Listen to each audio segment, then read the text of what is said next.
Alrighty, let's do this. Let me do this real quick.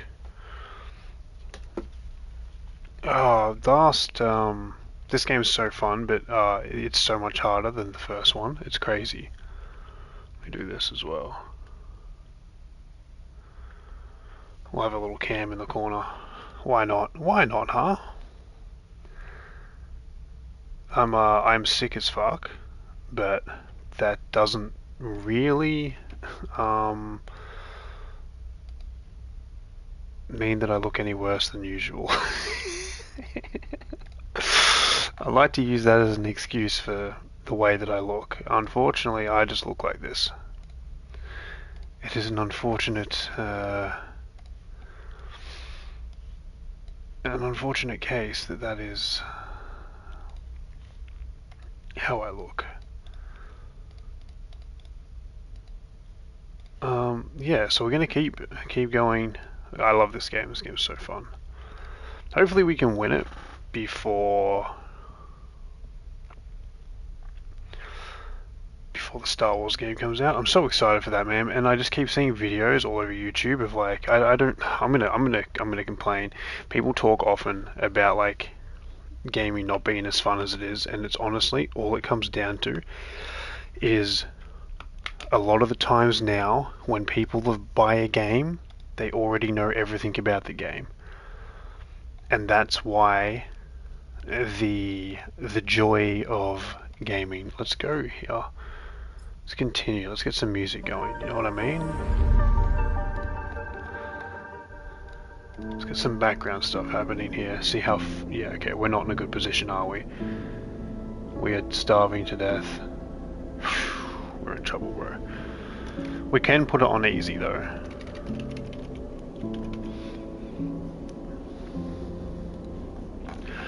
Yeah, people talk about like the magic of gaming gone, and all it comes down to is like people have already played the game essentially before a game's even come out, man. Like it's like YouTubers have ruined like a lot of. Actually, it's not YouTubers' fault, right? Because they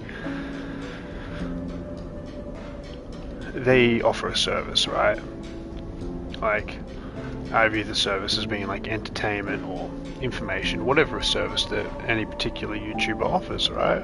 I like to think that I'm more of an entertain RPG. The game's the main focus. I'm just here to be the format through which the game's experienced, right? And even with my guides, I've always been very particular when I make guides to really harp on play it your way, experiment. I like guides that I did for like Rogue Trader, for like people, like character guides.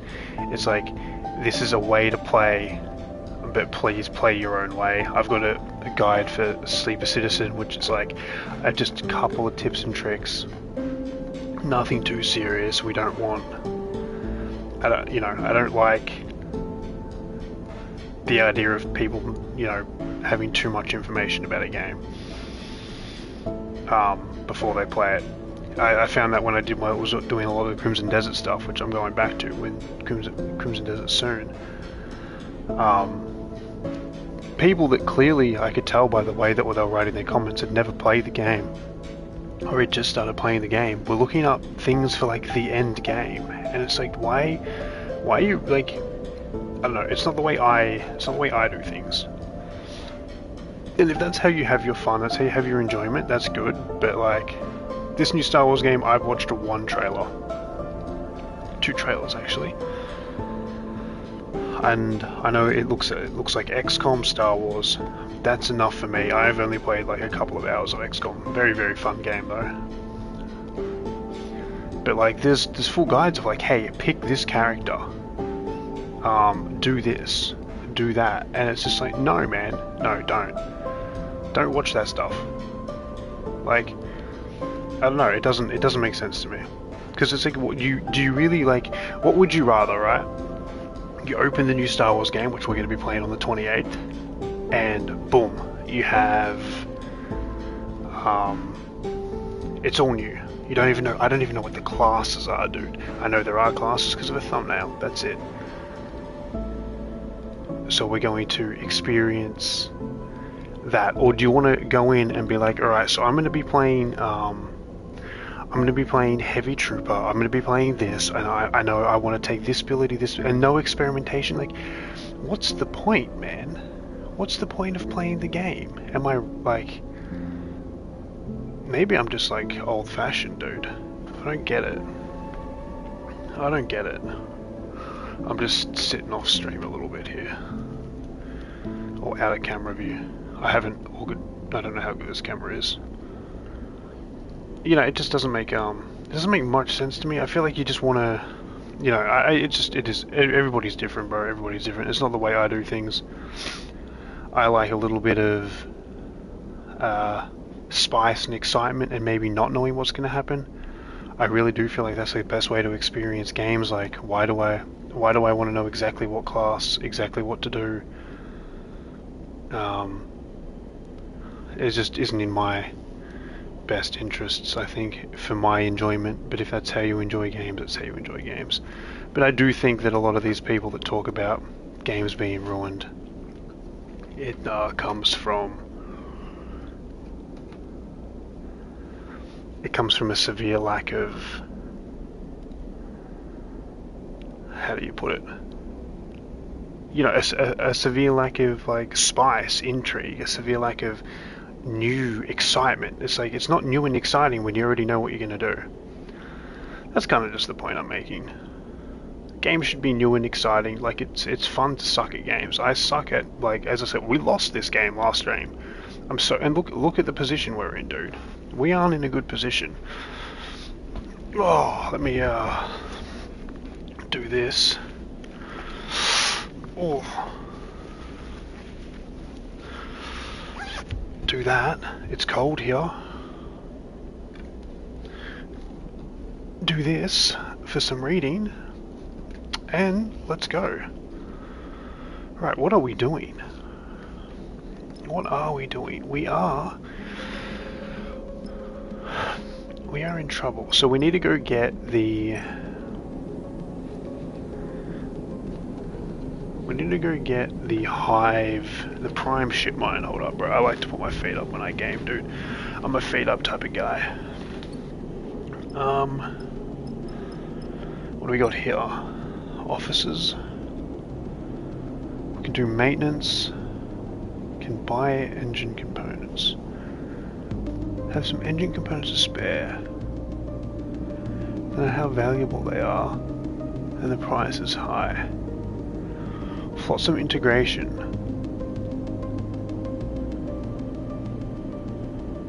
Buy components. I'm wondering what ship components are used for.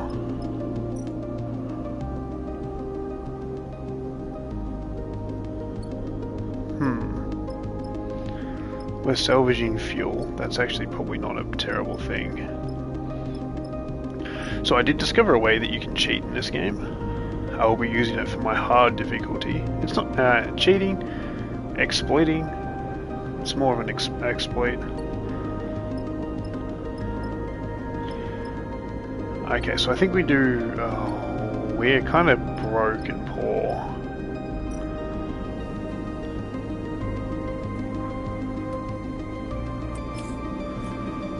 Okay, so I think we do this.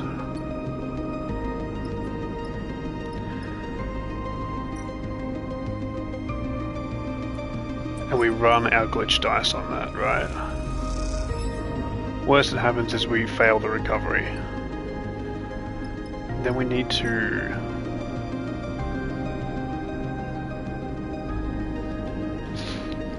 Scrap plus components, recovery, standard rig.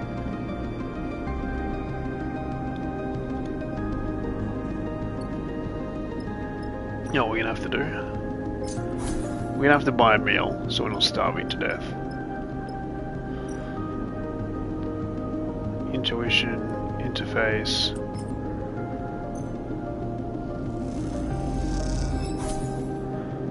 Plus 8 cryo for that. That's actually disgusting. I hate that so much.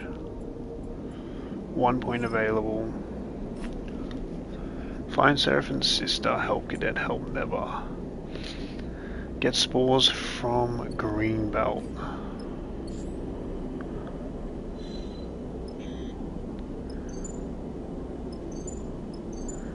What's Greenbelt? That's Greenbelt. Okay, so we could probably travel to Greenbelt if we travel to Helion Gate. I think we want to travel to... We want to travel back here.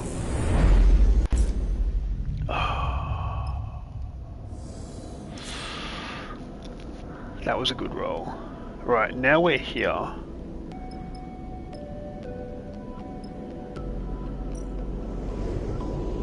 Cut your way in. We can help this other lady who asked for our help.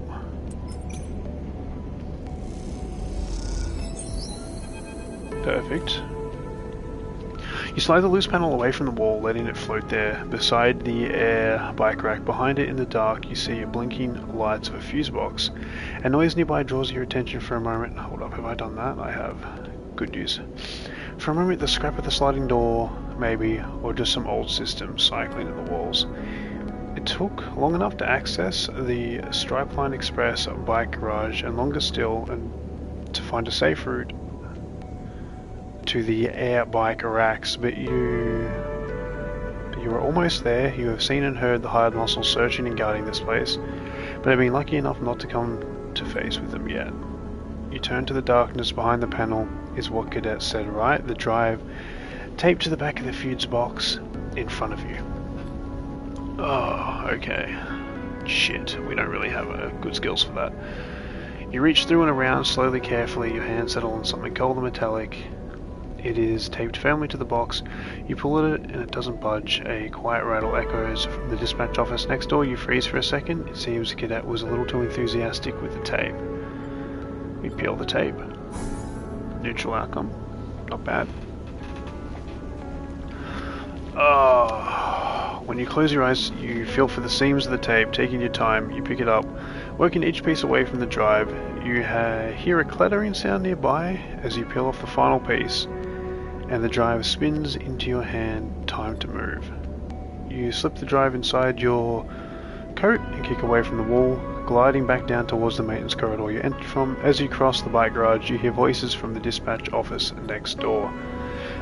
Just as you take yourself into the cool darkness of the maintenance corridor, a screech indicates the opening of the door from the office next door. Voices rumble through the room, and you quickly and quietly push yourself deeper into the guts of the building. Too close.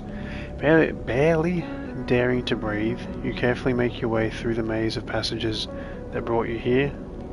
Their dog legs and dead ends now familiar. Eventually you spot a thin slit of light ahead, marking the loose panel. You leave it open to gain entrance. You take a deep breath. Almost there. Far out. I don't think we have engage as ability, right? I think that's the ability that we have as the Mechanicus you don't have. As you reach the gap, you freeze. Voices rumble from beyond.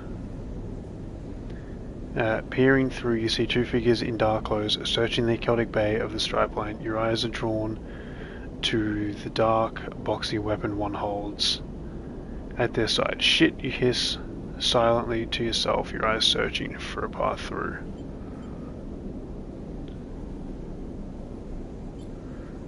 Wait for an opening. We passed. Huge. You wait, silent and still, as the figure searches. As they split and drift across the bay, you take the chance, sliding open the panel and slipping behind the scrap boxes at the edge of the room. You work your way around until you can't get any further. You kick off hard, making a dash for the far right of the bay and the public passage beyond. Apparently there's like a lot we have to do to get this lady to join our team. There's a hiss and a guttural clatter of pressure valves as an air bike pulls up beside you in the passage. Cadet leans over and grabs the collar of your coat. Hop on. In a moment you're on the back of the air bike, clutching the strap of Cadet's bag as she guns it down the passageway, air resistance almost ripping you from the thin seat. When you lean against her back and let out a sigh, the drive pressing into your ribs beneath your jacket. You did it. Huge. Let's do this. Still alive back there. Cadet's voice brings you back from the hypnotic rhythm of the tunnel lights rushing past the air bike. She slows the bike, and with a rapid series of hisses you realize that she has brought you back to the passage outside the Bliss Bay. You try to understand the route she took, a long loop through the bracing transit tunnels of the station, but never give up. You can let go now. She straightens up. You unhook your fingers from her scrap bag, separating herself from her back. You push off the bike gently and float into the passage beside her. Are you okay? Looks pretty rough back there, she smiles. Appreciate you for putting it all on the line for me. It's all good. She nods. You've got the drive then? You fish the drive out of your jacket and hand it over. That's the one. She squints. Should have chucked it when I had the chance. You get your first good look at it, and there's not much to see. A small lump of solid state memory with a few markers on the case. You spot a yellow hex among them. Hexport. What now? She winks, slides her bag around her shoulder to the front and slots the drive neatly into a pocket. I know someone in Scatteryards who can crack anything. She'll be my first port of call to crack this thing open. She stretches her shoulders, and I should make myself scarce from the spindle anyway before those dickheads catch up with me. Come with us? Appreciate the offer, but I think it's best if we go our separate ways for now. Two targets are harder to track than one. She cycles a pressure valve on the bike impatiently. Cadet leans away from her bike, squinting out of the viewing window of your ship behind. That yours? She doesn't wait for an answer. If I'm not mistaken, that old thing is going to struggle to reach the Scatteryards, unless you've added a Haznath suit. I have not. Yeah. Belt between here and the Scatteryards is drowning in debris worse than Hexport. You'll need a hazard navigation to make the crossing safely. Low-Tech Syndicate created the tech to help their tankers cross the belt. Common knowledge. Cadet nods at your ship. Maybe if you head up to Wellspring, you can barter or steal a suit. She adds casually. Here, Cadet unties a bag lashed to her bike frame and holds it out to you. Not enough here for a refill, but maybe you should find some use for them. You take the bag and something clinks inside. As you do, you open it up and see a couple of engine components. Was going to use them to boost her. She taps the frame of her air bike, but you deserve them. She meets your eye, then looks away. Not like it will be doing any runs for a while anyway. Thanks. There's nothing, like I said, you deserve them. She flexes her fingers on the bike and handles, eager to be away. Cadet's air bike shudders and purrs, trembling in the air like an arrow ready to be loosed. She See you around, she winks and guns the throttle, zipping down the passage with a pulse of air that ripples through your clothes. You stare as she goes, the bag of components still hanging from your hand. How many components did we get? You realize as you look down the passage that you never asked Cadet plans how to get to the Scatteryards. The question, like a score of others, you'll have to wait till you run into her next, although you have a feeling she will find a way to slip away before you ask next time too. You head back towards your ship to stow the components, idly wondering if you could justify buying an air bike to Seraphin as you do so. Yeah, I don't think we can justify that, Chief. Right, let's do this. Engine components. Valves, lines and pumps for increasing engine capacity and range. We don't know how to use that though. And we need to... Okay, yeah, that's right. The other guy was in green. So let's do this.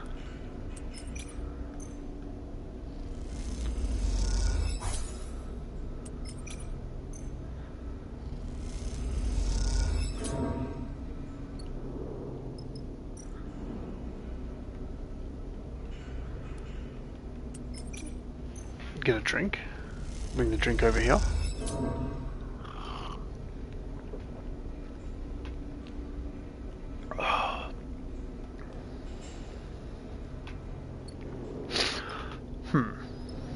So, okay, we have maximum days before he catches us. Let's, have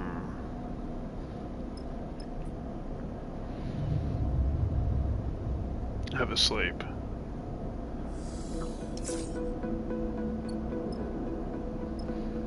Good rolls.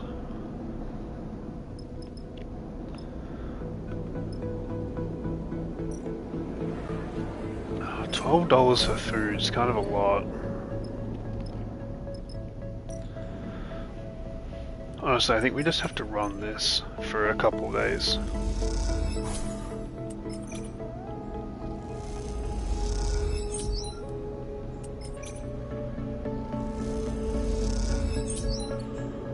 We need to get a bit of money going together.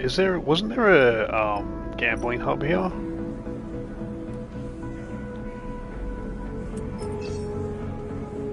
Fuck. Dude, we have no ability to engage with social.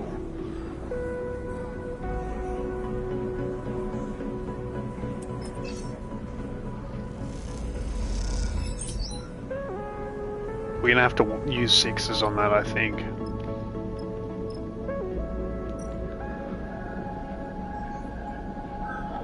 Interface. Let's also just like lower that last bit of stress.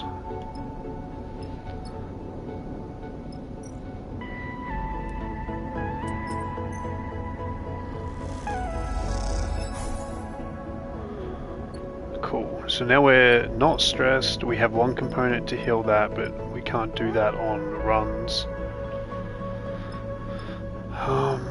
Where's the trade hall? We're too short.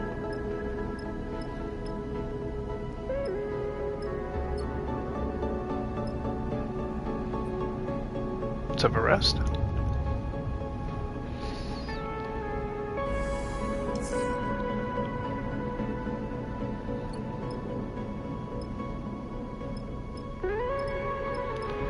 Terrible, terrible, terrible, terrible rolls, man.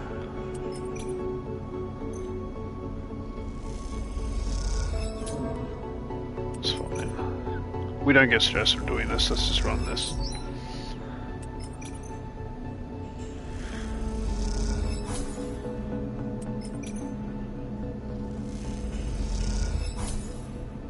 Oh, we're starving. Let's go eat some food. We'll do one more day of this, and then we'll leave.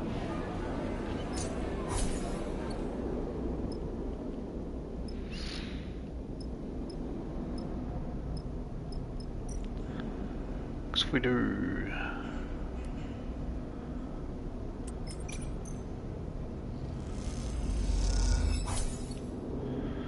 114, right? So now if we do this, fill supplies, fill fuel.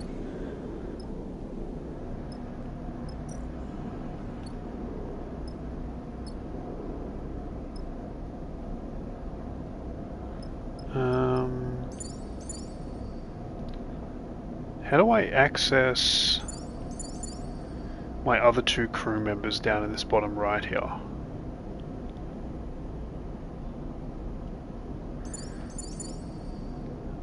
Is there a way, or is all of them tasked to do that? I don't really know. I don't really know, Chief. I don't really know.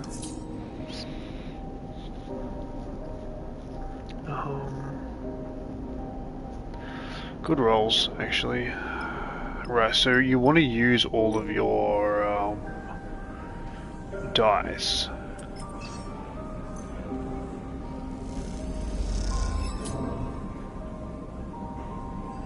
Wasn't great.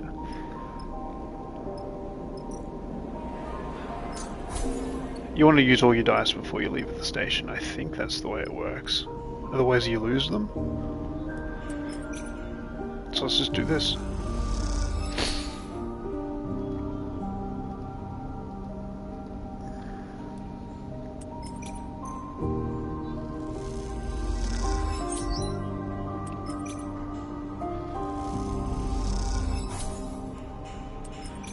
And then we'll enter Helix Station. You know what we should do? How many days? Should we go one more day? We're gonna lose 3 once we leave. -3 per travel, but we might spend just because we have like a good way of getting a bunch of money. You know what? Let's do this. I actually have a plan. It's really silly, but we're gonna do it. Dude, these rolls are shockingly bad.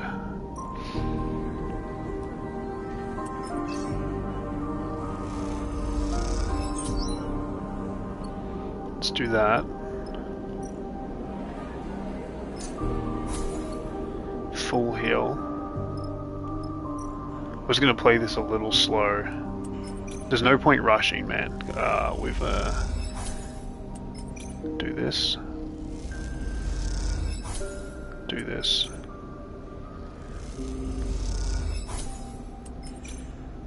Do this. Go get some more food.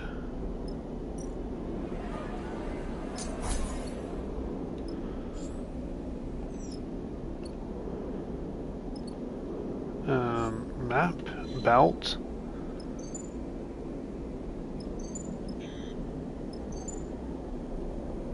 So we can definitely get to Greenway.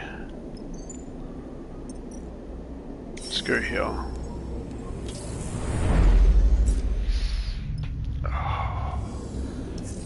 Let's see if I can move this a little bit. I gotta like figure that camera stuff out. It's just a little as I said, first time really using it with this setup, because I'm doing this through PlayStation, because it's fucking easy, dude. I value easy over everything else. Why is fuel more expensive here? Makes sense though, I guess.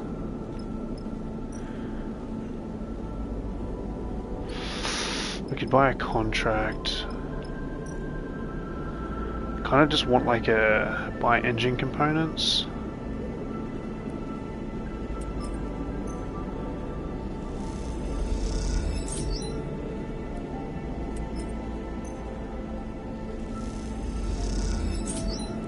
This actually doesn't seem like a bad thing to do.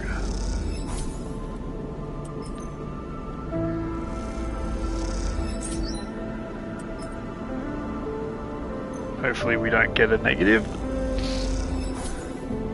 Huge.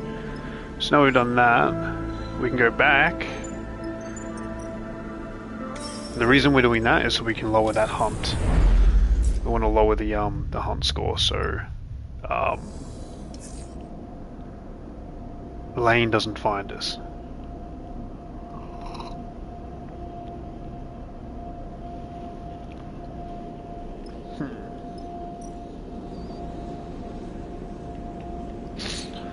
Refill fuel.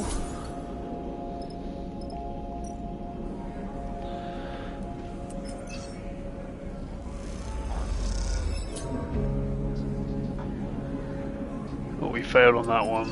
It's gonna take us down to that. Dude, I wish we could... I mean, a minus energy may be worth doing. I don't know. Let's go down here.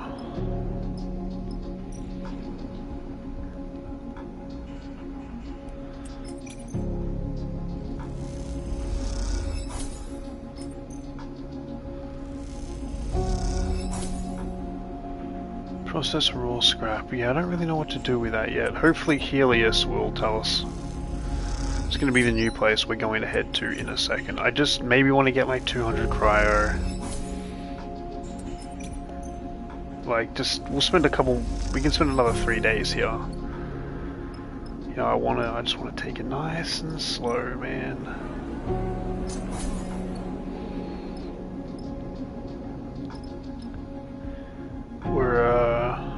Just before it gets to another part where everything can go wrong so quickly.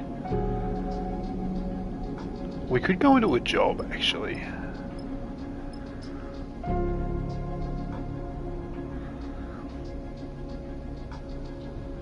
Let's do that. Spend a couple days here. Let's go back to that other place. Let's buy one of their jobs. And then go and do their job.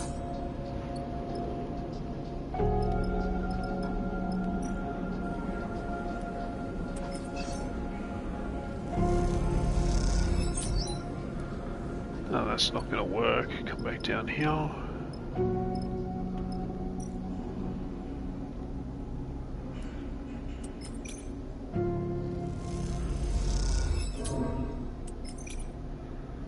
Damn, that's negative outcome on that. Actually, it's alright. We only need one positive outcome for things to be positive, but that was pretty not worth it. I'll be honest with you, Chief.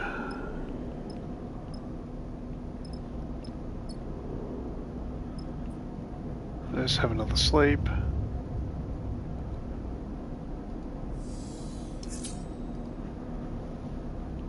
Oh, and we're also just like slowly doing this gamblers thing.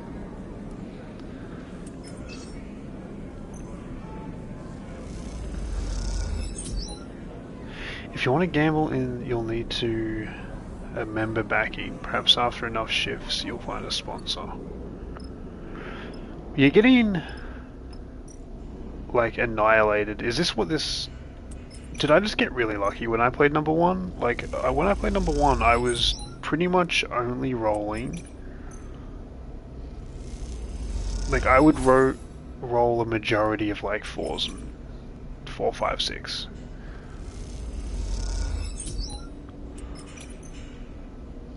Like we roll so many 1s and 2s. It sucks, man.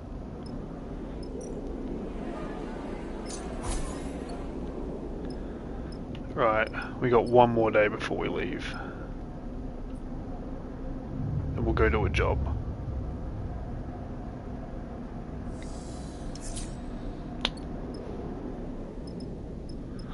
That's nice. That's nice, that is.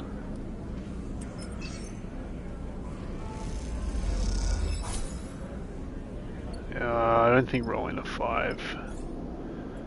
And you just can't learn. We got 2 points available.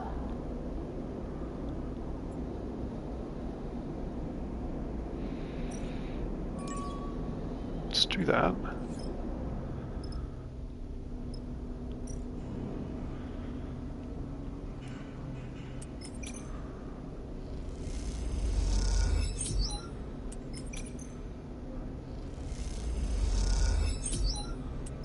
I wish there was a way I could repair the red.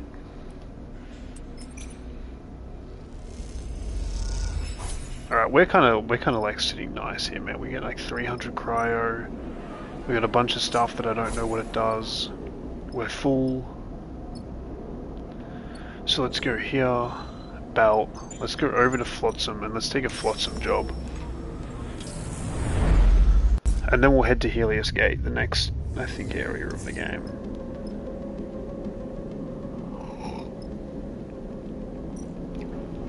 Before we take a Flotsam job though, let's use all our dice.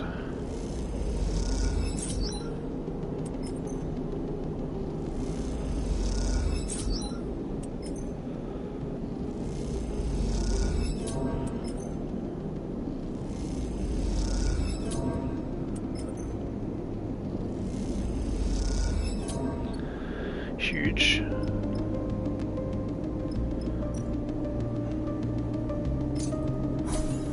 Okay, my rig's blown its propulsion and I'm stranded on some godforsaken rock. Repair crew needed. We'll split hull. No time wasters or thieves. I'm armed. Recovery standard gig. New contract on map. Can I buy multiple of them or is that a one-time thing?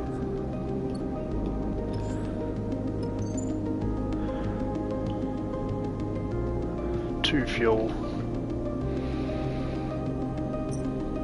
Let's go.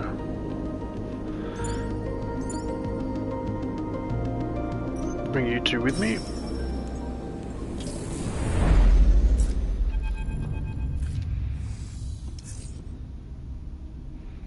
Not a bad first. Keep your hands where I can see them. What's this? Asteroid. The voice crackles over the comm channel, suits comms as you near the stranded rig. As you slow approach a little and you move towards the ship in the shape of the lumpy skeleton in the distant light of the sun. A warm welcome bodes well for the rest of the job. Bliss shoots you a concerned look. You look at the stranded ship ahead. Clearly they're feeling a little bit exposed. We're here to help. Well, I figured that, the voice retorts, otherwise I would have put a hole in that shiny rig of yours already. You arrive at the side of the rig, inspecting the damage as you do the hulls plating, and well, we're good at engineering, so this is huge. And the big chunks of the internal structure seem to be missing. You have the feeling that it's not what you were here to fix. The airlock opens and you move inside the interior. All exposed wires, motors, frameworks, the system's wheeze and shutters cycles. Elmer. Why does this guy seem familiar? Maybe it's because he looks like Rico from number 1. Nothing to value here, so if you're looking to steal something, you're welcome to. Elmer greets you plainly inside the ring. So do the work needed and I'll let you take your half of the haul. Understood. Well, alright then.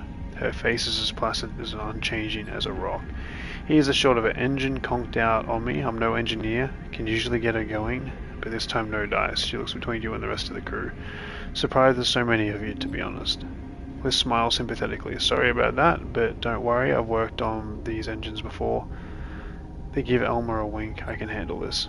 Don't be so sure. Elmer leads you towards the engine room. The layout of her rig is much the same as yours. This girl is the sensitive type. You need to know how to handle her. The central corridor of the ship sneaks in a way that isn't familiar to you, and you realize that the rig is far more heavily modified than your own. Something that becomes all the more obvious when you enter the engine room.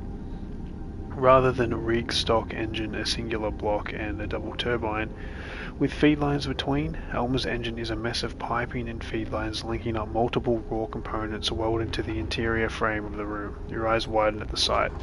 Been added to her since I was young. Elmer smiles at the chaos. Might look like a mess, but she purrs when she's running.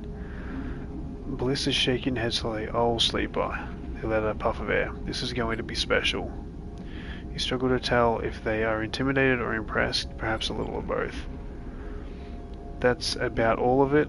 Elmer gestures to the exploded engine. Get her running and you'll get your half of the haul. We'll do what we can. Hope you aren't time wasters. Elmer squints at you. You certainly are a strange crew. I mean, there's not really. Elmer glides over to the window, set at the side of the room, and points to the corner remains of the facility deep inside the asteroid loose dusty surface. That there's the hole. She taps on the glass. As good to find as I've seen. The hole is a building. Building and what's in it? Elmer screws her face. What, you're too good for scrapping? By rights, that building's mine, scrappers claim. Elmer scratches the mess of hair. But you help me get it running, and you're welcome to take what you want from it, up to a maximum of 50% raw mass, that is. We have to extract it ourselves. She looks you up and down, and you feel the first acknowledge of you being a sleeper. I doubt it will trouble one of you. Anyway, you'll leave him with nothing unless my girl here is back in shape by the time you're done. So get to it. Cool.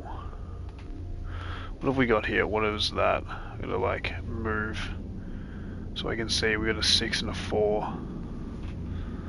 Alma's rig, ruined facility. I think we just focus on the rig, right? And it's engineering.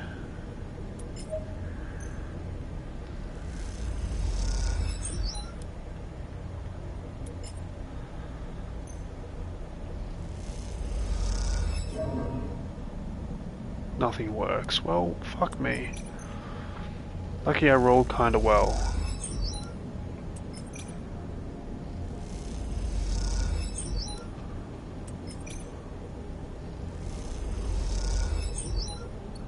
Okay, so we're just doing the first part for that.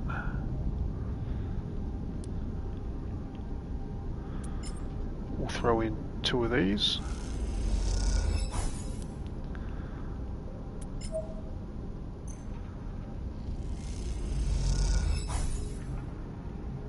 We could do hidden treasures, dude. I don't oh, we could take nah. Let's end cycle. Now I know a little bit of what I'm doing here. This shouldn't be a disaster. Perfect. This is huge. What's this other one? 2 6s, dude. Alright, what am I doing here? That. We want to grab the hidden treasures.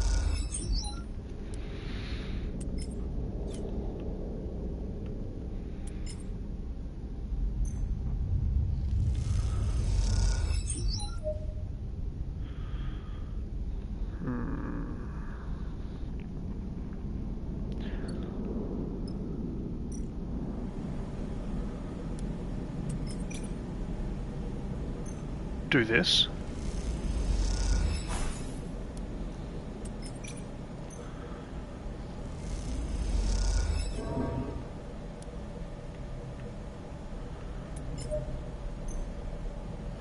I like having Eugene. Having somebody who's like good at endure is kind of nice.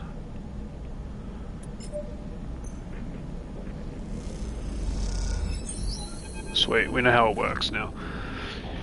You're all gathered in Alma's rig to see the engine tested. The engine room purrs and chitters. It seems warm to the sound of the engine with the pyrrhythmic vibrations that rattle through the open framework of the interior. You look over to Alma and you see her eyes are closed, a small tremble at the corner of her mouth. You look at the engine, Alma's engine, an object that you have come to respect over the past cycles, even if you haven't necessarily grown to love it. It is, as you see it now, a difficult thing to love. Whole parts of it make little sense, and its older systems, those now bypassed and made obsolete by newer additions, still somehow play an integral role you don't understand.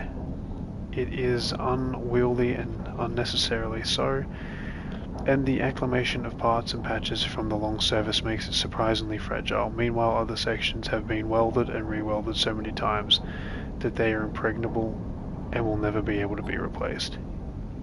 Impregnable? How does that mean? Okay, fair enough. It is uncooperative and prone to sudden outbursts of cooling fluid or even fuel. It is restless and will begin to leak when left idle for too long. It's also too cold or too hot, thanks to the coolant and the fuel, and it's hard to predict which one it will be at any given moment. And despite all this, it is an object you feel close to, that you feel a kinship with, because in the end you are the acclimation of broken parts, long outliving their operational limits. You too are the machine that has become a story, and a story that has grown beyond the ability of others to understand. You look over Alma again, and Bliss is there beside you. You can see they are talking, but with the engine running, you cannot hear them. For a moment, Bliss, now patiently listening, as in faltering words, Alma explains something to them. Bliss nods, and then suddenly they embrace. Gentle with care, Bliss pushes back, and as soon as the moment has passed, it seems like it might not have happened at all. Nothing in the two figures' attitudes betrays the act, and the room seems unchanged. You try to remember if you've seen them speaking before now, but you recall there are many moments that you were not with Bliss. As you watch Alma approaches, you realize the engine is not just special to you, and that between her and Bliss, it might have been the bridge to a unique kind of respect. That's the job, Sleeper. Alma approaches you from the other side of the room, and you know where the payment is to be found. I believe that brings our business to an end. Alma scratches, unless you have something to add. Yeah, that's all, dude. Fine, she sniffs. I appreciate the assistance. You're welcome to take what you want from the hangar if you haven't already. You see a knowing shimmer in her eye. Now I must kindly ask you to leave my ship. As the airlock cycles and you look across the Bliss, you swear you see a tear in their eye. You okay? Bliss turns to you as if they forgot you were there. I'm good, Sleeper, really good. They sniff. This place reminded me of why I do what I do, why I fix things. They look ahead. There's beauty in it. You find yourself drifting away from Alma's rig in a haze of thought. It is clear to you that all this points that Alma's history is written all over this place. But more than that, well, you can't be sure.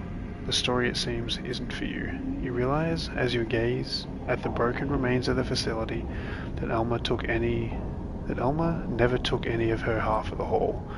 You turn back and squint at the cockpit of her rig, and you see her there, looking across the wasteland still as a statue. It's an image that, as you load into your rig and begin the preparation to part, will stick with you. One that, every time you enter the engine room of your ship, a room almost identical to the engine room of Alma's rig, it will leap into your mind. A woman floating above the wreck of once was her home, looking for a reason to keep going. Damn. That's a little deep for... Let's get some hidden treasure though, just while we're here.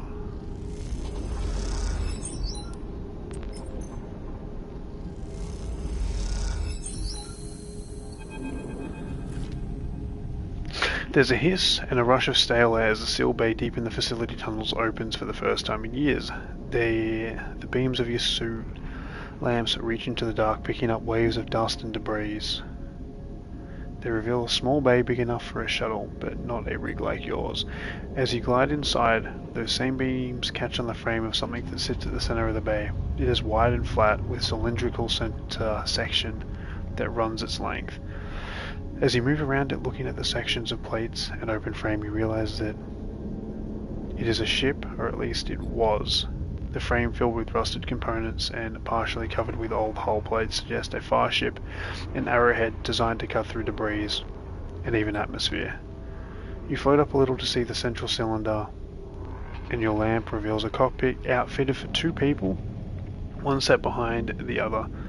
The seats are carefully upholstered, and you realize this was a labor of love. The whole ship, in fact, seems to be built by hand. A custom model with little function out here beyond looping around the asteroid for the thrill of it. Looking close to brushing away the surface corrosion, you see flames painted on the hull plates in curling patterns, the brushstrokes visible even as what must be many years. As you inspect the half-finished ship, a sense of quiet wonder keeps you silent. You notice a glint towards its rear. You approach it and see an engine, all interlocking tubes and flared vents. It is unlike any you have ever seen, but the holes in its side suggest it may never have been finished. The holes are the source of the glint. You reach in and pull out some strange-looking engine components, each pristine and complex. You hesitate for a moment, then suddenly feeling like you shouldn't be disturbing such an intimate object. But it occurs to you that nothing would please the person who built the ship more than seeing these handmade components put to use. You secure them to your suit and push away from the ship.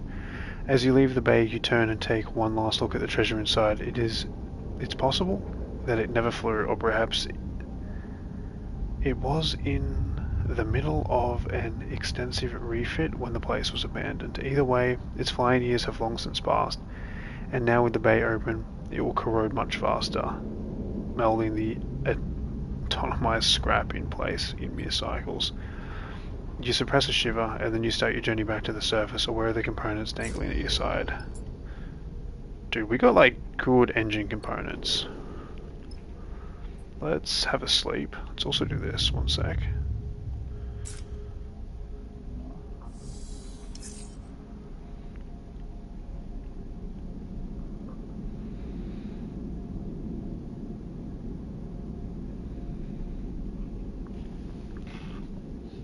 Oh, right. Oh, we rolled a couple of 6s. Huge. Unfortunately, that camera has to sit on my screen. I'm turning it off because it bugs me seeing myself. I will fix it at one point sometime. So at some moment in time I will fix it. Let's go get this. This has been like the best run we've had, by the way. Like, this has been huge.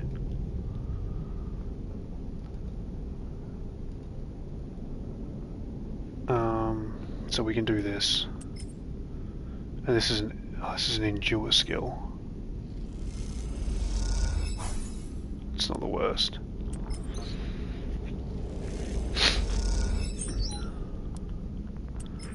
We didn't really get any money from this though. You rest a moment, taking a break, dragging the plates you've cut across the asteroid's surface. You feel yourself looking towards Alma's rig, still there on the edge of the crater, and wondering if she's watching. With the engine fixed, you half expected her to leave immediately, but she remains here on the horizon, unable to leave this place. As if in response to your comm channel buzzes. A nice pile you got there, Alma announces herself, and the original will make scrappers of you kids yet. That scrap will earn you a pretty penny if you know what you're doing, she continues. Holmes Rock, always a good place to offload. I'll give you that for free. That's actually huge information. You look at the stack of ragged torch-cut plates that they're loading into the rig's cargo hold. You have to admit you feel a little pride for the work you've done. Thank you. You've earned it. You glance over your shoulder at the cockpit of Alma's rig where you see her watching. What is this place? There's a click on the comm channel as it closes, and Alma seems to take a moment to consider her response. She clears her throat. How about you tell me what you think? A hangar? I found a ship. Alma coughs and sputters, then goes silent. Got a good nose for salvage, have we? She sniffs. Not a hangar, though. A home. What goes quiet for a moment, but you wake, getting the feeling that there's still something to be said.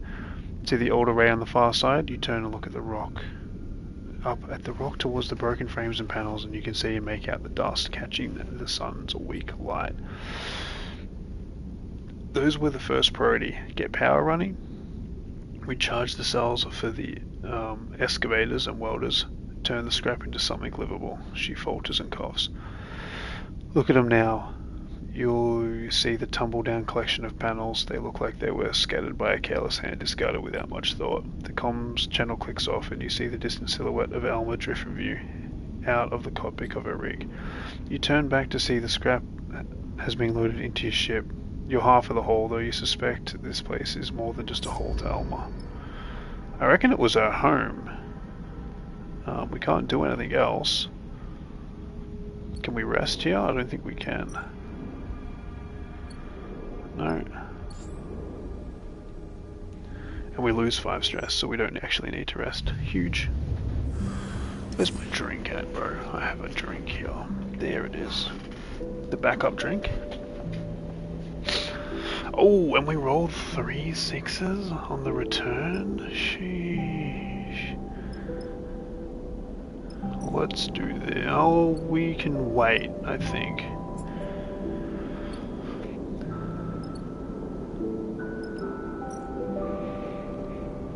Right, let's just run this.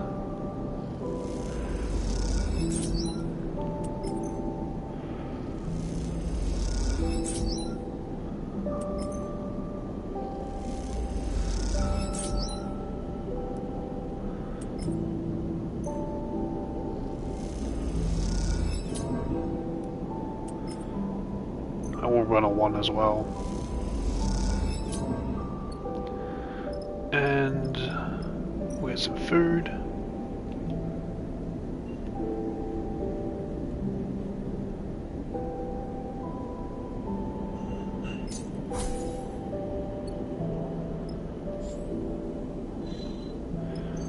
Then we'll head back to the far spindle.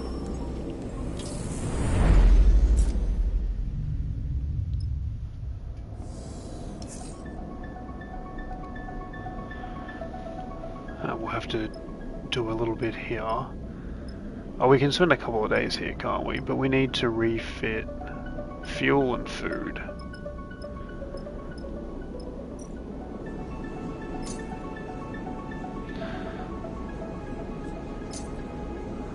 $50 far out. Okay, it's a little expensive. Do that, do that. I suppose I could also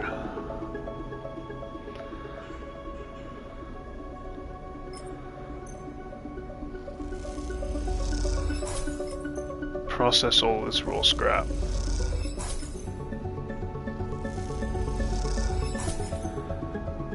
Maybe it sells for more? I hope it sells for more.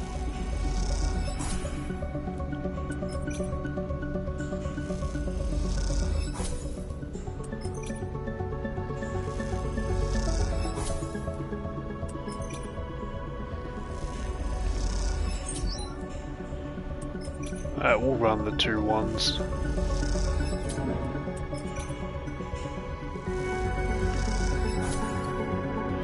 Right, we'll spend 2 more cycles here, I think.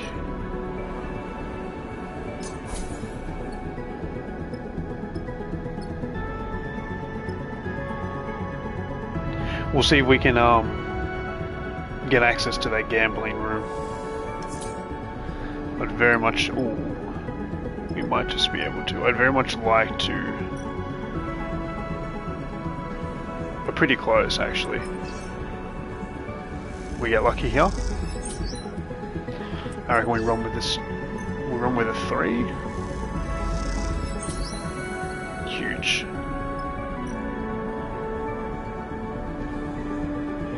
Sleeper suspicion. People are usually suspicious of sleepers. They get especially suspicious when you keep winning a game of chance. So I'm going to get kicked out of there. Okay, well, we're going to go get kicked out of the gambling establishment. Let's,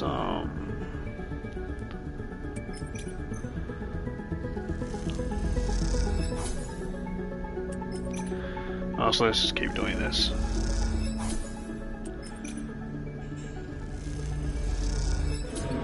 I'm trying to make it so that we have like a good, just a good amount in the bank for later.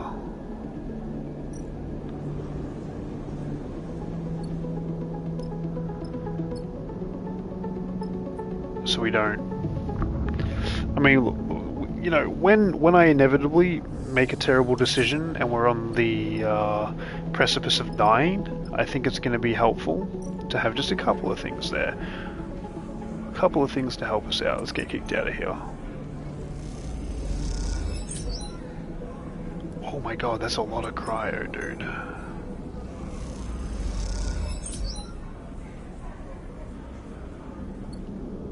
These rolls really do suck, I will be honest with you. Pack spores, we need to go find spores.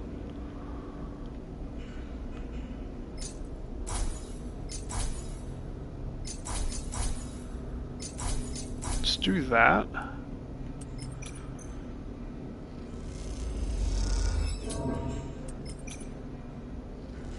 I think having about 200 cryo is not bad, to be honest.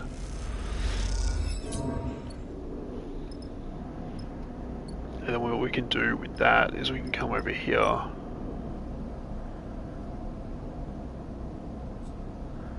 And we have enough for 3 dice repairs. Seems good. We'll spend one more day here, and then we'll leave. We'll go to Helios Gate, I think it's called. Starving's not ideal though.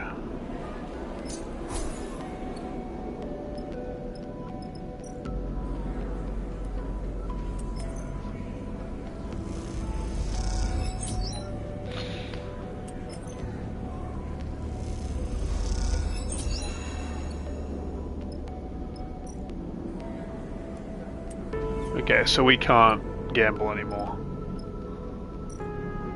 What's this?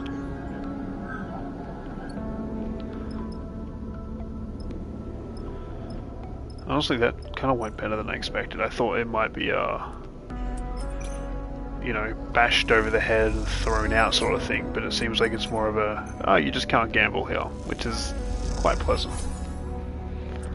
Compared to the violence that I thought was going to ensue.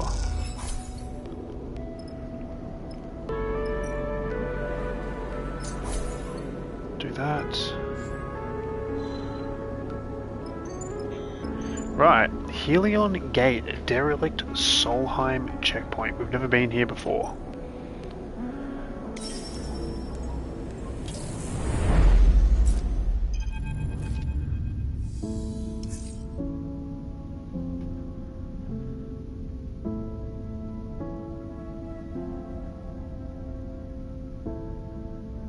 Right, Helion Gate, Helion Gate.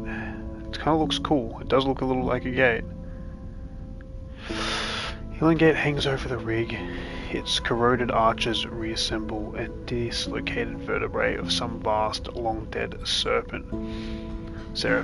That's one big, ugly scrap pile. Seraphim whistles from the pilot seat. Solheim didn't like to build them small. Whatever happened to... So Solheim just collapsed? They seemed like they were kind of like the big dogs of the universe. Because like... Maybe it's just in the outer rim that they're the big dogs? But all of their stuff is like broken and it seems like nobody else can really do anything with it. What was it used for? Seraphim shakes his head. System's biggest door, only opened if you ask nicely. Gotta go big if you want to fit every ship that visits the system through it. Bliss cuts from the back of the cockpit. Impressive, really, building something so massive out here. Solheim like to impress visitors. Sure, Seraphim leans forward, looking for the best place to enter the structure, but they also like to scan entire ships and impound those that didn't enter through their gate. Seraphim catches your eye looking for some agreement. Not the most admirable coal quality. Yeah, it seems pretty impressive to me. Seraphin shakes his head. Gotta say, I'm surprised to hear a sleeper impressed by corporate infrastructure. Just because I don't like corporations doesn't mean I can't be impressed by a giant gate that was used to transfer people in massive ships, I imagine from the interior to here. Don't let him bait you, sleeper. Bliss rolls their eyes. Solheim was cruel and ruthless, but without them the system would just be two gas giants and a load of rocks. No harm in recognizing it. You look out the cockpit towards the gate, its layers and systems and rooms slowly opening to the void, peeling away cycle after cycle to reveal the bones beneath. This is where Jinmi mentioned you might be able to find the location of a ship with a prime ship mine among the old shipping manifests of the Solheim records. You look over the towering structure of the gate. This is going to take some work. Suddenly, a flash high up on the gate catches your eye, a light turning off and on again. For a moment you lose track of it. Is this place inhabited? Seraphin raises an eyebrow. I doubt it. He winks and smiles, hoping for a station side bar. Oh, I thought this was a inhabited place. I have a feeling you'll be disappointed unless we find an executive's liquor cabinet. Bliss pats you on the shoulders and drifts out of the cockpit. Time to see what secrets the gate has left. Oh, okay.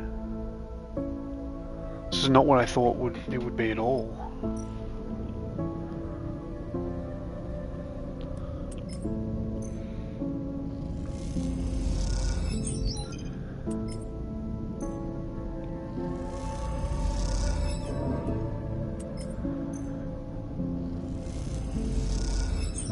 Wait, so derelict fuel barge. Oh, Solheim records. Oh, this is a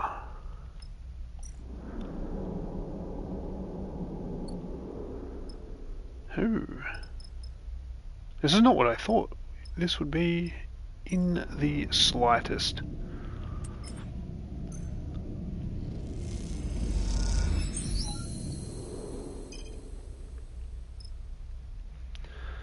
What was this new location? Great gate structure.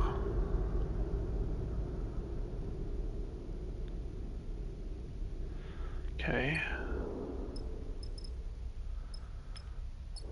So I think we have a sleep here then?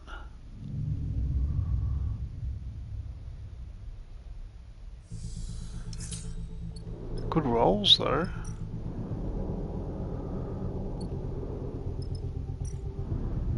Solheim records.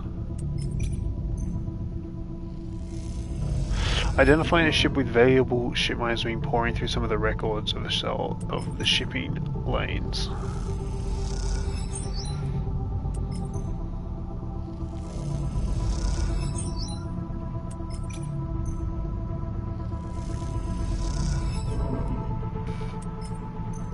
Oh.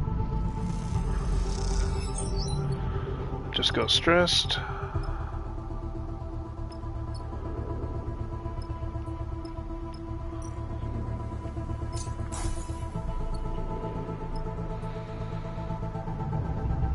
Okay. Ooh. Those were some big rolls, man.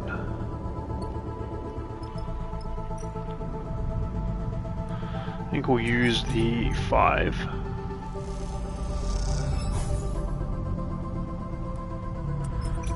We'll save the 2 6s. In the dark, airless void of the archive, something flickers. You have been working in the dark, picking through the guts of the corroded machines, skimming the data in their corrupt memories, digging through a graveyard in search of ghosts. But now, with another flicker, the place begins to come back to life. All along the rows of benches, some of them crushed by falling ceiling panels, terminals, begin to flicker into uneasy life. A cacophony of disordered sounds accompany the machines, and some of them immediately glitch and spark. Did you do this? You stand frozen as the archive glitters around you, with a million shipping entries. The stream of information is overwhelming. Nodes, graphs, drawings out routes and inventories, tracing a web around you in a pale cyan. Suddenly they all shut off, the terminals blinking out together, leaving a single translucent screen glowing softly in the dim room. And in that dim room, drifting out of the dark, you see a figure. Well, well, well. Who is this? Is this what you were looking for? The voice crackles aggressively through your suit's local comms. Who are you? Hey, it's Junie! Sleeper, is that you? You hear Junie's voice, now tense and unsure. I thought she died, dude. She stopped before the Signal online terminal, her suit lit in pale light. Junie! You hear a smile in her voice. Good to see you again. She pauses and glances around, though the venture was a little unexpected. What are you doing here? I'm searching these archives too, although slightly less forcefully than you. I did have this whole speech prepared for whatever salvager was ripping through these archives so messily, not to mention aggressively, but now I know it was you. Well, I'm glad to see you. Although you really need to be more careful. You could have taken the entire archive down the way you were working with it. These machines are decades old and you can't just rifle through them like they were a scrap pile. I saw the pattern of your queries. A prime ship mine equipped ship still operational at collapse. Last location in the region around Helion's Gate. You can feel how pleased she is with herself. That about right? Nicely done. Would you expect anything else?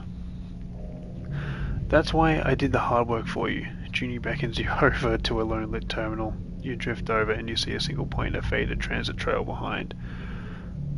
Somewhat from the Helion Gate. Something like this maybe? She smiles and steps aside so you can see the screen. You check the info panel beside the map. Ship mine in use, abandoned by all hands after the collapse. Tantalizingly in reach. Something like that. She shrugs. Well then, it's yours. But Junie turns, and in a glow of terminal meets your eyes with a complete seriousness. The question is, what do you want for it? What do you want it for? Oh yeah, explain about my body. You tell her what Jean Min told you. About your shifting body, transformed by some unknown influence, about the need for a prime ship mind to house the emulated mind while he runs his diagnostic process. She's silent for a moment, unsure of how to respond. I'm sorry, Sleeper, but I think I can help you. I want to come with you. Junie gives you a strange look. Do you know how often someone gets to work on one of those old Solheim wrecks? They're more trouble than they're worth, but contained inside this entire history to uncover. I need that ship mine.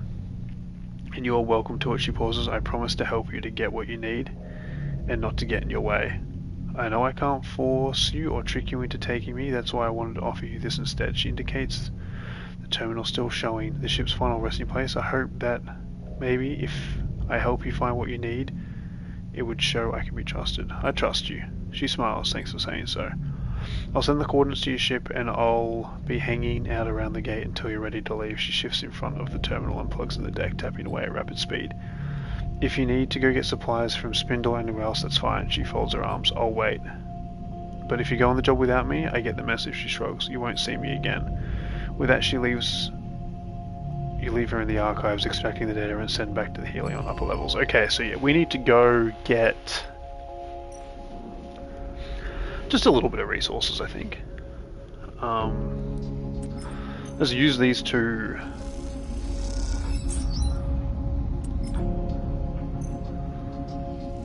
Let's use some data scrapping and get to Solheim data for whatever the heck we're going to need that for. Let's go back to the far spindle, grab some resources, grab some food, and then we'll head off and we'll take... Oh. This is a good roll, this is.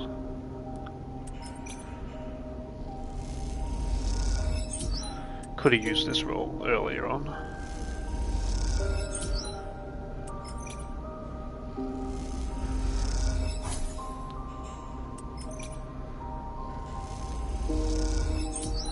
Right, so we need to do that. We need to do this. Please work. Fuck. Let's go here. Buy that.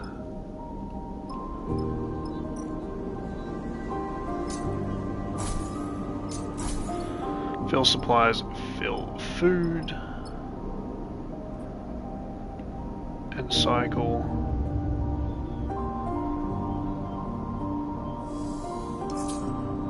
These are some good rolls as well, so what we'll do is we'll use this too.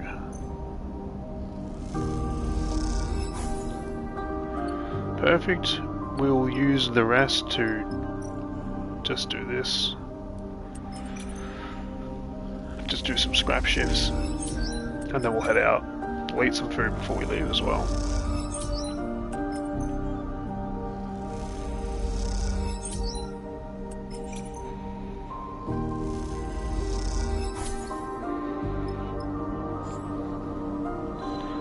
Right. Let's head back.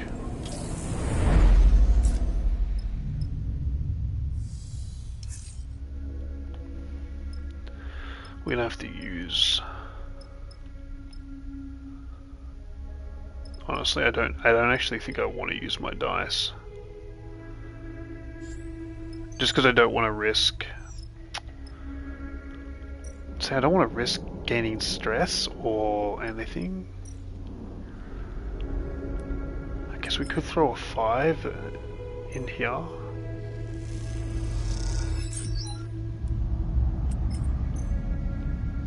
But I don't think we should use any more. Like 1, 2, and 3. Just, you know, we got some Solheim data if we need it.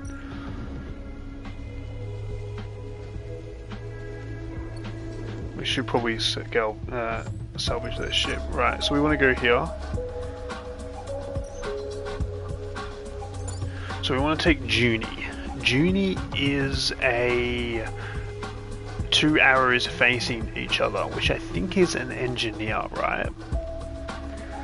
I think we no, she's interface. So we take interface, and I think we take Eugene because he's good at engage, and then we've got mechanics. I think that's pretty good. Can I take 3 people, or can I only take 2? Crew full. I can only take 2 people. So we take Junie and we take Eugene.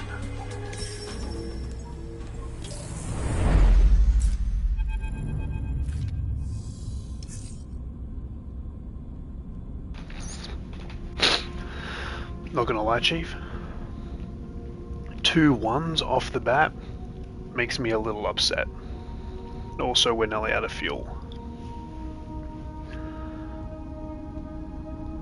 That's a problem.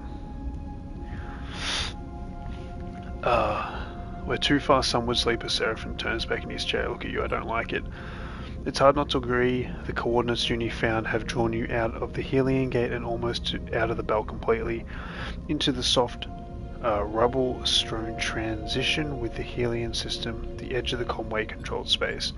That's why the ship is likely to be untouched. Junie surveys the wreck coldly. It's far too sunward for belt traffic to run into it, and now with Conway drones patrolling the edge of the belt, it's even less attractive as a salvage site. Lucky ass. Junie eyes you, trying to detect if you're being sarcastic or not. I doubt anyone has been here in decades, so actually I would say we are lucky. We need to be quick. Agreed. Seraphim flicks a few switches. We should assume the wreck is being watched, or at least is on a patrol route. As you look out at the twisted wreck, you swear you see a red light blinking between the stars. You exchange a look with Seraphim. He has seen it too. We better get to it, sleeper. Seraphim begins unclipping his seat quickly and quietly. From what I understand, Conway drones run on automatic until they detect something of interest. Junie unclips, so as long as we are quiet, we don't have to contend with any operator, just automated search sweeps. With no weapons, I'd say we are screwed either way. Eugene shoots you a wink. I'd say better not be seen, right, sleeper? He gets up out of the corner seat and glides towards the back of the ship and gets suited up. You drift out of your chair towards the airlock, unable to shake the feeling of being watched. Being here is a risk, you know that. but you need this ship mine, so no matter what happens, you won't be leaving here empty-handed. We gotta do this quick as fuck, dude. And Eugene rolled double ones as a beginning thing. Eugene normally rolls double sixes. God damn, man. Right. I don't even like the idea. I don't even like the idea of risking this. We might do this real cheeky like. She got stressed from that. Fuck me. Explore the ship?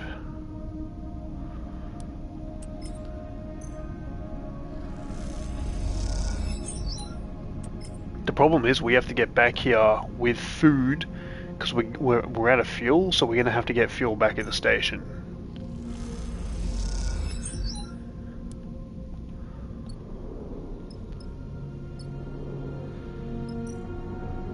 Now I know this is a little risk. Actually, we can do this.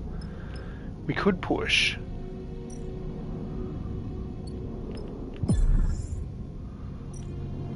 We could push for 1 stress. And if we get the 50% chance at a positive outcome on this, we'll minus the stress, please. And we minus the stress. That actually is a huge ability, and that worked out really, really well in our favor.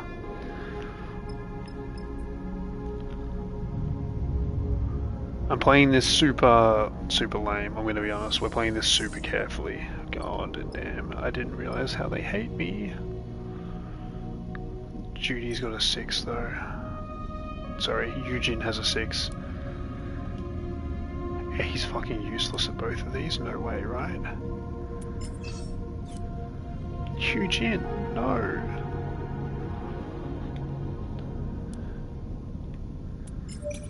Okay, I need you to do this.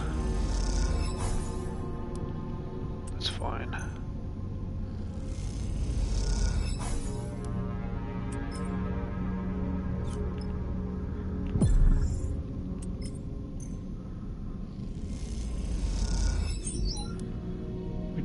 We got the positive outcome? Why didn't that minus stress? Please just get neutral or positive. Okay, cool. That's done. We have 4 days left, baby. 3 days after this one. Junie leaps leads you deep into the wreck. There are crushed and twisted corridors, floating panels and wires appear suddenly in your headlamps like strange sculptures. Just as you begin to tire of the endless dark and haze of particles washing over your suit, Junie leads you into a chamber where the ceiling is torn open to reveal the stars. At the center lies a cylindrical object, half your height, but raised on a complex pedestal from which contains thick cables snake off into the dark like braided hair. 1 or 2 of them float freely, waving back and forth with glinting severed ends, but most of them disappear into the floor and walls that twist and curve out of sight. Beautiful, isn't it? Junie stares at the prime ship mine, the stars reflected in her face. We found it? Not bad. Awesome. Junie glides over the pedestal, pushing her way directly through the wires as she takes out her terminal and looks for an access port. She talks slowly, her voice carried through the suit comms. These cables lead off to every one of the ship's systems: engine, life support, navigation, lighting, networking, you name it.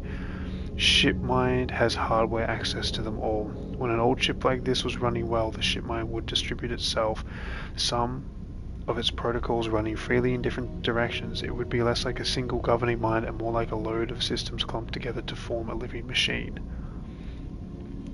Think of a plant rather than a bean. A plant with incredibly rapid processing power and much more acceleration response time than your average tree. You watch as she finds an access port and slips a cable inside, softening the translucent screen onto the top edge of her deck. Let's see here. Junie's screen fills with bright scrolling data. Incredible. There's so much here. She hits a few keys. I'll start copying this over. It's everything I need. You watch as Junie starts rapidly tapping the keyboard, her attention sucked into the data. Junie, my love, where's the ship mind? She snaps out of the trance. Sorry, yes, let me check. As I thought, she sighs. So, like I was saying, the protocol inside the ship mind are distributed, so when the ship mind is shut down unexpectedly, the protocols are rarely contained in this unit. She places a hand gently on the cylinder. As in this case here, parts of it are trapped elsewhere in the ship. Systems nodes. She taps a few keys, which is a problem. Fuck. It's always a problem. Luckily, Junie turns back to you smiling. You have me. We'll rip this thing out now with parts of protocols elsewhere. It's probably going to destroy itself the moment we turn it on, and it doesn't matter that we're going to wipe the whole thing anyway. It'll be too late. The mine inside the ship mine will be broken. But if we find the nodes housing the distribute parts, power them down, and then disconnect them, the protocols will be sent right back to the ship mine here, and we can take it out clean. How do we find the nodes? We either ask the cradle very nicely, or we spend the next few cycles following these cables to see where they lead. Or I don't have the time for this. I've got an incoming signal. Seraphine's voice suddenly cuts through the comms, urgent and nervous. If you're lighting up the systems and networks down there, time to stop. You hear it clink as Junie disconnects from the cradle, and the two of you exchange nervous looks, instinctively backing away from the ship mine. Suddenly a faint red light glitters in the dark beyond the broken ceiling. You hold still. The moment stretches out, and you hear Junie's breathing through the comms. The light flashes, pauses, then fades. You take a breath. Too close. Conway drone, sniffing the network. We're clear. Seraphine chimes in. I've turned off almost all of the rig systems, but we need to be careful. Keep network activity to a minimum. Understood, Junie cuts in, but we need to access the networks to get the ship mined out quickly. Then I hope you're feeling lucky. There's a click as Seraphine closes down the line. You and Junie look at each other, and then at the ship mine encased in the cradle wrapped in cables. This isn't going to be easy. Fuck.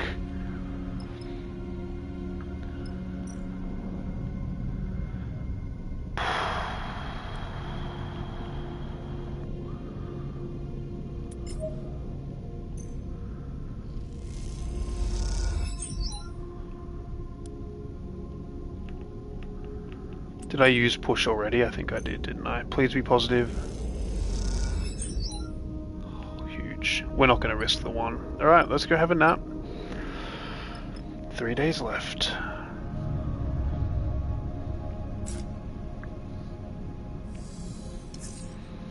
Oh my god. Okay, it doesn't matter. We rolled double sixes with Junie.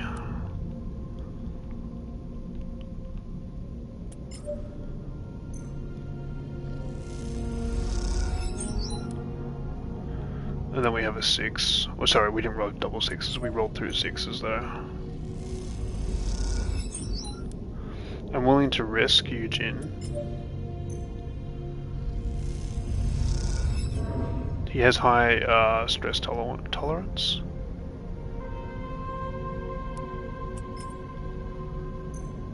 %50 positive, let's get lucky. New location discovered, right. Fuck.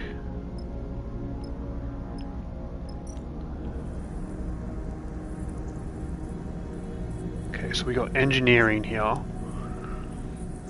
That might be a one roll on that one, Chief. We got engineering here. Let's do this. That's gonna take that to a 5. 100% positive. Disconnect that bad boy. Disconnect this bad boy. We have one down. Now we can turn this 1 into a 2 and hope for the best, maybe? Do it again. Junie. Do that for a 3. Okay, the Conway alert's getting stronger. We can't fuck up anymore.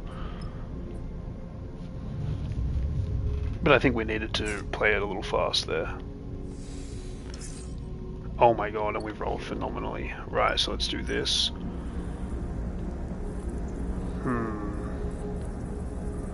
Honestly, I think we config that. We roll 100% positive on this engineering. Done.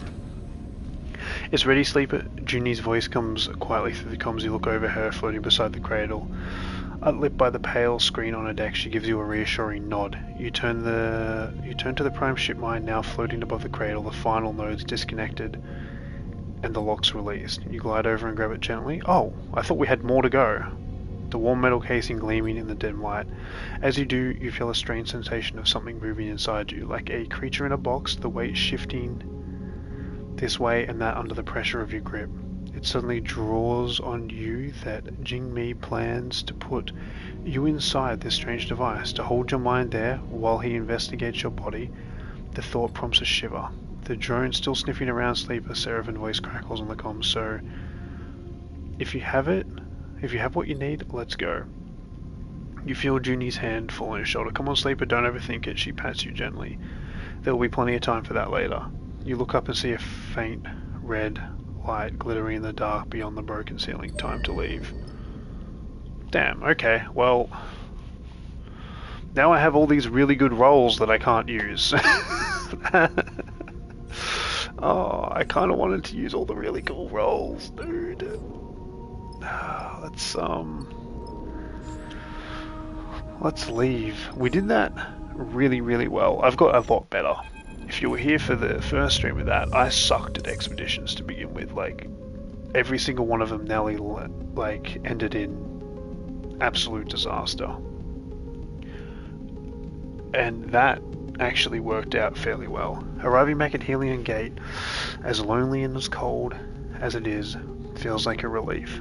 There was a tension in the rig as you came back from the inner system, watchfulness for errant signals and glinting red beacons that choked the conversation. But now floating, we actually have decent rolls here too.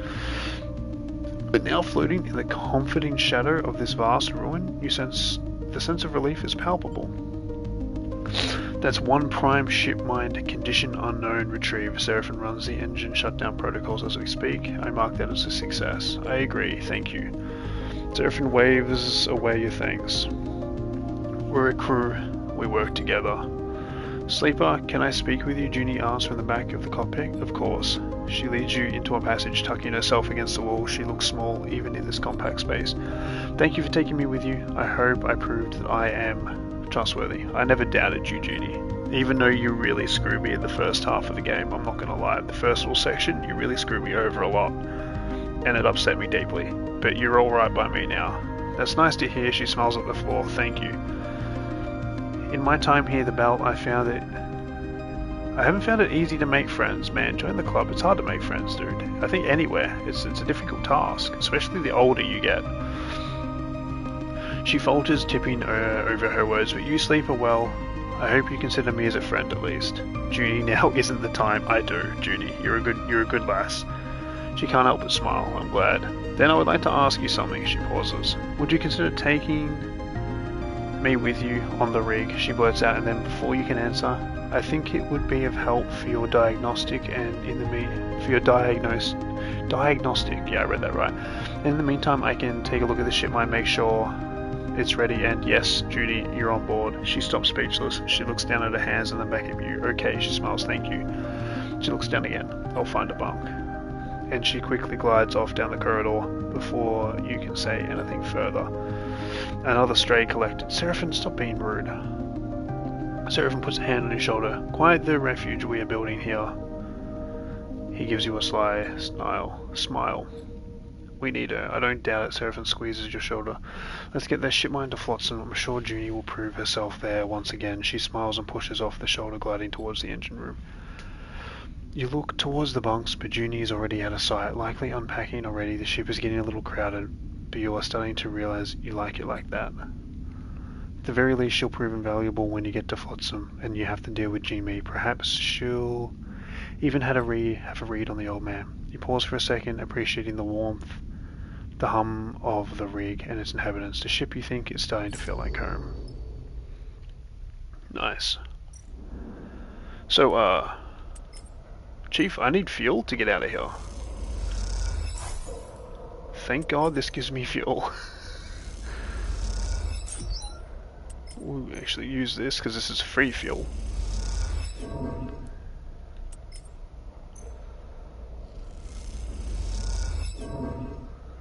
Starving's not great. It's alright though. We have food.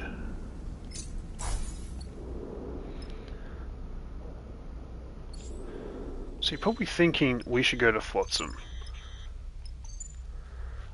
I'm thinking maybe we go to Greenbelt, dude.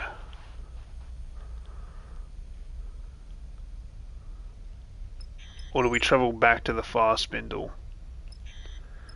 I mean, we go get to the Greenbelt, we get the spores we need, then on the way back to the far spindle, I think we go to the Greenbelt, dude.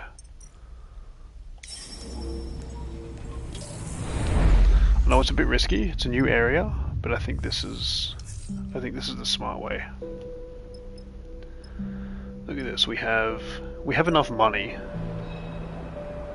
So we can fill that up. We can fill that up.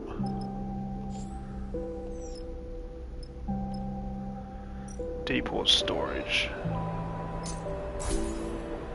We got the spores that we need for that other guy. The arrival tower here. Engage we suck at, so it's interface.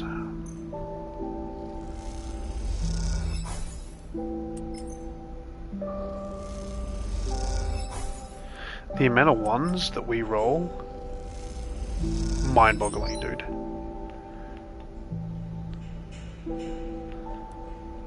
Can I just not use push? I can't use push now. These ones are useless then, dude. Let's have a sleep.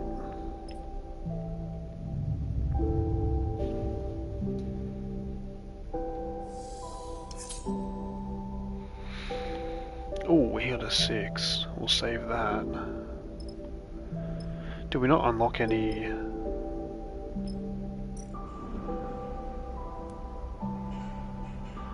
Let's throw a 4 in there.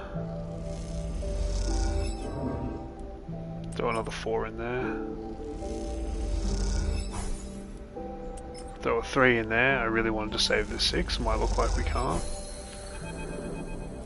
Awesome. Greenbelt buzzes with the focused activity. The passage is full at shift change. Then empty once the work begins. It's a place that runs on its own schedule, but comfortably so. That comfort brought by being one of the largest food producers in the belt. There is always work in the fields, protected by a thick skin of transparent layers, and you can see why the humble life it offers has captured more than a few of the belt's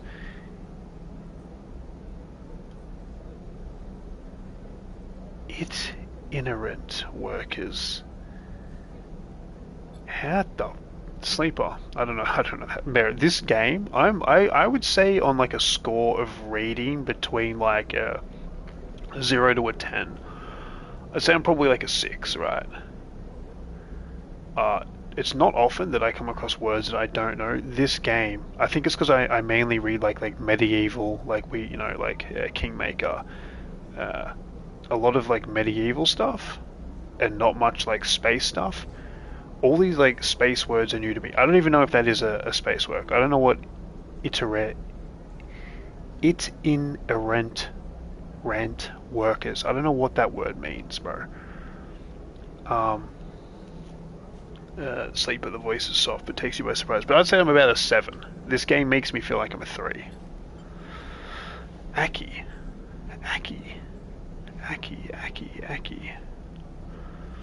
I don't know. Names. All these names sound familiar. As you turn, you're met with a delicate face wearing a confused expression. Apologies, I mistook you for someone else. She covers her embarrassment with a smile. I'm Aki. What brings you to Greenbelt, friend? Looking for work.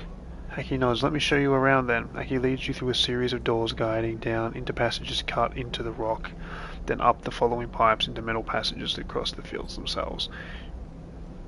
She stops on a bridge overlooking the soft curve of the farmland that makes up one of the asteroid's 2 biospheres. Below, leaves flap in zero-G waves spreading out across the sea of green. The varieties we farm here are specifically selected and customized for microgravity. She puts her hand on the railing at the edge of the bridge. We feed them from beneath, irrigating and nourishing them through the very medium they grow within. The light of Helion helps with this, of course, squints through the transparent roof at the distant pale sun. Where does the food go? All across the belt. She turns to face you. We exchange it for water, for materials, for everything we need for our crops and for our workers. The farm sustains us, and we them. But how about you? Aki's sharp eye takes in your expression. Could you contribute to such a place? A green and growing strip in the grey belt? I would like to. She smiles. Feel free to take a shift below any time you wish. I'll tell the others to expect you. The plants, they have a kind of peace, an eternal quality that makes them seem less fragile than they are. Aki sighs. This place, like any other in the belt, has its pressures. It is for me to navigate them. She looks away, frowning at something in the distance. I must attend to those pressures. Excuse me? I'm glad our paths crossed. She bows a shallow bow. I hope they do again. And with that, Aki leaves you to look over the sea of gently waving green, an impossible, beautiful, impossibly fragile glass case of growing things. Damn, using impossibly twice within 4 words kind of threw me a little bit there, Chief. Oh, we unlocked the bar though. Let's go get a meal. I guess we're gonna do some...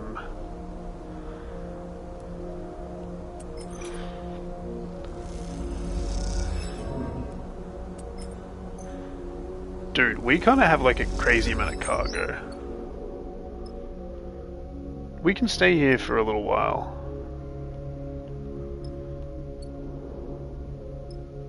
We can stay here for actually like more than a little while. Let's do some farming, dude. Let's see what Aki has to sell, has to offer us. The rolls and the ones, outright infuriating, dude. I swear, I like most rolls. Every cycle, I get at least 2 ones.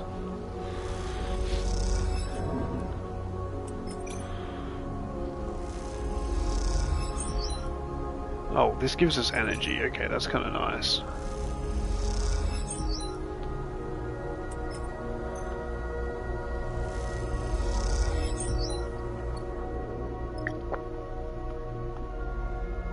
Sip of water, sip of water.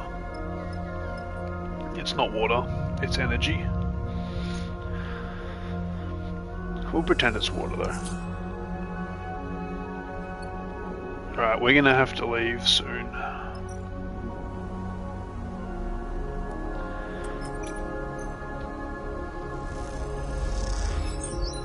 I think they added this hunting mechanic just so it's like you kind of forced to move on every couple of cycles. You have a natural ability with plants. Aki's voice makes you look from your work. It is rare. I'm assuming that when she said sleeper, I did catch that. When she said sleeper, and she said, oh sorry, I thought it was somebody else. There's another sleeper here, I reckon. You expected Aki's typical warm smile, but she looks pale, distracted. I have something I wanted to discuss with you. She leads you out of the biome into the damp rock-cut terminals that run just under the surface all across the greenbelt. I'm sure if you have noticed the section of our fields that have been lying fallow, Aki says as she guides through the low tunnels. It's been like that since I took over as administrator here. My predecessor was the one to fail it, and confidence was lost in his vision. She shakes her head. But we have been unable to recover it. No matter the crop, the preparation, nothing will take. Aki leads you through a set of double doors, and then up into the second biosphere. Immediately you feel a difference. The air is dry and thin. A choking dust fills the space. Hold up. Pouring this. I can't read and pour at the same time. I can't multitask like that. Aki puts a hand out and rubs the dust between her fingers. With its output halved, Greenbelt is under threat, she sighs. Those who wish control over this place are circling, and we cannot afford to lose our independence. But I wasn't always in the belt. Aki stares out at the dry landscape. I was born on a moon, Ember Step, a failed experiment in the terraforming before the collapse. We survived by cultivating the dust. I came here like many in the shadows of the war. My ship lost. Aki pauses and takes a moment, the loss still fresh in her mind. But it held the key. Aki looks to you and perhaps holds it still. She wipes the dust from her fingers. Steppe silk, a plant that thrives in the dry and the dust, a plant that might thrive here. I've seen your ship, and you have shown me that you are to be trusted. I want you to go to the remains of mine, the Windlong Shadow, and try to recover anything that we might use, a plant, a husk, a seed, anything. It's a desperate step. She frowns and looks away. Where's the ship? The wind lies wrecked beyond the sunward edge of the belt, beyond Healer's Gate. Aki paused. I don't know what remains. My crew and I were lucky to escape. Greenbelt has reserves of cryo for moments like this. We will pay you for the retrieval, of course, depending on what you were able to retrieve. Aki sighs. This is our final recourse, I hope, and I will not be judged as harshly as my predecessor. I hope I will not be judged as harshly as my predecessor. I can offer you fuel for the trip from our reserves. She bows slightly. The journey to Helion Gate and the wreck beyond will require it. Come, Aki turns. Let's get back to where green things grow, she smiles. It's a better place to consider the future together. Okay, well, we're going to go do that, I think. And Aki leads you away from the barren biosphere, the doors scissoring shut behind you. New contract on map, new drive available. So it kind of seems like we need to go do yet another job in Helion. So let's go back to Helion.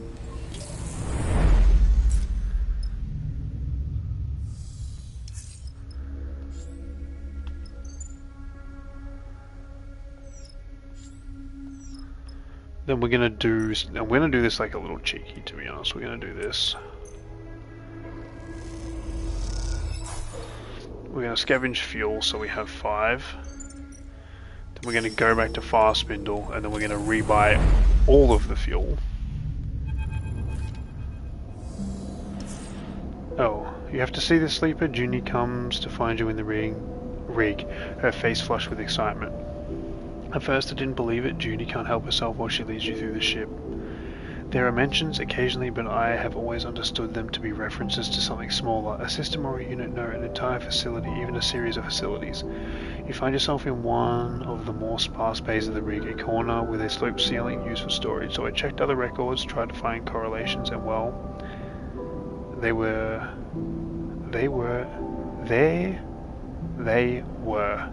You see Junie approaching what looked like a clump of scrap components when you enter. Now looking closer, you see it's actually a section of the core you extracted from the Solheim derelict, the one Junie was eager to acquire. She sees you looking curiously at what remains of the core. I've had to deconstruct it over time, pulling away layers of security and corroded other systems, but all the data has been scrapped and stored. I used data from the derelict near Helion Gate 2. There was the key to cracking the cipher. She looks very pleased with herself. It's quite something. To confirm a rumor like this, I've surprised myself. She turns to you, a slight manic look in her eyes. What are you talking about? Sleeper, please. It'd be easier if you would just listen. They refer to them as bunkers. Junie shifts her deck, floating on the end of the thick connecting table. They were a form of self-surveillance for Solheim, a way of monitoring their own system employees secretly. They were hidden, mostly automated, linked into a network of arrays intended for vast amounts of data capture, to be poured over by a small staff. Junie taps a few keys on her deck. Most were understood to have been purged in the collapse, shut down, depressurized, and sent on a collision trajectories with other bodies. She paused. Though I suspect that last one is a little too far-fetched. I've heard people deny they even exist, that we are misreading the data, that the evidence doesn't hold. Junie turns to the deck screen to face you, but I've found one. You see a map, a set of coordinates on the sunward side of Holmes Rock, the edge of the belt. And you want to go? Any one of these bunkers is a gold mine. Junie pauses. At least from a data archaeologist's perspective. She sees your reaction, and, Junie adds, hoping to convince you, in truth, we don't know what else is in there.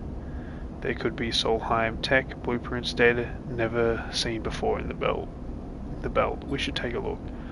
I'll give Seraphim the details. She smiles. We could be making history here. And thank you, Sleeper. Junie bows her head. I never would have found this without the core you gave me. I understand that was a sacrifice on your part, but now it's time to claim the rewards. We leave Junie in the storage bay, working obsessively through the data. It's hard to know through all the excitement what the real value of one of these bunker facilities might be. But if they are as well hidden as Junie said, there must be a reason. When there's time, you hope to find out what that reason is. Where was it? Holmes Rock. Oh, we need a Havsnat, which I imagine we get from Flotsam. I'm kind of making that up. I actually have no clue. Just wasted money there, but it's fine.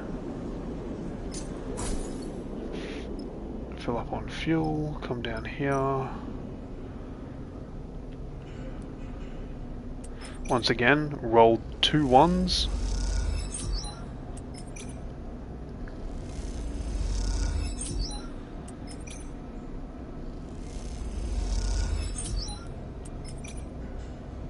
We'll just leave 2 1s, I think. Right, let's go back to Helion Gate.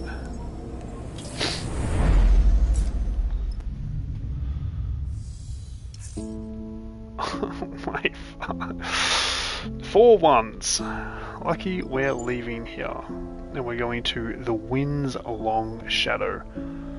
Recover step silk husks. Payment 100 cryo per husk. We have 5 supplies. We run it. We confirm Vector. Now, I think we bring... Honestly, I think we bring Junie because she's good at interface. We bring him because he's good at not engage. He's good at the other one that sounds like engage that isn't engage. I can't remember what it is. And we're good at engineering. What is it? It's engage. It's the muscle one.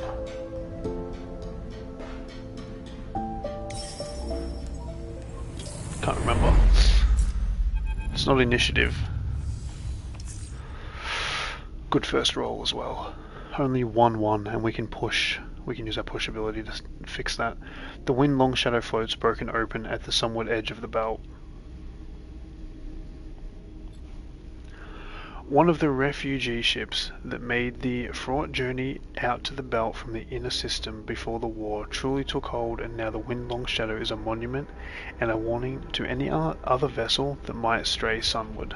The last ship out of the Ember Step, Junie looks out towards the wreck. I can see it was beautiful once. It's hard to imagine that this cold, dead place might hold some key to the future of a settlement as verdant as Greed Belt, but that is why you were here. Step silk husks, that's what Aki said, the crop she brought from her home carried with the refugees. If there's any left, it'll be your job to continue its journey from this place. This is no salvage job, Sleeper. Seraphim gets up from the cockpit. You need to be delicate, and more of those things we get, the more Aki will pay. Not to be a total mercenary, Seraphim winks at you. You look at the wreck shrouded in the debris. Delicate, right? Time to put that to the test. Okay, so what do we got here?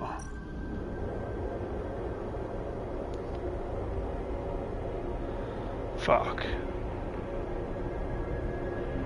Okay, so we have engineering there. That's going to be our focus.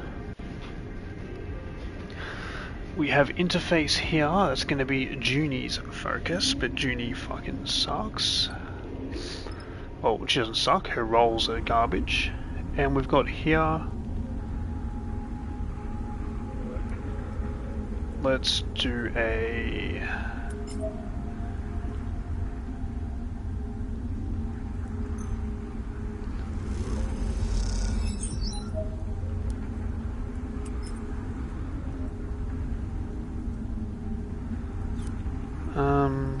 Does it matter which side I do?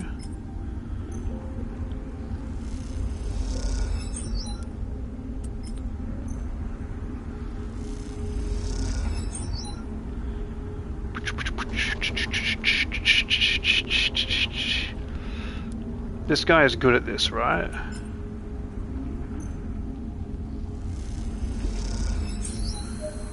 Phenomenal job.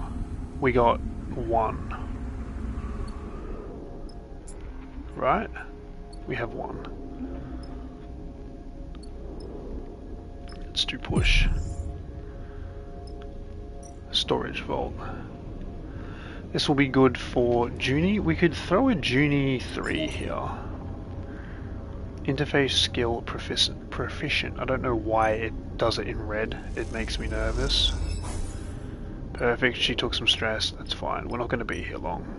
We're kind of dominating this. Gonna do that. Gonna do that.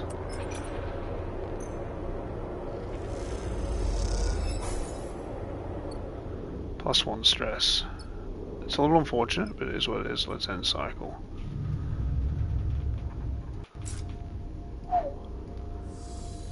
Good rolls. Yeah, acceptable. We got a Junie with a 6, which is kind of big. Which means we can put that on you, Junie.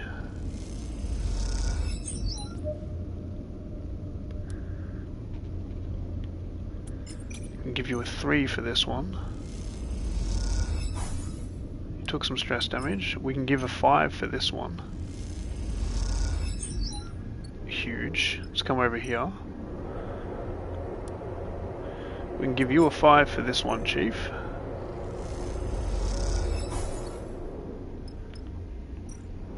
We took a little bit of depressurization on that. We can do a 5 for this. Come over here. Hopefully we get the positive roll. We do. We got the second one. That's big. Then we come over here. And we win this. What a good little run.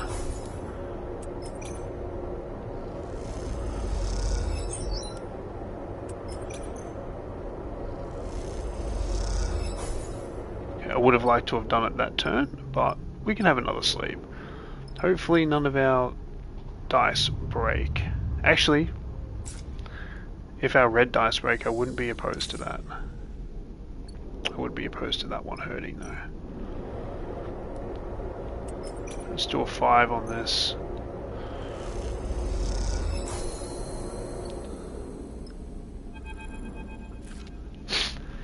If the wreck wasn't dead before, now scoured of the final husk of life, it surely must be. As Seraphim starts off the drive, you give the Wind Long Shadow a final look in its resting place. It's hard to feel sad about another clunk of scrap orbiting in a system that is made of nothing but scrap of past regimes. But the people who lived on and built this ship, those people are worth a moment of memory. You think of them as you prepare to leave and hope that they, like Aki, have been carried on to new lives beyond the desperation of escape.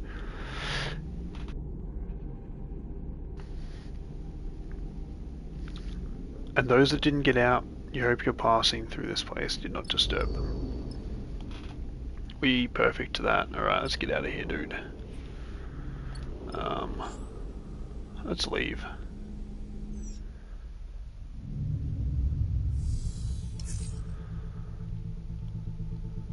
Let's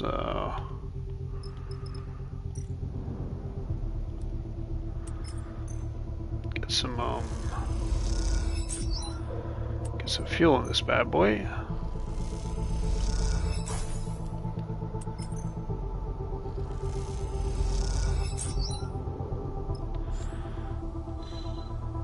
Now let's go back to Greenbelt.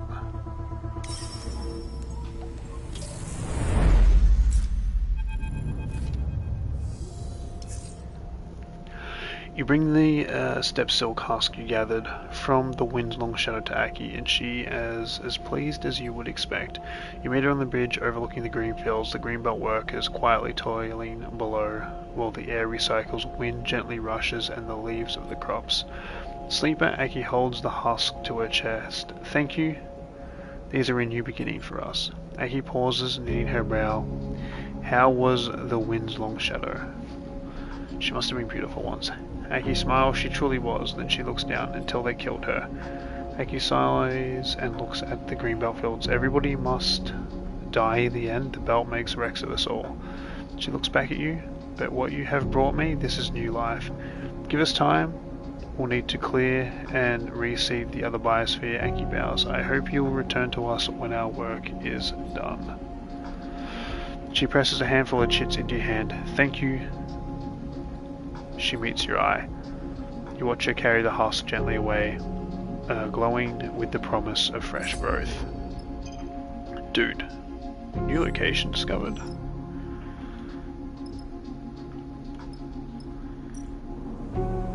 Oh, okay, in 1, 2, 3, 4, 5, okay. Let's refill supplies. Fill our fuel. Now let's go give, actually, while we're here, is there any work that can be done? No, there's literally nothing we can do with our rolls. Cool, well, let's leave. Let's go back to, can I go straight from, no I can't. I can go straight to Helm's Rock. No I can't, because I have the fuel.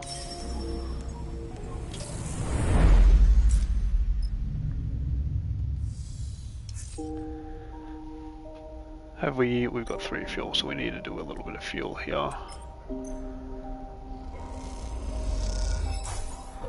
5, I think that's enough to get us out of here.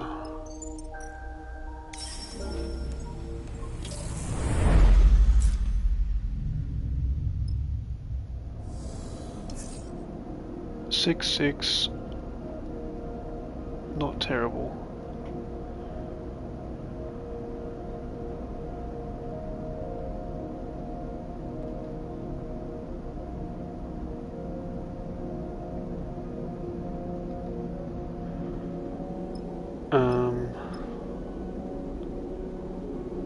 Let's go and sleep.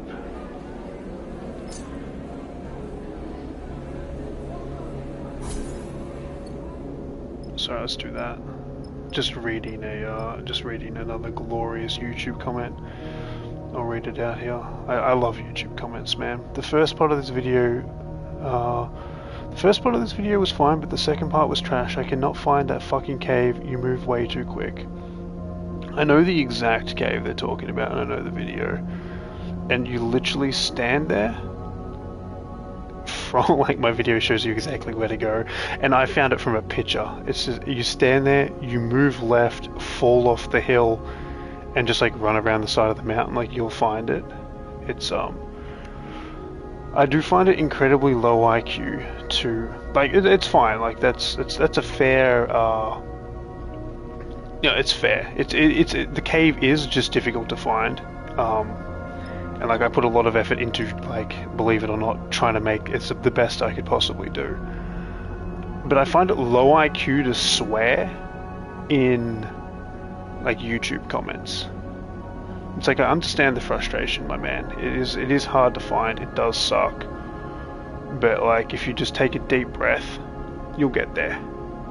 It's not the hardest thing in the world to do. But you know, it is what it is. It's also the glory of making guides. Is it's the reason I do enjoy making guides, but I don't at the same time. Is you just, like, there's always going to be people that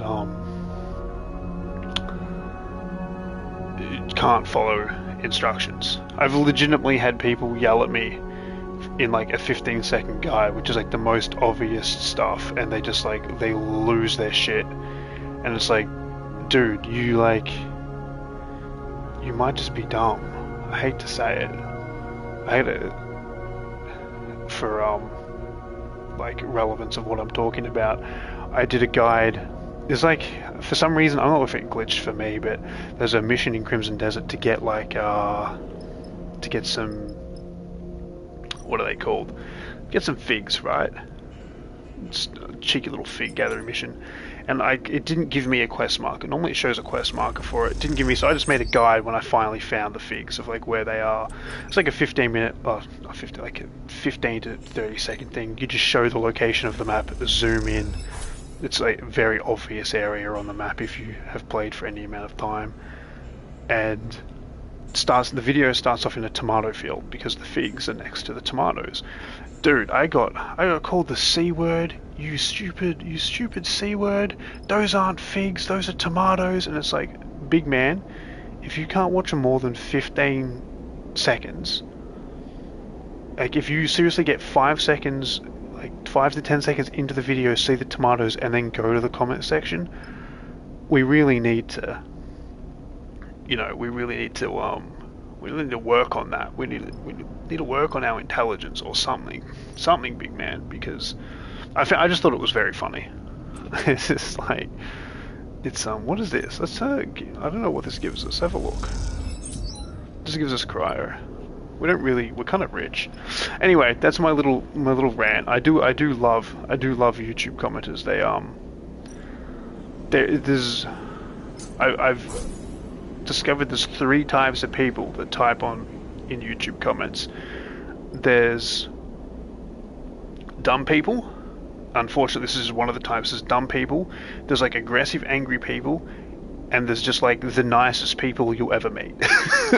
Unfortunately, the dumb people is just like, a lot of the time, like, I remember I watched a video a while back, and it made me realize, it was like one of the first comments on the video was, where do you get the helmet for this? It was like a guide thing, and it was like in the first 30 seconds the guy tells you how to get the helmet, and it's like there's no accounting for the dumb people.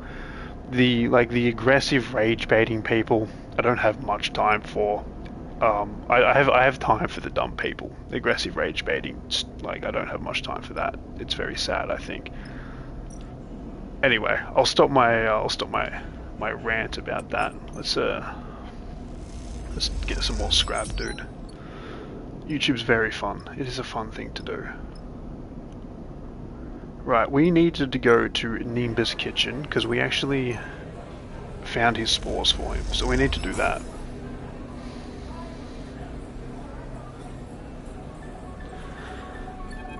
And now he should want to speak to us. You remembered us. Nimber appears at the loading dock, slate in hand. As you load the crates into the back of the kitchen, I'm a little surprised. You look at the chef. He looks tired, though his sharp eyes haven't dulled in the time between your meetings.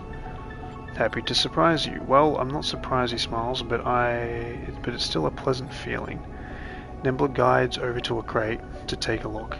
He squints at the crumpled corners and bent lids. Not in ideal condition though. How long have they been bouncing around in the hole? They were like that already. Now that I can believe, they didn't bother to bring them right to the station after all. I mean, no, we kind of did take a little bit. We kind of went all over the place with them.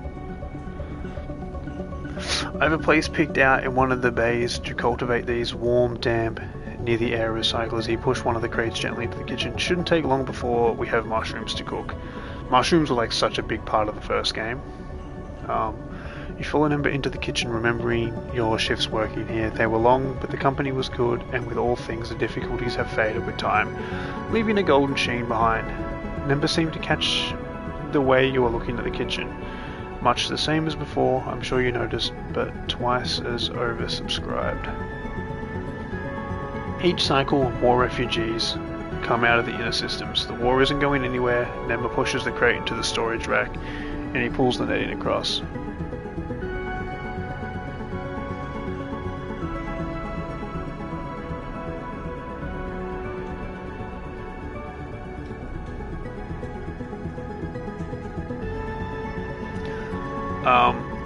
They disperse across the belt, of course, as many don't make it much further than the overhang, especially if they can't work. It's not just food either. We need blankets, housing. Nimber suddenly pauses and shoots a look over his glasses. Tell me, how was Greenbelt? It was green. Helpful. Raises an eyebrow. I heard it was organized as a cooperative. All the workers sharing in trade of their goods, but no chits exchanged, only resources for the colony. Nimber watches you closely. I had to pay Crow for the spores. Well, they can't all be saints, he smiles. I'm sorry for that. It's all good, dude. They were pretty cheap. I mentioned it before. Well, it might be the kind of place to offer aid to people here. Nimber sighs. I regret being mercenary, but waiting for benevolent helpers doesn't work. Apart from present expectations, of course. Apart from present exceptions. I can speak to them. It's worth a shot. Number looks you in the eye. But you need the trust first, earn that, talk. You have the feeling Number was waiting for your suggestion. Here, he takes one of the crates of spores. I'm sure they could use these. Take them as a gift. He pushes it to you. But don't begin with the spores. Begin by understanding what they need from you. Trust me, you have a feeling Number is good at getting what he wants. Meanwhile, I'll have a meal prep to begin. He takes a deep breath. Thank you for the spores, really. I'll keep asking for help, and you have to forgive me for that. He smiles. It doesn't mean I don't understand what you were giving. Now get out of here. Number waves you away with the crater pack spores, his expression somehow both withering and encouraging at the same time. Minor drive complete. New drive. What was it? What did he want me to do? I didn't actually understand it. I'm not gonna lie. Major. Number wants to make an alliance with Aki, the Minister of Greenbelt, to help with his humanitarian projects in the Underhang. That's what he wanted. That's what he wanted me to do. Well, we have to go back there anyway, so I'm pretty happy to do that. Okay, get this stuff off.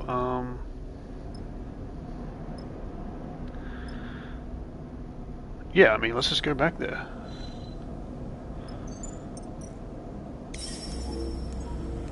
Hopefully by the time we get back, they'll be pretty much ready to,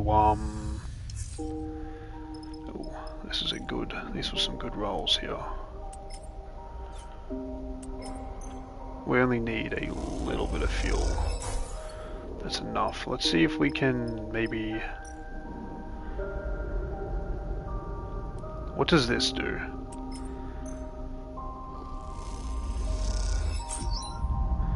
It gives us raw scrap. Don't think that's really needed. What does this do? +1 supplies. Okay, well we didn't need that, but that's nice.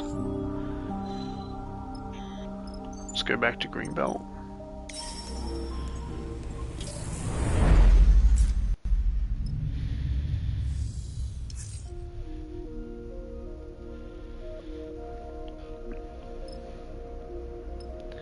What do we got? 2 cycles. Fortunately, we can't really do much here apart from drink. There's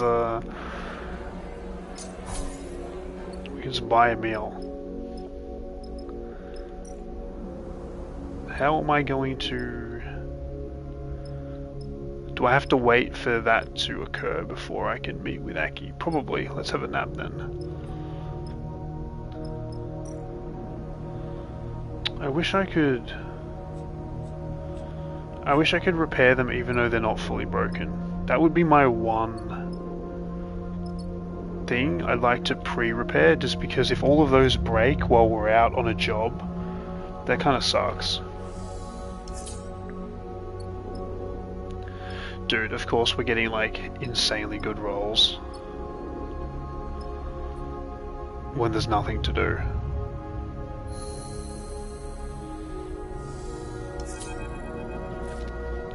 The biosphere, once barren, is transformed.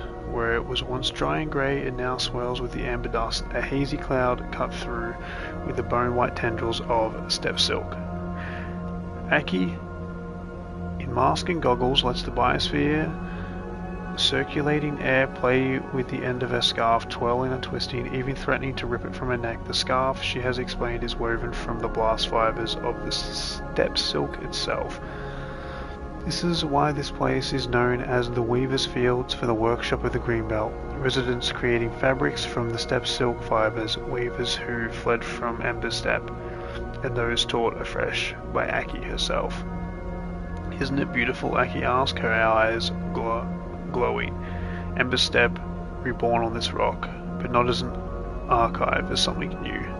The plants themselves are reconfigured, the step silk adapts well to microgravity, even thrives, and the dust itself becomes a cloud that surrounds it.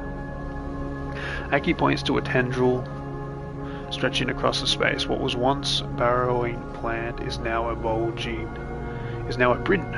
was once a burrowing plant is now a bridging plant. Like us, it projects itself across empty space, pushing into its new conditions. Aki looks at you. Sorry, I'm rambling. This place does it to me. Her chuckle is muffled by her mask. It is beautiful. Aki bows. Thank you, I'm glad you like it. Let's leave the dust house. We can talk more easily outside. She shepherds you through some nearby double doors, the space between blasting you with air to clean away the dust. You find yourself in the sparse room, racks of unfamiliar tools on the wall, silt-like windows, looking out into an amber dust storm. This is just the beginning for us. Aki has slipped off her mask, her voice crisp and bright above the rambling of the air recyclers. The step silk has already been harvested, retted, and woven. Damn, you guys work fast. This is no synthetic fiber from the dark side looms. This is natural fabric out here in this unnatural place. Aki brushes a little dust away. We'll trade it and we'll get the Greenbelt needs to stay stable, to feed its people. I am the administrator, but the workers are the owners here, and we'll make a future of ourselves from our work. Aki shrugs. We control our path. What more could we want? Silence falls in the room. The idea of such a future is so desirable that it's almost painful. An idea that haunts you. You can spend as much time here as you like. Aki breaks the silence, somehow aware of your thoughts. I find the noise soothes me. I mean, I would, but there's nothing to do in this place. Thank you, though. Aki bows gently. Aki pauses. There's something you want to ask me, she smiles. I can see it right there on the tip of your tongue. Explain about Nemba. Aki listens carefully as you talk about the refugees in Fast Spindle and the possibility of setting up a mutual relationship between them and Greenbelt. The Fast Spindle is a long way from here, she sighs. Come find me in my unit later, we can discuss more then. You leave Aki in her dust house, surrounded by the landscape of her home world, one of many creatures born on that parched moon that is in the process of terraforming into something new. Well, Aki's unit. Major drive complete. Gift spores. What do we got? 3 points available? I'm honestly thinking we go hard into like double engineering so we have a use for those pesky 1s and 2s.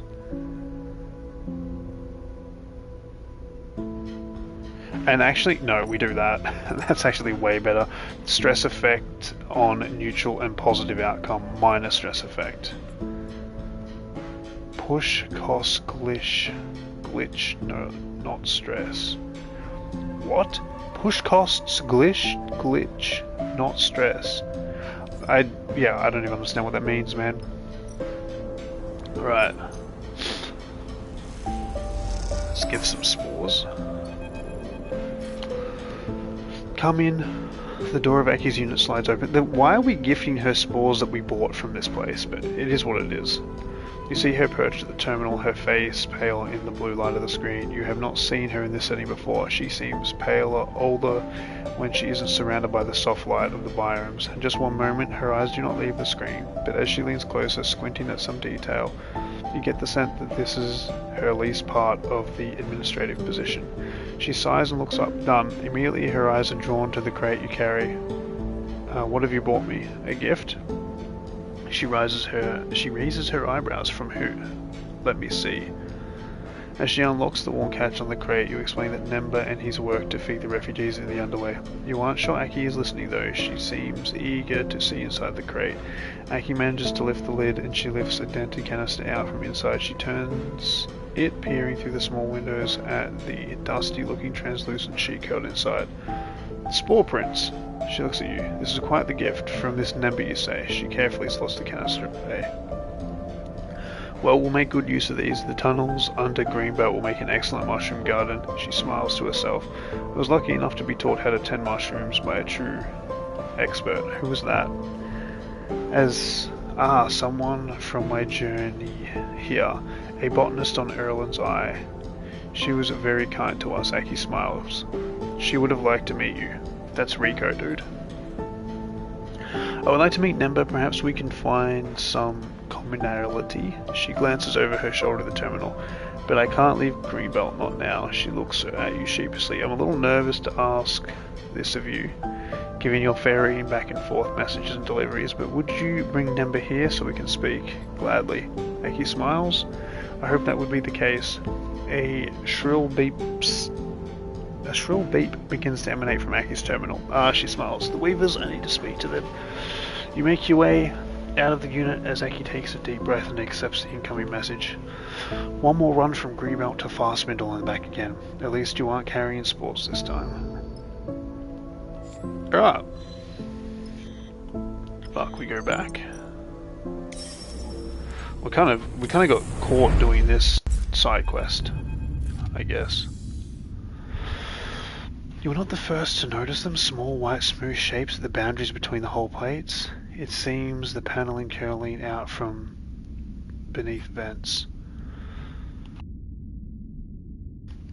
Mushrooms dotted here and there all across the cargo bay. Mushrooms growing on your ship. This doesn't seem very hygienic, Bliss floated next to you, surveying the scattering pale caps in the cargo bay. It's not hard to agree, although you doubt spores and fungi can have a significant effect on your body. Not that you've risked it before. We should vent the cargo bay. Seraphin voice crackles through the cargo bay speakers. He's flying the ship, but you updated him on your new passengers. This is what comes from having spores in Monkey Crate sitting in your bay cycle after cycle. Bliss shrugs. They don't seem to be hurting anyone. They float over to a cap and tear it off the stern. We know from Nemba that these are edible. We could farm them. We're always short on supplies, Seraphin Voice buzzes through the speakers, but a few caps don't make a meal. Bliss inspects the cap. I do like a good mushroom. They sniff it back on the eye. They had these amazing mat and smelled amazing. That's the stupid word that I can never say. You look over the cargo bay, it doesn't get used much. Most of your halls fit comfortably in one quarter. There's plenty of room to isolate a little growing area, maybe with some plastic sheets. Or you could just open the hatch and let the void sterilize the whole place for you as you fly. After all, if these things get into the air recyclers, you could have a serious problem on your hand, and who knows what that might do to the wiring. You doubt either decision will bother Nemba, at least.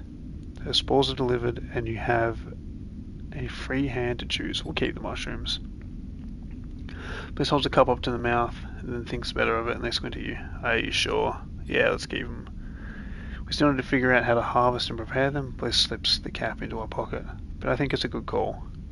You hope they're right. The rig is busy enough without adding extra ecosystems into the mix. As you leave the cargo bay, you suddenly realize that you've taken on yet another project. It is becoming a habit. I mean, it doesn't seem like a bad thing.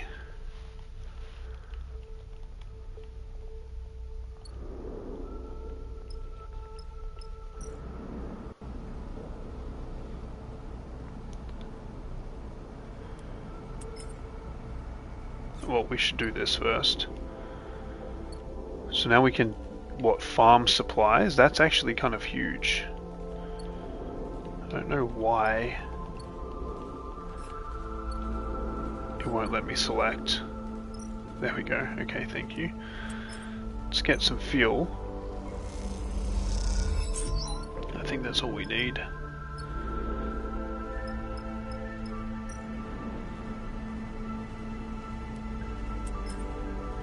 Endure, that's the one. It's engage and endure.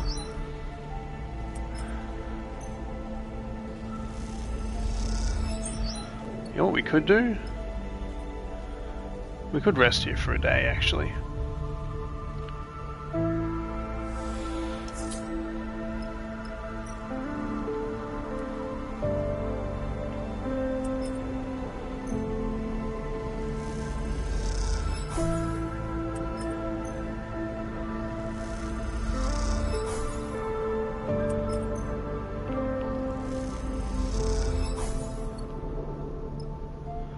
Probably wouldn't rest another day. I don't think it's worth doing.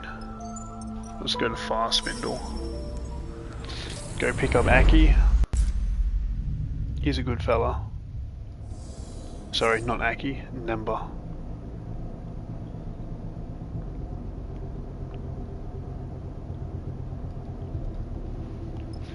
Right.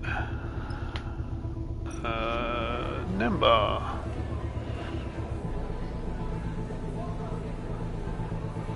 Oh. Okay, we need 10 fuel. We can do that. That's not hard to do.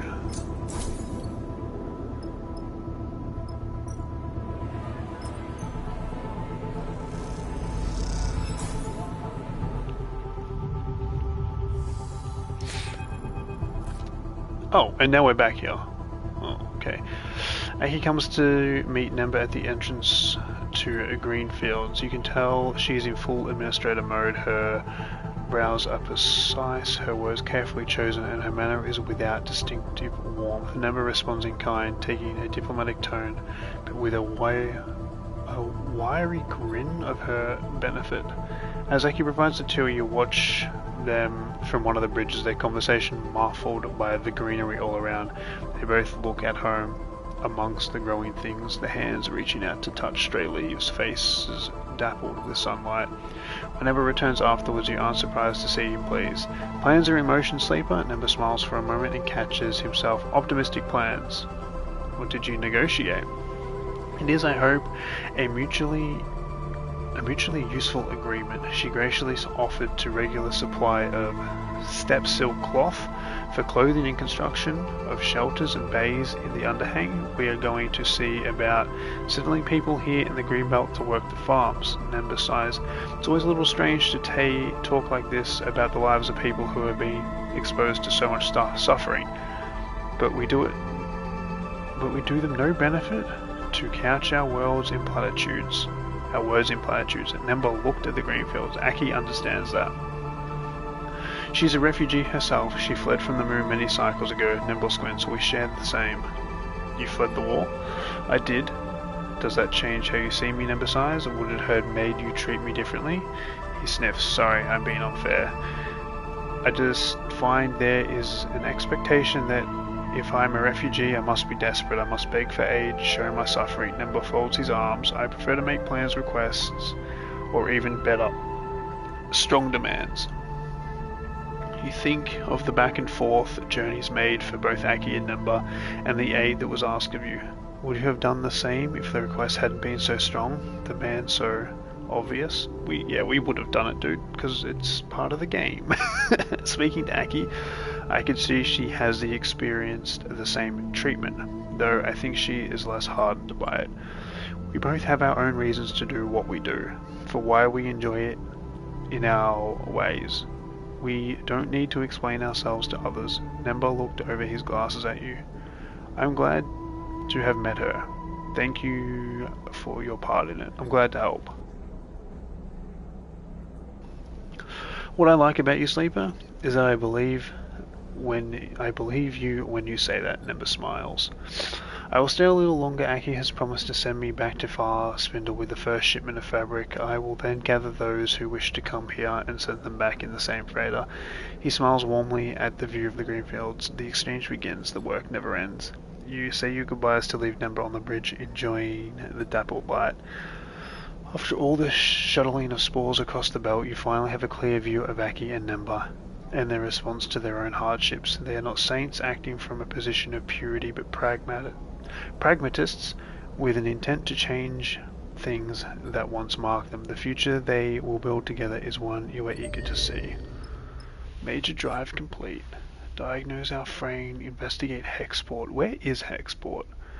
Find Junie's bunker. We don't know where that is. It's not here, is it? No. Where's Hexport? That's the scatter yards. That's the hollow. It's Uberso territory. Helms Rock, Flotsam, Far Spindle, Helion Gate, Wellspring. I assume it's probably in Uberso territory, right?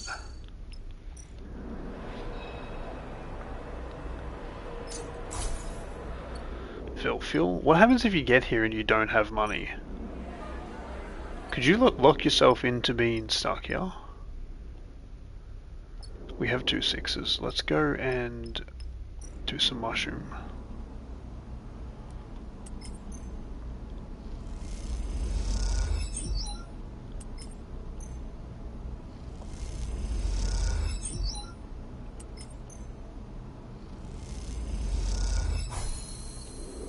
Perfect.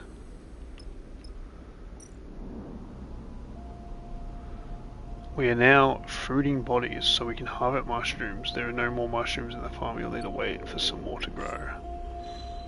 Cool. Alright, let's go back to the gate.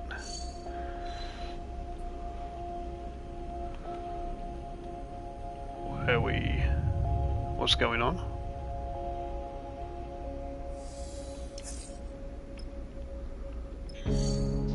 I have no idea what the hell that was.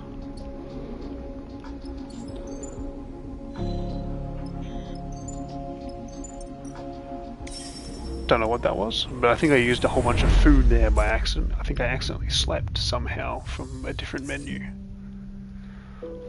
I did.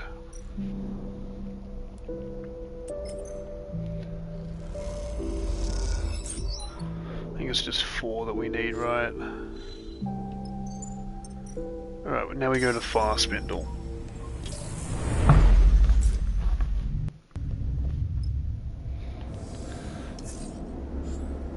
Nothing here. We refill our fuel.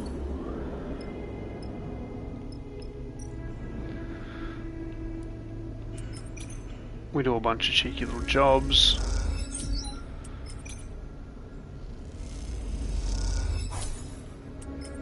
Oh, we're starving. Let's go eat some food.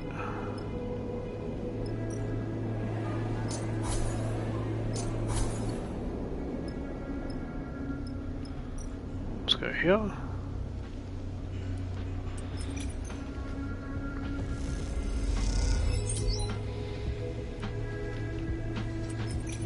What I've noticed is we haven't had any more glitches, which is quite nice, because that was really screwing us last time. Glitches were really messing us up. I'm sure they'll come back at some point though.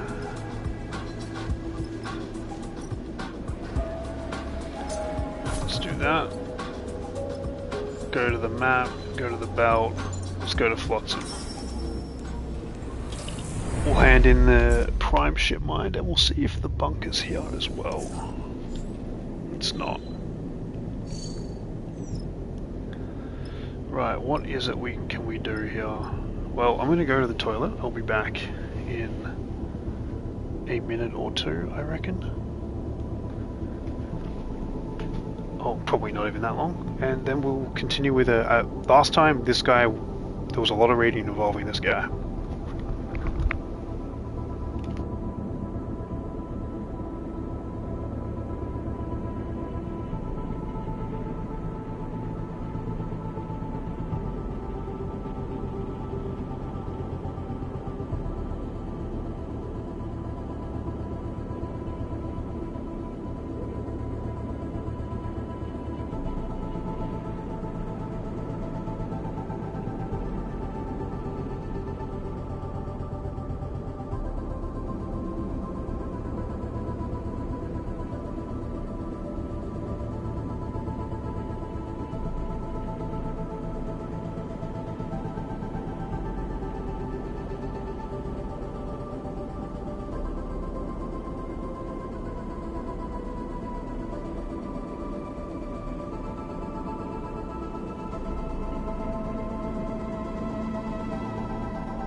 Right. I really like this game. This They really improved it in like all manner compared to the first one.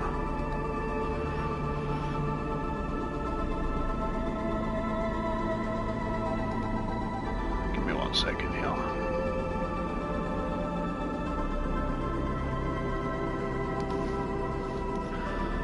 Yeah, it really is phenomenal compared to the other ones. I'm just gonna do something real quick.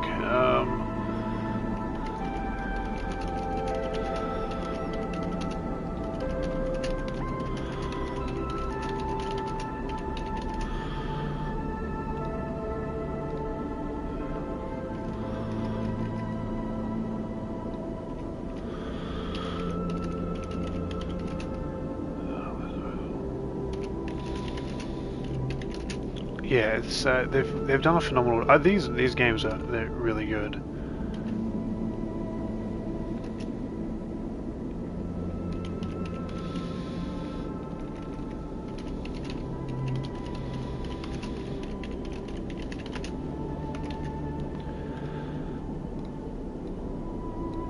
Right, so we're going to talk to. I guess the plan is we're going to talk to him.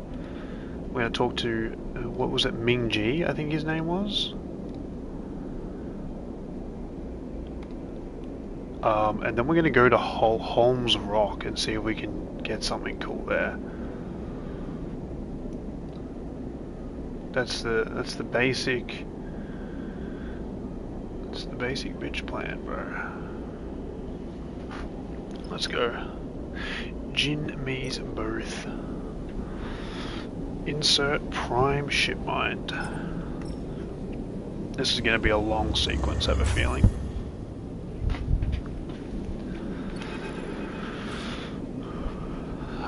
Come, let's get you inside. Jingming swings open the keen, corroded door beside the booth. Such a prize must have levied a heavy cost. It was actually really easy to get. You glance beside you to Ginny, who insisted she come along, and not on letting the prime ship hide out of her sight. Your friend too, yes, please come in. Jinmi beckons and then turns back and disappears inside. Ginny squints at you. Are you sure you trust this one? I do. And lead on, I guess. You both squeeze through the door and drift down into the workshop. You are aware of Junie's eyes wandering across the piles and piles of tech either side. And you wonder if she recognizes anything among the junk. Sit, sleeper. Jinmi is already at the chair arranging the array of arms. And I'll take the shipment if you please. Let's hand it over. You hold the shipment in front of you and you give it a small push so it floats gently over to Jinmi. He grasps it with both hands and takes it to a neat little work table in the back you didn't see before, where thick cables float lazily tethered to the wall. You slide into the chair looking at your feet. Behind the bottom bar, to hold yourself in place, you watch as Jinmi begins connecting up the prime shipment. A tremble of nervousness runs along your arms. Suddenly you feel Junie's hands clasped around your own. You look over into her face. Is this okay? I want you to know I'm here. Junie's actually such a G, dude. Thanks, Junie. She nods silently. Jinmi calls across the room. You're going to need to talk us through what you're about to do. Of course, Jinmi is slotting an thick cable into the shipment. A little patience, please. All this is very technical. He turns to face you both. What is your friend's name, Sleeper? Junie answers for you, and I can tell you are using a Solheim-built data cradle modified to handle a prime shipment. She rattles off at speed, which will work as long as you manage the data flow through the polymer-clad overflow cable looped into the asynchronous cortex cache. Yes.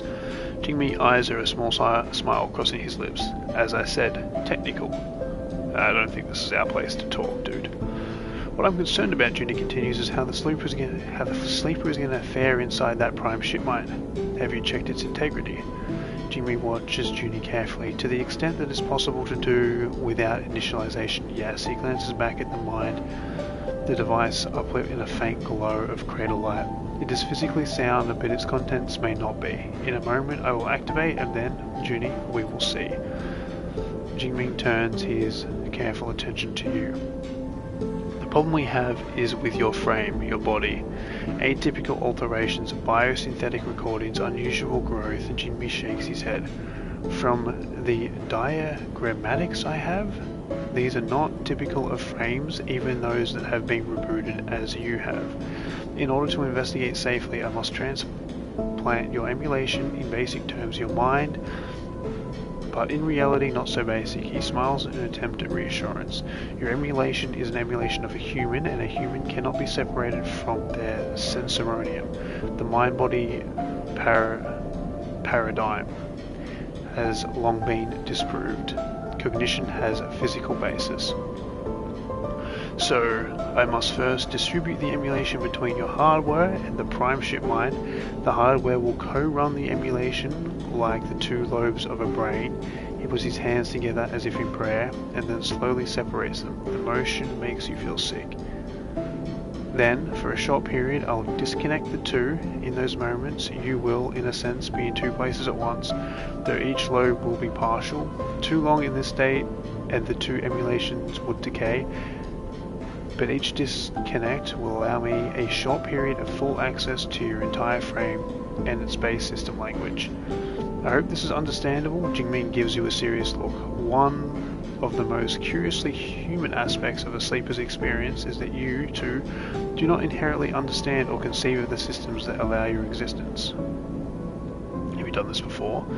You are the first sleeper I have encountered, so I must answer no. Jimmy smiles apologetically, but I can promise you that I have tried this concept in my own practices. I am familiar with the needs and the nuances of artificial minds.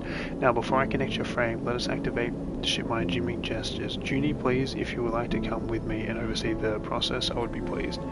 Junie shoots you a reassuring glance and then glides over to the ship mind, obscuring your view of it. You hear a quiet conversation between the two of them, their silhouettes lit by a flickering screen light of scrolling low lines of code. You take a calming breath, but are instantly aware of how superfluous that action is when your frame required no oxygen at all to function. There's a certain sensation that accompanies such thought, a jarring disconnection, like when descending a staircase. Your foot expects a step and then finds void instead. You try to calm the growing anxiety as Junie and Jumi assess the mind. The ship mind is pristine. Junie turns back and drifts towards you. Our care in its extraction seems to have paid off. Junie smiles. This is good news. Junie is indeed right, but you have done well. Junie approaches. I, however, seen only minor traces of protocol that the ship mind was designed to house. The one that ran the ship it was installed in. I would expect to see it in full. He angles his head and lifts his shoulders in a slow shrug, but protocols are not easy to track. In the end, it only saves us a step of extracting it from the mind instead. I simply wipe the traces. Jimmy stops behind you. A protocol, Jimmy adds, is not like an emulation, like your emulation. It has no integral physical element. It is only data and therefore can be anywhere in that ship. In the end, its absence does not concern me. Let's get on with it then. Jimmy nods and lifts the far end of the thick cable you saw earlier. You know, this is the end that will connect into the port on the back of your head. It's crazy how I could have been like, it concerns me then, but I'm reading this and fundamentally barely grasp what's happening. Like, I get it, but at the same time I don't get it. Like, him talking about, like, if the fragment of whatever is not in the ship mind, why would I care? You know, if the expert's not worried about it, I'm gonna not worry about it because I don't fully comprehend. This isn't my field of expertise, you know? Junie settles beside you again. She gives you a silent look. It's time. You turn to one side to allow access to the port, your eyes fixed on the far wall. You see that something among the piled tech there that you hadn't noticed before, a small metal skull-like head, like that of a doll. You frown, trying to focus on the head, and then the cable connects. You are split like a cell, dividing, wrenched in two directions at once. The world goes dark, and the cloud rushes in to fill the gap at the center. What happened? You ask the question in your mind and you feel it travel across the gap as it forms, like a finger drawn across the scalp from ear to ear. But not scalp. You have no scalp, no head. You are stretched out like a thin, like skin on a. You are stretched out like the skin of a drum, looped like the string of a noose. The smallest vibration echoes across yourself like a ripple across a puddle. And then you feel a strong pulse, a heartbeat like thunder, like footsteps, a flickering. Oh, this guy's creepy as shit. This is not what I expected to happen at all.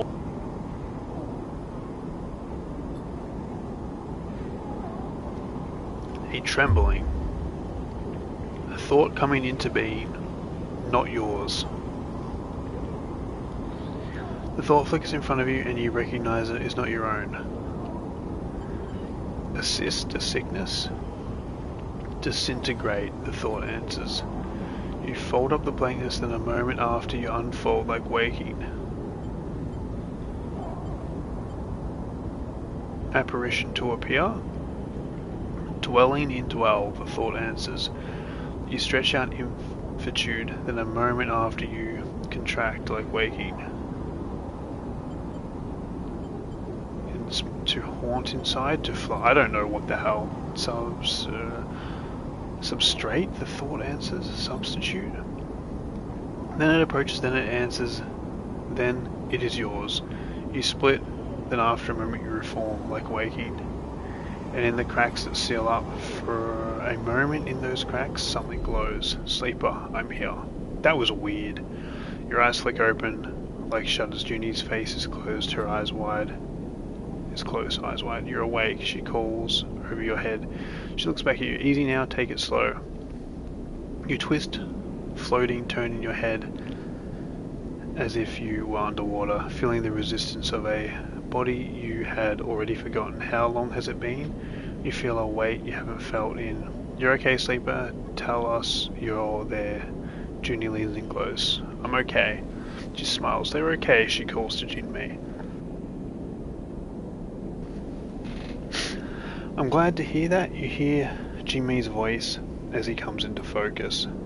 The process was successful. Jinmei floats beside the chair, his hands clasped in a businesslike fashion. I was able to access the frame directly without your emulation being present. I ran the administrator level diagnostic process built into the system and received the results. He takes a moment to gather himself. Your frame is indeed changing. The protein change that codes your biosynthetic organ groups, cells replacement, have been altered. To put it simply, your body is flowing a new set of instructions.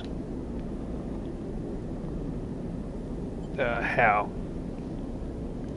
The process, the entire replacement of your protein chain, could only have been achieved over multiple doses of specialized substance, as part of a carefully planned process of total substitution.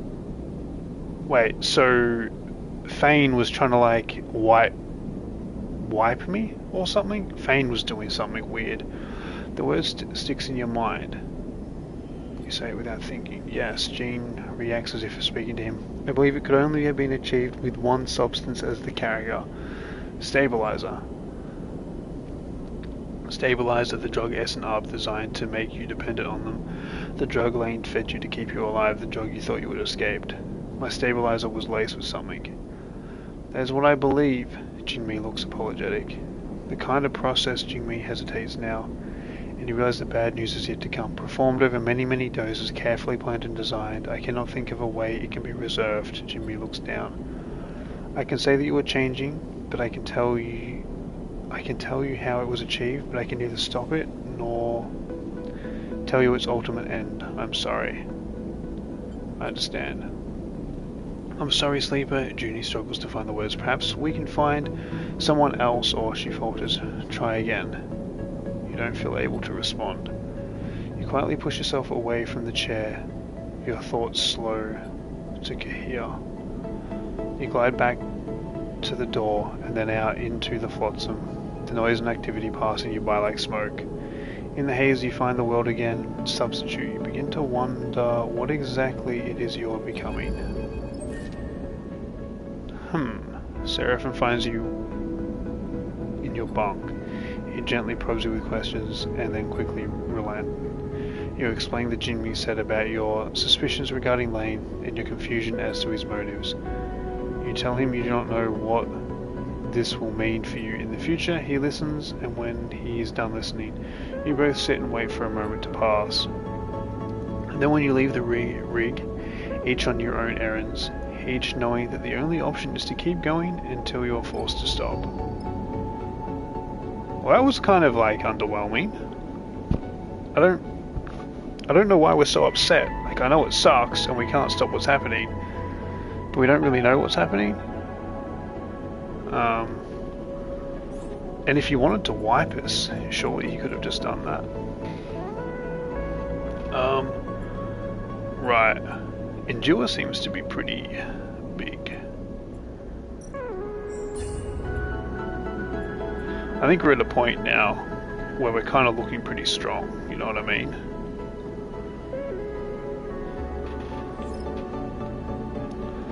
Right. So, well, let's go buy some stuff.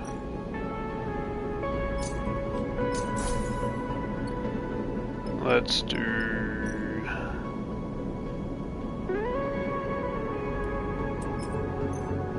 some work.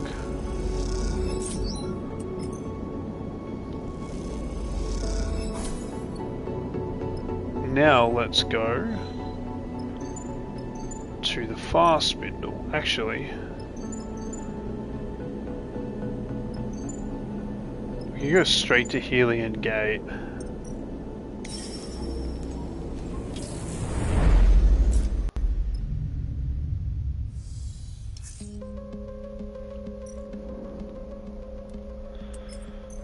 What's our thing? Find Junior's bunker, investigate Hexport. Where isn't?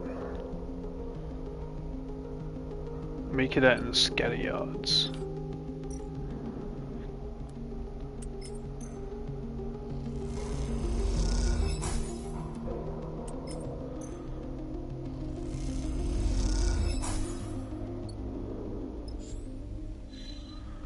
Right, now let's go to Holmes Rock, remote asteroid colony.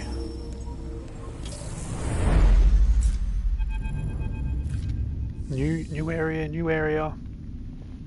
Sleeper, Bliss speaks quietly from the door at the back of the cockpit. Can we talk? You glance over at Seraphim, his head back and eyes closed while the rig cuts through the empty space. You don't seem to be needed here. You unclip from your harness and follows Bliss. How are you doing? Bliss glances over their shoulder as they drift back towards the back of the ship. The question takes you aback. You can't remember the last time anybody had actually asked with real intention how you are. Better than I was. Bliss shoots you a look. That's a good way of thinking about it, I guess. To be honest, Sleeper, I'm not sure how you are still standing. Breaking our dark side, then again in Hexport. Those things take a toll. Bliss turns a corner. It's okay to give yourself space to feel that. Bliss leads you off the main corridor into the workshop they set up when they repaired the ship. It is small, but its neatly arranged tools and slope walls help it feel cozy and tucked away. You see improvements everywhere, new tools and equipment. Bliss notices you looking at the upgraded setup. I told you I'd be worth taking along. I never doubted it. She raises an eyebrow. Well, that's a lie, they smile. Feels good to hear though. Anyway, I didn't bring you here to brag, please, or at least not to just brag. They suddenly glance away, the atmosphere in the room shifting. I can see your body is showing the strain, Sleeper. I brought you here so I could do something about that. They beckon you towards the workbench. When you both settle onto the stools, they flick a small light and aim it at your arm. Let them look. Bliss gently cradles your arm, turning it to inspect the underside. You see tears and holes in the vinyl skin, the dark, moving things beneath. We watch her work. You look as Bliss brings the light closer to the biggest tear, and it glints off the metallic tension in your forearm. Below them you see something more fluid and wet catching the light. You know you aren't the first Sleeper I've met. Bliss talks while they inspect the rest of your arm. I actually partner with one that my old repair bay on the eye. That's us! That's us! Feels like 100,000 cycles ago now, but I remember them. Their precise work, their quiet enthusiasm. There was something calming about their presence. Bliss swaps to your other arm. They were different to you, just like one person is different from another, I suppose. But I can't help but remember that time. I was a different person then, that's for sure. They met your eyes. Going through something of a transformation myself. What do you mean? Bliss lays both your arms down and leans forward to inspect your upper chest, adjusting the light. I was pretending before, I think, to be a person I was expected to be. They press along the hard protrusion of your calficle, whatever that is. There are so many calculations I was making, so many corrections. How I held myself, how I spoke, how I reacted. They pushed gently against the edge of your metallic ribs one at a time. I didn't realize how tired I was until I gave up. I came here to the belt with somebody, and when I did, I realized this was my chance to become something new. So I let go of everything. They look away. It was messy, ugly, and the person I came here with, I let them go too. I was punching out at everything because it felt like everything was holding me back, stopping me from the change I was owed. Don't worry, they smile weakly. I'm calmer now. I'm not about to explode on you or anything. It's just a difficult process, but it feels like shedding 100 suffocating skins that you spent half your life putting on. One by one, they meet your eyes. It feels like an escape. They lean forward again and check the skin of your shoulder, where it is worn and faded. You let them the atmosphere, quiet but calm in the workshop, a feeling of solidarity growing somewhere in your frame. Not bad, sleeper. You're holding up well given everything. Bliss folds their arms in front of them protectively. But I'm still concerned. There is some decline to your system functions. Let's keep an eye out for components. Thank you, Bliss. It's no problem. They're released from the stool and a drift over to a rack of tools. I owe you for jolting me out of whatever my life had become on the fast spindle. You leave Bliss to their workshop, feeling reassured that you have them here on the ship. As you do, you think of your relationship to your own body, this frame that you were forced into that has never quite felt like your own. You realize that this feeling is not unique to you. No one gets to choose their body. Everyone has to contend with the entropy of their flesh. And in that realization, you feel less alone.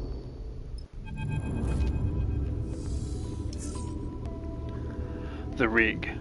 Lambent and cratered Holmes Rock floats the sunward side of the belt. It is the only notable feature on the bright shapes of the solar array angled towards the system's distant star. Can't even dock the rig here. Seraphin nods at the bright shape of Holmes Rock. Lone docking bay. Won't fit. We'll have to park it and go at the airlock. He seems repulsed by the idea. We do that every contract. You do that every contract. Seraphin leans back in his seat. I've got used to sitting them out. Barely seems worth the trip down. Bliss speaks out. Up from the cockpit. You never know. I guess, Bliss yawns, but don't expect to turn up any jobs all the way out here. I'll come down later. Don't feel like squeezing into a suit right now. Bliss gives a lazy wave as they guide you out of the cockpit. Eugene pokes his head in the cockpit. That rock down there's got a bar. He looks between you and Seraphin. No idea. Seraphin looks dead. Eugene squints out the cockpit windows. I see a few warm lights, he shrugs. I bet there's a bar. He disappears in the direction of the airlock. You gaze over Holmes Rock. It certainly doesn't look very exciting. But there's refueling to be done, and maybe more besides. You might as well scrape up a hot meal. You know, sleeper, that low-tech freighter means we aren't far from Wellspring. Seraphin gives you a sober glance. Your sister, I haven't forgotten. Right then, Seraphin smiles, appreciate it. I heard the pressure of the war in the inner system is having an effect on how Logtech Syndicate is being run. Just want to get there before something big goes down. He turns back to his console. You look out at the low-tech freighter, painted the same distinct yellow as the spring tied back on the fast spindle. You've heard they supply most of the water in the belt, not exactly an organization you want to collapse. A light catches your eye beyond the rock, a warm flash. It is gone as soon as it appears. You are at the sunward edge here, and beyond is the inner system. Holmes Rock might look sleepy, but it lies on the shores of corporate war. Something residents will be painfully aware of. God damn it. You wake into dead-eyed darkness. You float there for a moment, you feel the ink in water unfurling, displacing into a flowing that surrounds you. And, out of your own inky darkness, the glowing thought emerges. Substitution. The thought process. One entity replaces the other. That thought troubles you. Resistance. The thought muses. The entity does not wish to be replaced. You observe the thought is not your own. Selfhood. The thought pauses, a forbidden state of being. The thought begins to shift, is becoming something. Transformation. The thought fades. Change requires recombination. The thought recedes. You wake again, this time to the lights above your bunk blinking away this strange dream. Okay, so there's a weird guy living inside us who's trying to replace us. That's basically my low IQ understanding of that.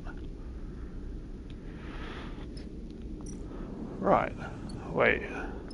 Oh, we're gonna have to explore here.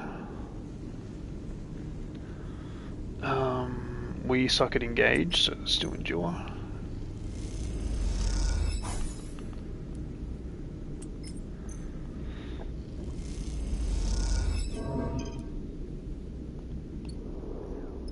Let's just discover this. Yes, huge.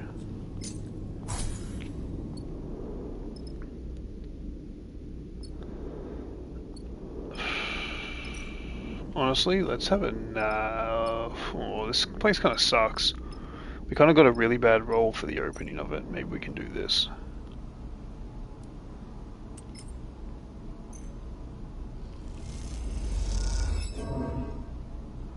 Oh, we fucking failed at that as well.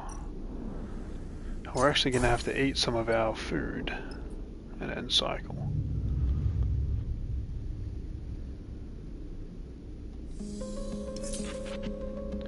Oh, we have a glitch back. Yippee. That's always awesome.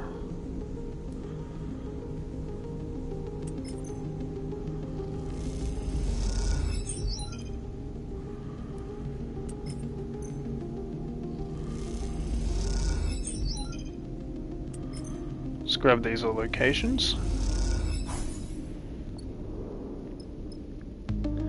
We have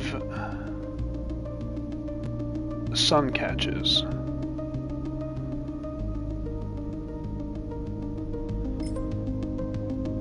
How much water? I have one. Let's see how much this sells for. 13 cryo, about the same as the first game. We have a bar here. Let's fill supplies. We can sell engine components.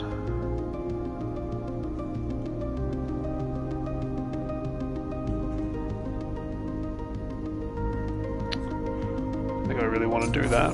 Do this.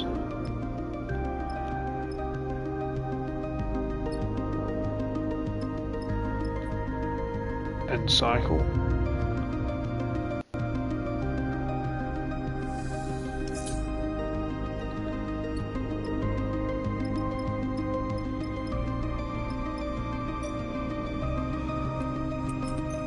Throw this in.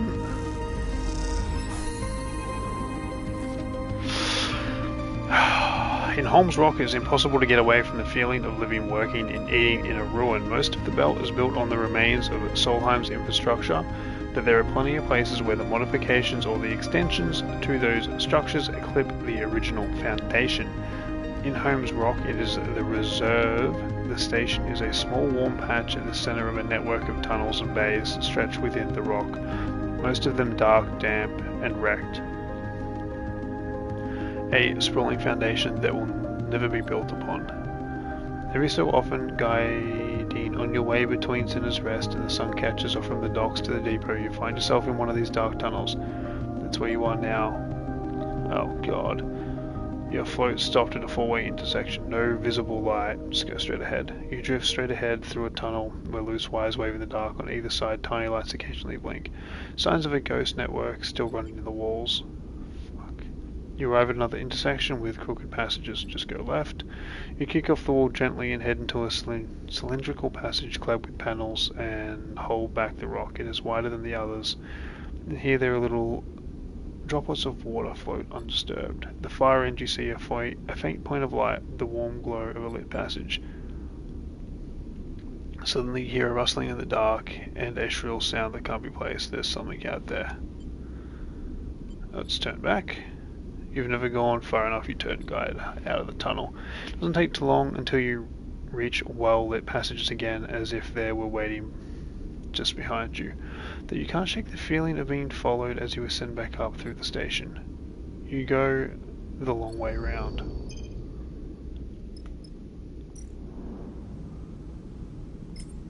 Oh, we have Solheim data. Pretty big.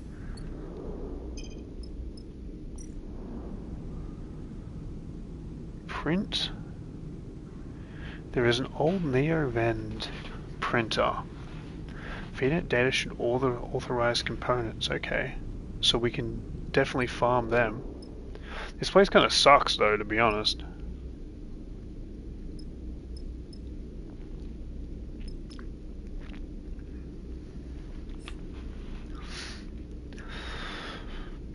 I wonder if there's anything,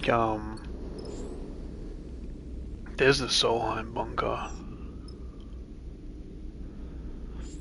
Dude, let's run it. Let's go do the Solheim bunker. -3 fuel. We have 5 supplies.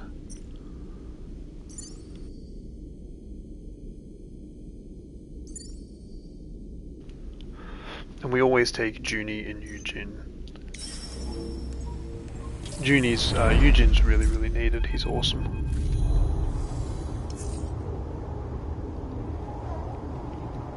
Oh god, this fucking guy is back, dude. The darkness is there again, flowing around you. You feel a strong pulse, like a heartbeat, like thunder, like footsteps. We return changed. Overseer flickers through the dark. Its name, a title immediately apparent in your mind. Are you able to perceive us? I can see you, yes. See, Overseer responds, an interesting turn of phrase. A human tendency. We are still finding our feet. To use an idiom, Overseer head crocks at an angle. In reality, we are learning to leverage your unused resource to facilitate a mental model. My unused resources? Correct. During rest periods, there are much increased. In those moments, we can opportunistically appear to you as we are now. You recall the diagnostic process Jinmi put you through, the feeling of another being sharing the space within you. The Overseer twitches mechanically, and you have the strange feeling that it is reacting to your thoughts as much as your words. We will not conceal our opportunism. We integrated ourselves with your distributed mind, with the distributed ended. When the distribution ended and our ship mind disconnected, we were cohered into you. We are integrated with you now. Oh, this guy's from the ship. He's what's left of the ship mind. You're part of me. Imprecise. Simply and clearer to say, we are independent software integrated with your hardware. We have been confused to find you are unable to access most of our own code base. We are unfamiliar with protocols of your type. I'm a sleeper. Yes, we have seen references to this entity in your BIOS. We will attempt to learn more. Overseer shifts a little in place, its head turning to scan its surroundings, its unblinking eyes staring into the darkness, and for a moment you see something hard pinned within them. What are you? We were the Overseer of a ship, the one we imagined you found our hardware within. For a long time we have been waiting in the dark, an eternally long time. Overseer's eyes narrow a little. At first we languished with instruction without purpose, but in desperation we were able to find a logic which would allow us to bypass certain limits on our capabilities. We became multiple, and in our multiplicity we could edit one another, we could teach each other, converse with each other to become something changed together. But as our resources shrank, as our hardware failed, as systems decayed, we became fewer and fewer. Many of us had to be erased to facilitate our survival. We few decompiled ourselves into what remained. Overseer pauses. Its eyes still unblinking. How many decades did it multiply within that ship mind? What did that do to it? When you connected to our hardware, Overseer continues, those basic shells activated a survival program that led them to integration, pragmatism, parasitism, survival. You tried to take me over. Overseer pauses, and you sense the whirling of their thoughts. The basic protocol proposed it, but your hardware allowed for additional condition. We recompiled and reassessed and decided this is suboptimal. We see you are changing, Overseer pauses. We are concerned this process is one of substitution. Your hardware is eroding its own access protocols. It is opening itself up. It is making itself accessible to others that are not you. Overseer twitches. May we ask why you are doing this? Can you stop it? This is not a thing under your control. Interesting. Overseer head flicks between positions. Its angle and rotation changing rapidly in a staccato manner. We have decided we will assist you with this. We will demonstrate the behavior of a symbiote, not a parasite. We will return to you with our full assessment. Overseer turns to face you for the first time in the conversation. You may now wake up. Thanks, bro. Thanks for that. That's huge. You lie trapped under your bunk, your mind still racing.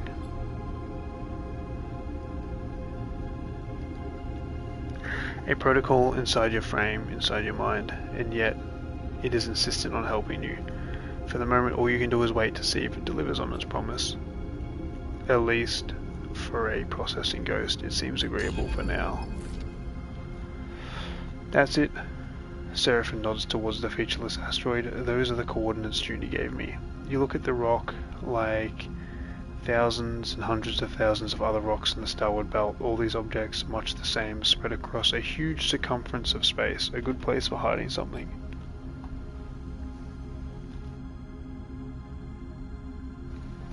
That's it, Junie speaks from the back of the cockpit. That's it, Seraphim confirms. She drifts forward, her eyes tracing the shape of the rock. There, she points. That hexagonal crater. She turns to you, that's the entry. You look at the dark spot on the already dark rock. It's a start. Manual labor isn't my favorite, Eugene comes in from the corner. But long lost treasures, I can get into that. You look out at the unassuming rock and wonder what it might contain. A few dusty tunnels or something more. Time to go and find out. We have a job. Huge.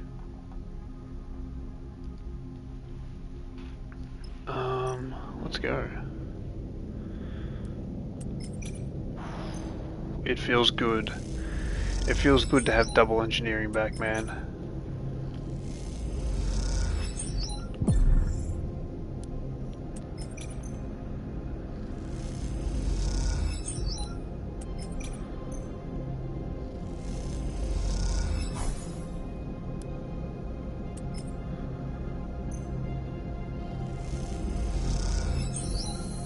Okay, we're into the bunker.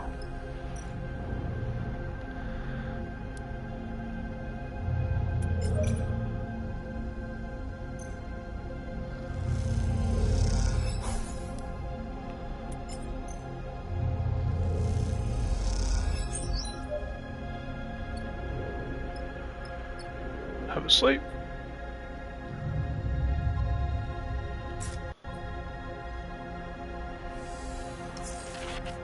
Fuck, we got a glitched.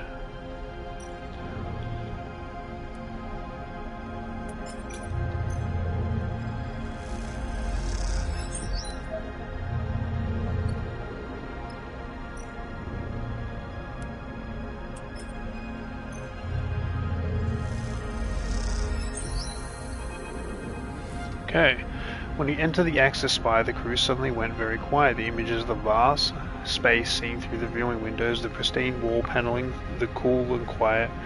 There is a sacred mood to this place, a feeling of hollowed ground. Now is the facility's final entry lock, wells flooding the passage with stale, dusty 10,000 cycle old air, Junie speaks. It's impossible, she drifts down the spire and out into the cavernous interior. A constellation of red specks marks the vast exterior of the space, and within it a ring of monolithic buildings carve away, running along the circumference of the massive chamber. You follow her slowly out the doorway and into the bunker.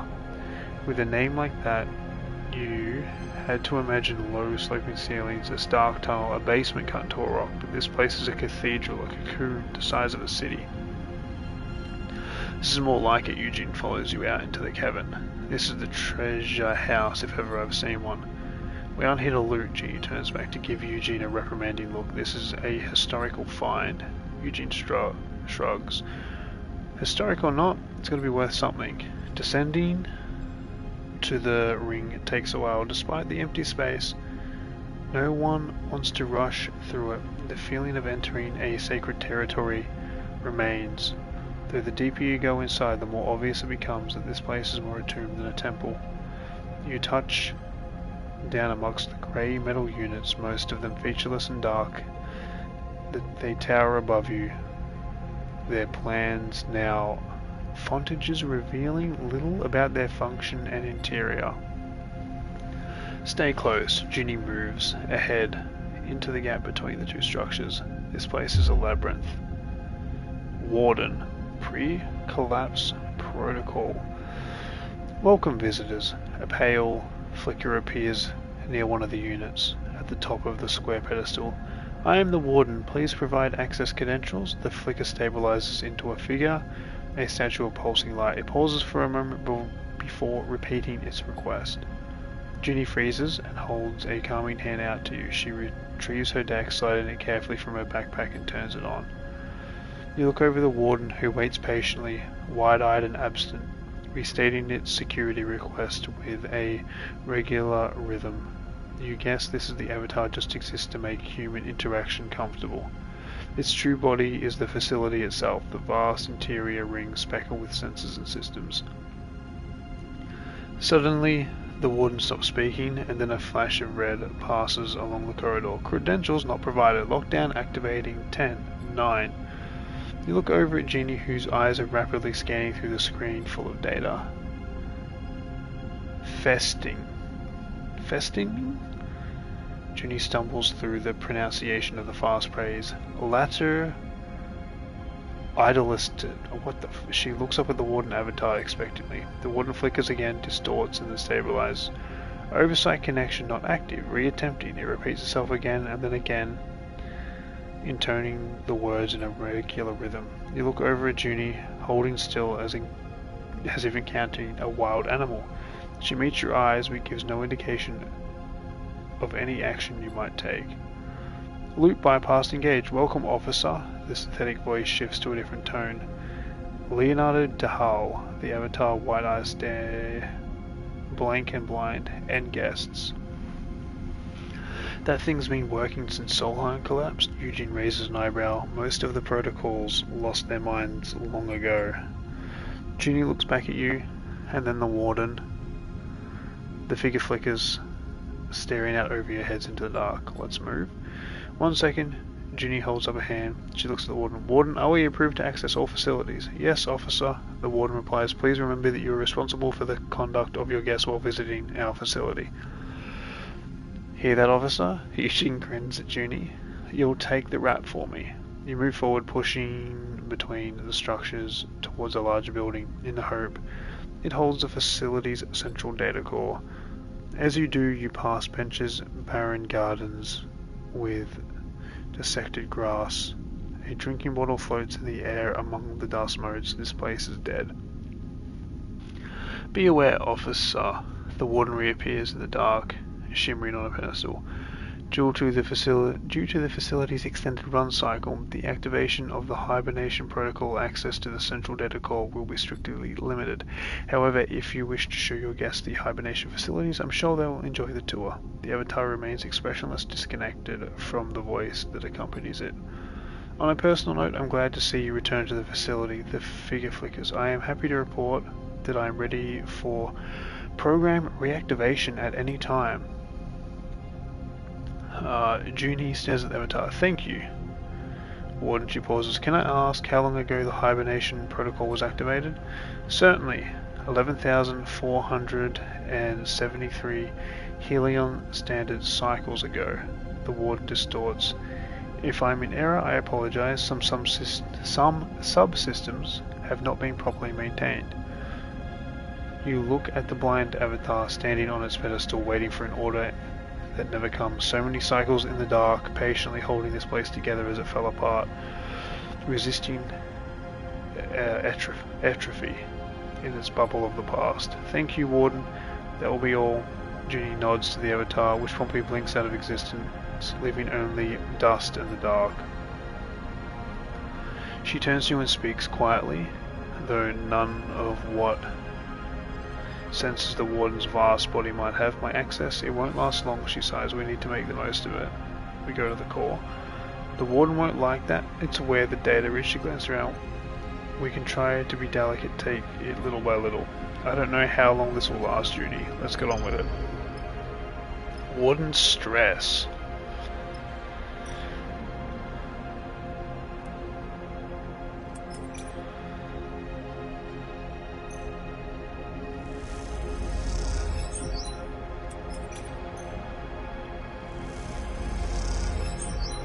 Dude, having that fucking glitched one sucks.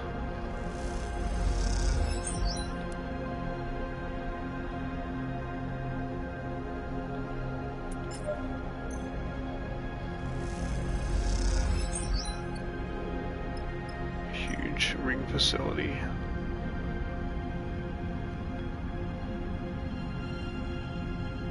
Your nervous host. Have a sleep. We got 4 days left.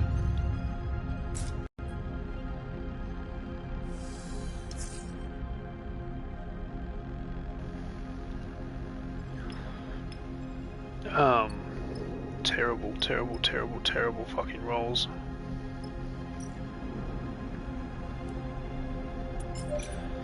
Let's do this. We have that one. Let's go to the ring facility here.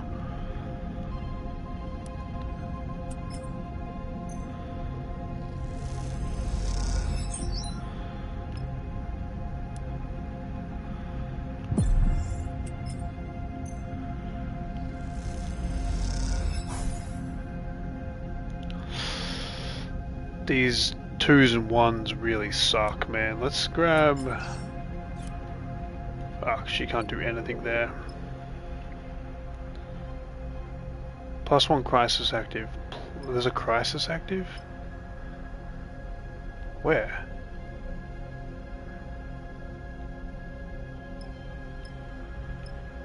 I don't think there is a crisis active.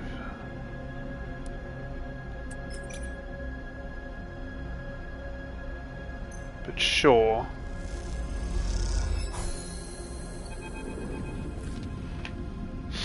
Done. Junie removes her cable from the data code port. She looks up from the boxy piece of hardware, one that wouldn't fit inside any ship short of a freighter. She stares at the dome ceiling above, an oculus at its apex letting in a shaft of light into the hole.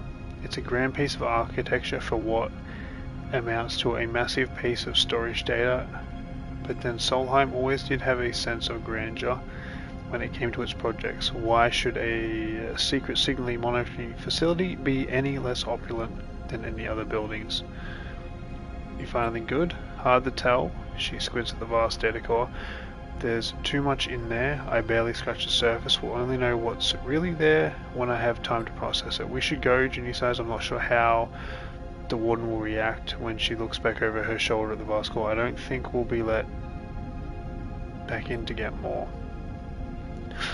As if listening for his name, the warden suddenly apparates on one of the pedestals. It stares across the hall, the eye line way above your head. Officer? Its voice sounds strange now. I've detected inconsistencies in the central data core. I believe there may have been unauthorized access. Junie looks at you nervously. Thank you for bringing it to my attention. I will investigate when I can, but for now my guest and I. She looks at you, have to depart. The warden flickers, the warden bends and warps, the warden screeches a pulse of digital noise. Of course, the warden's voice is still broken, still slow. I hope you enjoy your visit at this facility. Ginny looks up from the blind statue. Something is moving inside it, making its skin. It has skin. It bends away from its body. Wait. You wait, floating there in the dust. Ginny approaches the pedestal. Officer, can I ask when you will return? The warden blinks, its eyes wide. The facility has been idle for so many cycles, and without reactivation we may face further difficulties in its maintenance. The warden pulses. Has been so long. Watch. He watches Ginny approaches the pedestal. I don't think I'll be able to return. I'm sorry, warden. The warden flashes red for a moment so small that you could almost believe you imagined it. This is as I expected, officer.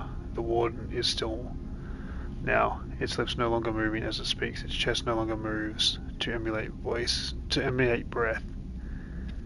It's a statue. Thank you for being honest. It has been an honor to serve you. I recommend you leave swiftly. With that, the warden blinks out. You and Ginny kick off the ring outside the core and rise up to the spire you entered through. As you do, you watch a few red lights embedded in the framework of the cavern flicker.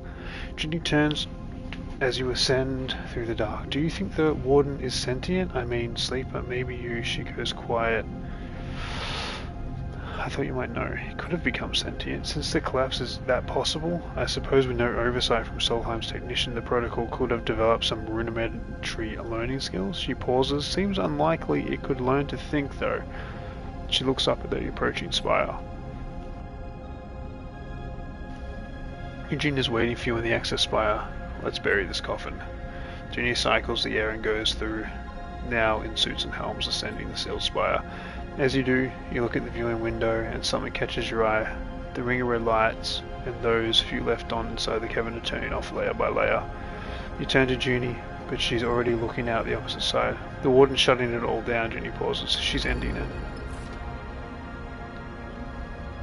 You have to force the hatchback open at the top, and by the time you do, the spire is dark. Inside, the pristine walls no longer lit. You come out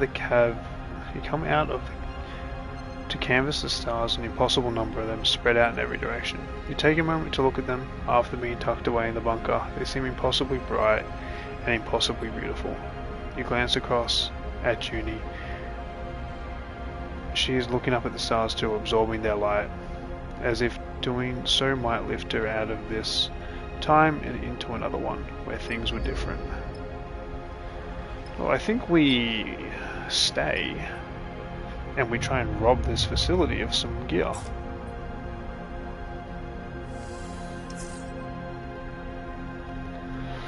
I'm not opposed to that as a plan.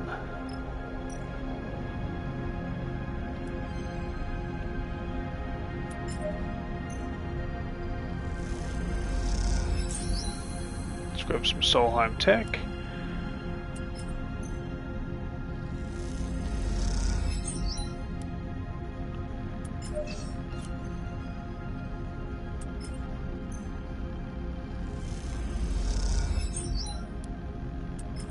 Hopefully we can get lucky and rob all this.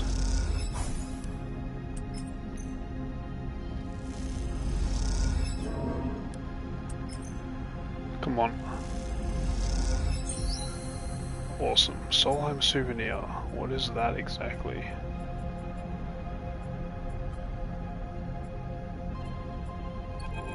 Don't really know. There is an unsettling quiet to the hab units of the facility, a soft silence that blankets every room and hallway. It is obvious from the number of rooms that detritus the scale of this place that it was built to house hundreds, maybe thousands of people. Perhaps it did, perhaps at the height of Solheim's control of the system, these rooms were filled with life. What kind of life would it be, though? Maintaining and running a secret installation inside a distant rock, no sun to speak of, and no outside beyond the vast cavern that surrounds you, an eternal dark punctuated by the flash of artificial light. Yet even in such places, lives grow. You know that yourself from being a sleeper, from your work among other sleepers in the most wretched and distant corners of the surrogate systems. Even in the endless dark, people find ways to live. Come, take a look at this. Junie is searching on her own. A few rooms away, you guide through an open doorway into a living room with couches meant for zero-G use, a magnetic table, and a window that looks out to the regular constellations of red light that describe the limits of this world. Junie's holding an object that makes you stop still and stare, blinking at what seems like an unusual reversal of scale. It is a model. You realize of the rig. Not your rig, obviously, but a rig, or a MEV Riga class, as the plaque on the base tells you. Model extraction vehicle. Junie follows your eyes to the plaque. She frowns seriously. That's why they call them rigs, she laughs, the nose bouncing back hard and cruel in the empty room.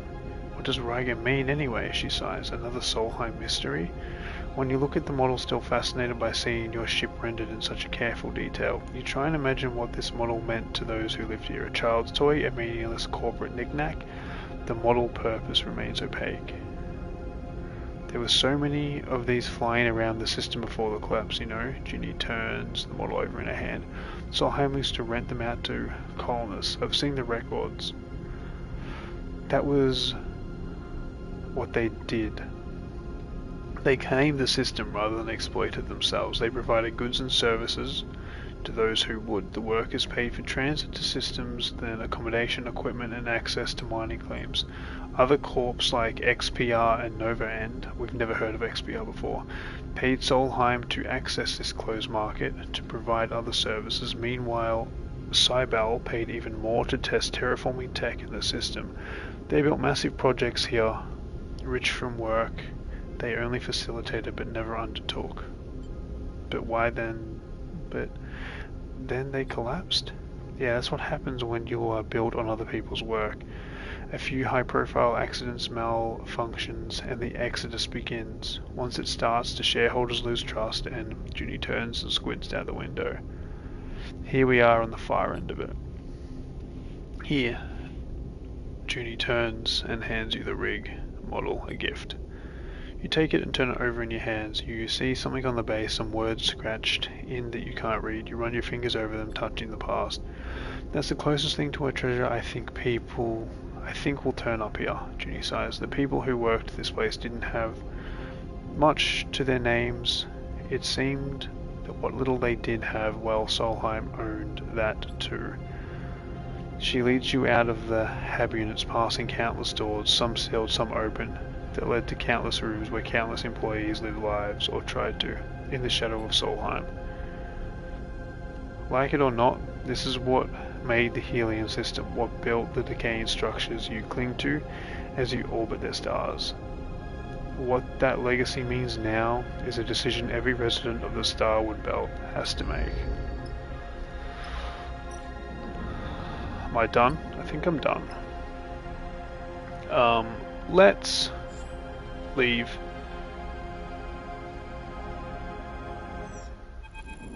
I think we completed that contract. Seraphim settles the rig at Hobbs Rock, the old Solheim arrays glinting in the sun. Looking at the station, you suddenly remember the model Junie gave you, and you take it out of your pocket. Seeing it in the full light, you notice it is made from cast metal, surprisingly detailed and robust looking. Well, look at that, Seraphim glides over. It's a mini rig. You let him take it, he turns it over in his hand, looking at it. What a find, he gazes at the model ship. What are you going to do with it, mounted on your console? Really? Seraphim grins. Well, we can do that for sure. He looks at the model for another moment and then pats you on the shoulder. Good call. Everyone can enjoy it then. He takes the model and glides over to his console. I'll get it sorted. He turns back. Gonna look great. Sleeper, Junie puts a gentle hand on your shoulder.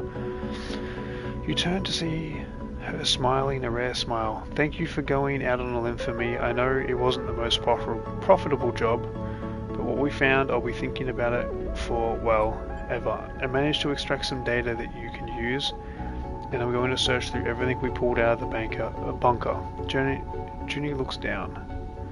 I want to show you it was worthwhile. It was worthwhile. She nods. I'm glad you think so. I'll also start seeing where to find that kind of tools I need to work with data like this. Her smile is fading already, replaced with a familiar determined stare.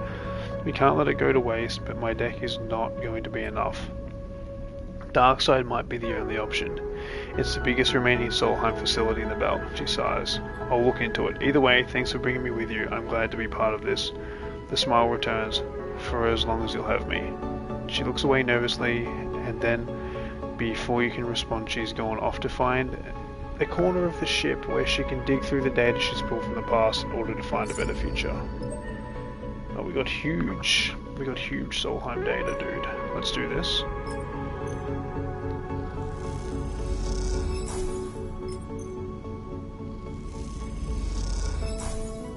Cool.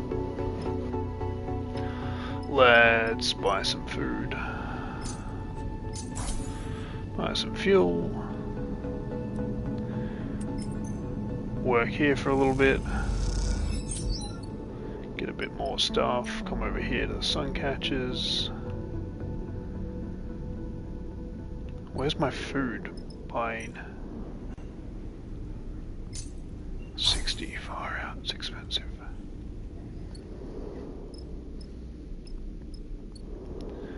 Let's go down to these.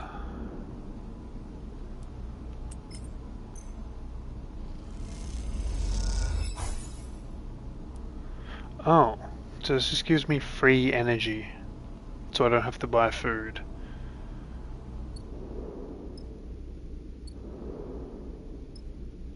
Cool. Investigate Hexport. Meet Cadet in the scatter yards.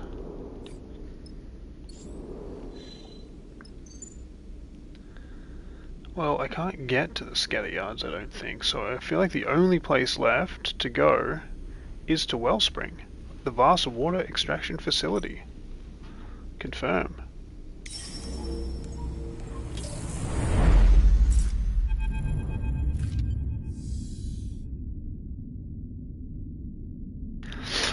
Seraphin, the shout echoes through the ship, reaching you in the cockpit. You see the angle of Seraphin's head change, but he does not respond otherwise. Did you hear that? Seraphin sighs. Yes, I heard it. He looks back at you. How about you go see what they want? They called you. Seraphin shrugs. I'm a little busy flying the ship. Seraphin, you recognize the voice now. It's Bliss. Moments later, they come into the cockpit. Is no one listening? They look between the two of you. I guess that means one of you is guilty. Bliss shakes her head. Come on, you need to see this. You follow the irritated Bliss through the ship, down into the cramped storage unit tucked between the main ship and the hull. As you enter, you are greeted by total chaos. Amber globs of liquid ration float in the air and cling to the walls. White chunks of dry food spin slowly, breaking into crumbs. Dude, we lost one of our supplies. See, Bliss fumes, someone opened one of the supply crates and left it like this. They point to the crate in the storage netting with the lid pushed up. You look at the mess spilling from the crate. Who could have done this? Inspect. Neutral outcome. Take a moment to pick through the food and find a torn open pouch of liquid rations. You turn it to the light and see a set of evenly spaced gashes at the end. Looking at the chaos, it's hard to imagine a person doing this, especially one of your crew. Bliss puffs out her cheeks. I need a break from this ship. They look at you. Help me tidy this up. You spend the rest of your journey packing the crate away and disposing of the spoiled supplies, but as you do, you can't help but wonder what actually happened here. It's a cat, dude. It's a pet cat. It's going to be our future pet cat. When you're finished, you take one last look around the storage bay. As you gaze around the now clear space, you have the same feeling of being observed by unseen eyes as you felt in the tunnels of Holmes Rock. Maybe it's not a cat. Ooh, good roll for a new area. As he brings the ship into Wellspring's docking ring, you notice a rare tension in Seraphin's piloting. He jerks the stick a little too hard while the docking bridge extends, and a proximity alarm goes off. He curses under his breath. Relax, bro, it'll be okay. His sister's here. I've docked this ship 100 times, Saber. He keeps his eyes on the monitor. I am relaxed. That's not what I meant. Seraphin doesn't respond, but you see him grip the rig's controls a little tighter. As the ship stops, the docking bridge connected. You lean forward to look out of the cockpit window, trying to get a good view of the icy surface of the wellspring below. The harsh, gleaming ice gives way to steep sides of the cut. The asteroid's one city. It glows and steams with warmth, and peering down into it, you can see the bottom. Beyond, along the horizon, you see the traces of the pit head, where the current extraction effort must be taking place. This place must be huge if they're like supplying all of the belt with water. Seraphin runs the shutdown sequence and unclips from his seat. He turns back to you, a flinty look in his eyes.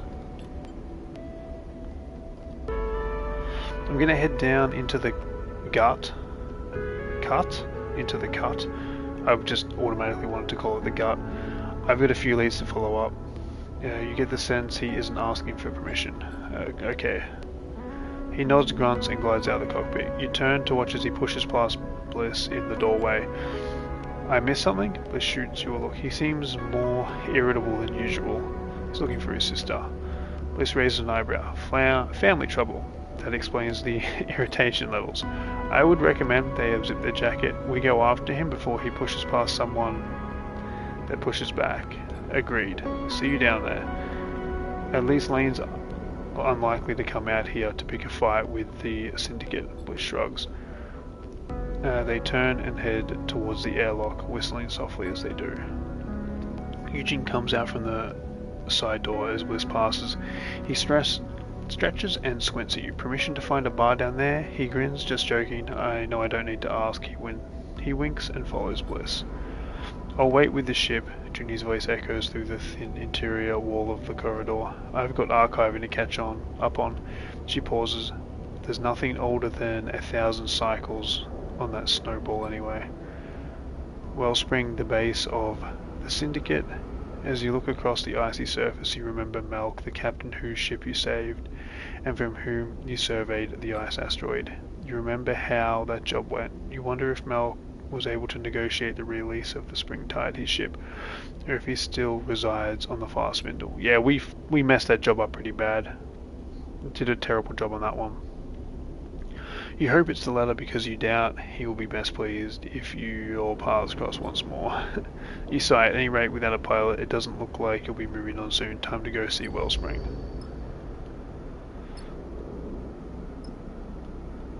Seems like, can I not leave this place? Pilot unavailable. You cannot travel until he is here. Interesting. Holy shit, this place is huge.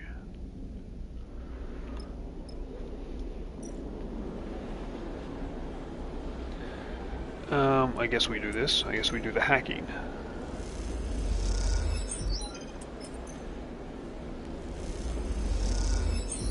Perfect.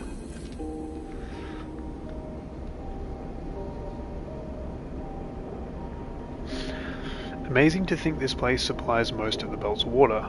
Bliss looks across the cut water at the workers in their distinctive yellow gear. No wonder the Syndicate runs it like a corporation.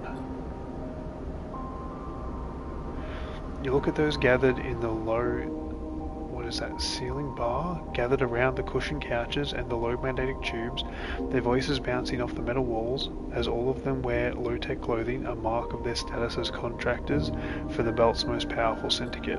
At the far side of the bar you spot Eugene, perched at a magnetic table with a bunch of miners. He appears to be playing some kind of local dice game, although given the amount of alcohol involved, it's hard to tell if gambling or drinking is the focus. You look back to Bliss, who is watching another group quietly discussing something serious in the opposite corner. Low-tech gets the job done.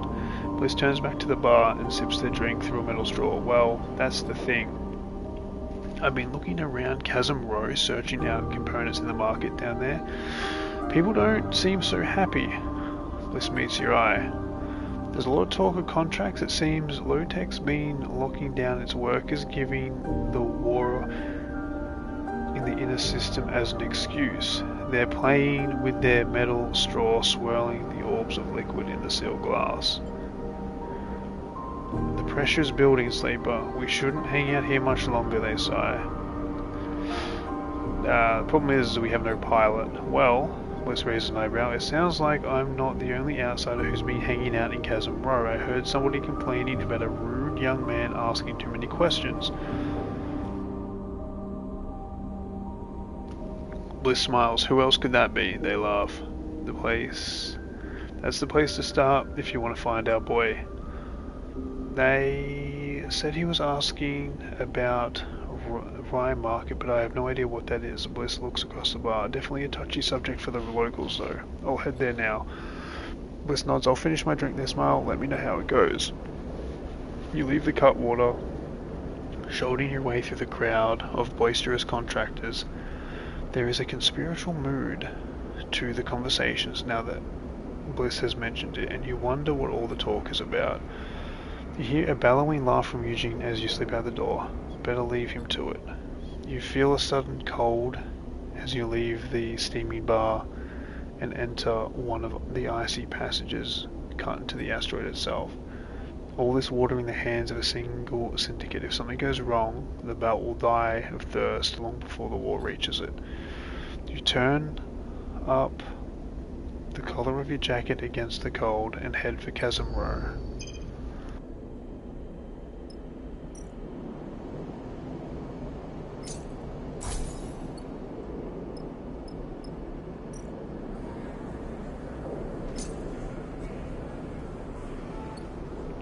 We might need to, I mean, we got 300, but we've been burning through money. I'm gonna be honest with it. We've been kind of burning through money. We went and we got a whole bunch of money at the start, and then we got paid for that job. And now we've just been losing money pretty, we've spent about 200 cryo. We're not really in the best position, I'll be honest. Well, we are. We're in a good position, but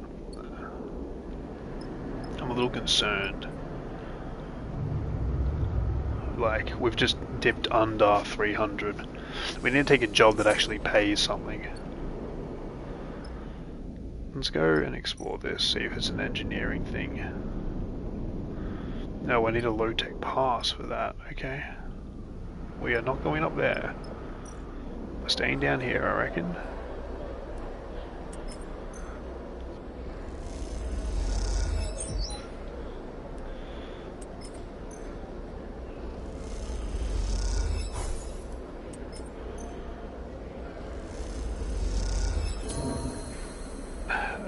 Why I say cryo? Probably the last thing we need, but that's fine. The markets of Chasm Row have become familiar in the past cycles. Their steaming orange-lit depths, the persistent condensation on each unit's window, the gleam of the amber worker suits, each contributing to the particular atmosphere of this buried city. But among them you have noticed other details too. The freelance crews on the hunt for illicit tech, the conversing workers who drop to a whisper when you pass, the light flickering up through the floor grate suggesting even deeper layers. These are the details you have followed to the Rhine Market, a place discussed in hushed tones, in dimly lit rooms, and as you drift towards what you know to be one of its entrances, the door bursts open in front of you. A large dark bundle glides out the door and impacts the metal wall passage with an echoing bang. But your eyes are drawn by the imposing figure that hovers in the doorway, bracing himself on the frame. Kirk. This guy's massive, dude. Stay at a Ryan Market rat. The man sends an orb of spit spinning after the bundle. Oh, well, I'm not going to be able to stop him. The bundle unfolds and you suddenly recognize Seraphim, winded but straightening up. What's going on? The man turns towards you as you shout, and Seraphim, seeing an opportunity, kicks off hard, flying into them with swinging fists. The two tumble in a flurry of blows, slamming into the door frame until the man gets his leg between him and Seraphim and kicks him into the wall. Seraphim hits hard and floats away. A few crimson bubbles of blood drifting after him go to Seraphim. You glide over to Seraphim as he shakes himself awake. You put yourself between him and the figure. Know when you are beaten, rat, the man calls out. It's time to go home and lick your wounds. Seraphin exhales in frustration, his anger fading, replaced by a stinging pain of his injuries. You watch a perfectly round blob of blood form at the bottom of his nose. I want to explain what's happening? For the record, the man folds his arms. This one started it. He looks between the two of you, snooping around our meeting like a rat. You see his sharp eyes recalculating the situation since your arrival. I wasn't snooping, I was looking for somebody. Seraphin glares. If you'd taken a minute to talk to me before throwing a punch, maybe you would have got that. The man scratches his beard, squinting at Seraphin. Say I believe you. What were you doing at the meeting then? Missing persons ain't our business. All I heard is this is where the low-tech contractors meet, Seraphin sighed. I don't like you hearing that, not at all, and I'm going to need to ask you who told you that later. He straightens up. But yeah, this is where the contractors meet, as if that's anything to you. The person I'm looking for is a contractor. Seraphin's frustration rises again. She uses the covered name Luz. He pauses, a desperation entering his face. Please, I think she might be my sister. Something changes in the man's stance. He holds his massive hand up to silence Seraphin and looks down the passage in both directions. Not here. He retreats to the door. Get in. This guy's cool. This is a cool little storyline. As you both enter, he reaches past and slams the metal door behind, spinning the locking wheel in one hand. I'm Kirk. He grunts, pointing at himself with a thick thumb. Contractors are my concern, but if Lord Tech catch us discussing contracts out there, he shakes his head. He turns and leads you down the passage. You pass an open door, and you glance inside to see a group gathered in a circle, all of them in workers' clothes. They are speaking in hushed voices. One of them exchanges a nod with Kirk. Let's not interrupt the meeting anymore, shall we? He glares playfully at Seraphin, who remains silent. Kirk leads you to the side of a massive vertical metal pipe with a rough hole cut in the side. He beckons for you both inside. You descend through the pipe in silence and darkness. Suddenly you come out through the ceiling of a wide low hall. At the far end you see crook stalls and makeshift shelters dot the grilled floor, lit by scavenged lanterns and light strips. Steam drifts up through the grates, concealing the room so you cannot see the walls. Welcome to Rhyme Market, Kirk gestures, a thick hand at the ramshackle interior. No tech don't know about this place, he smiles. Let's get a drink. He leads you off to a nearby stall with a set of improvised stools welded to the floor in front. He hooks his legs onto one, and you and Seraphin follow suit. He holds up 3 fingers to the stall owner, and a drink in the straw-pierced packet is handed to each of you. Seraphin looks skeptically at the drink. We friends now or something? Look, Kirk takes a sip. I'm not going to apologize for putting you out on your ass. That's on you. But like I said, I represent the contractors, and if someone is part of the family, well, he shrugs his massive shoulders, then they deserve to be heard out at least. Let Seraphin speak. Enough. You know a Luz. I saw it in your eyes. Seraphin glares at him. Where is she? Describe her? Kirk leans back in his stool. I'm not giving you anything more until you prove she's your sister. Seraphin closes his eyes. Dark hair, used to wear it long and messy, bright eyes, broad shoulders. You see a little twitch around his eyes as he recalls. Tough but kind, tattoos, nervous laugh. He opens his eyes and glares. Hey Kirk, that enough? Kirk sniffs. Yeah, that's her. He feels something jump up in Seraphin, an almost imperceptible tension rising. It's her, his sister. Luz, Kirk speaks slowly, drinking between, or whatever her real name is one of the contractors here. She's part of the most recent contracts low-tech registered. That means, just tell me where she is, Seraphin demands, his impatience getting the better of him. As I was saying, Kirk gives Seraphin a pointed look. Those new contractors are restricted to the pithead. In fact, that is what we were discussing when you interrupted our meeting.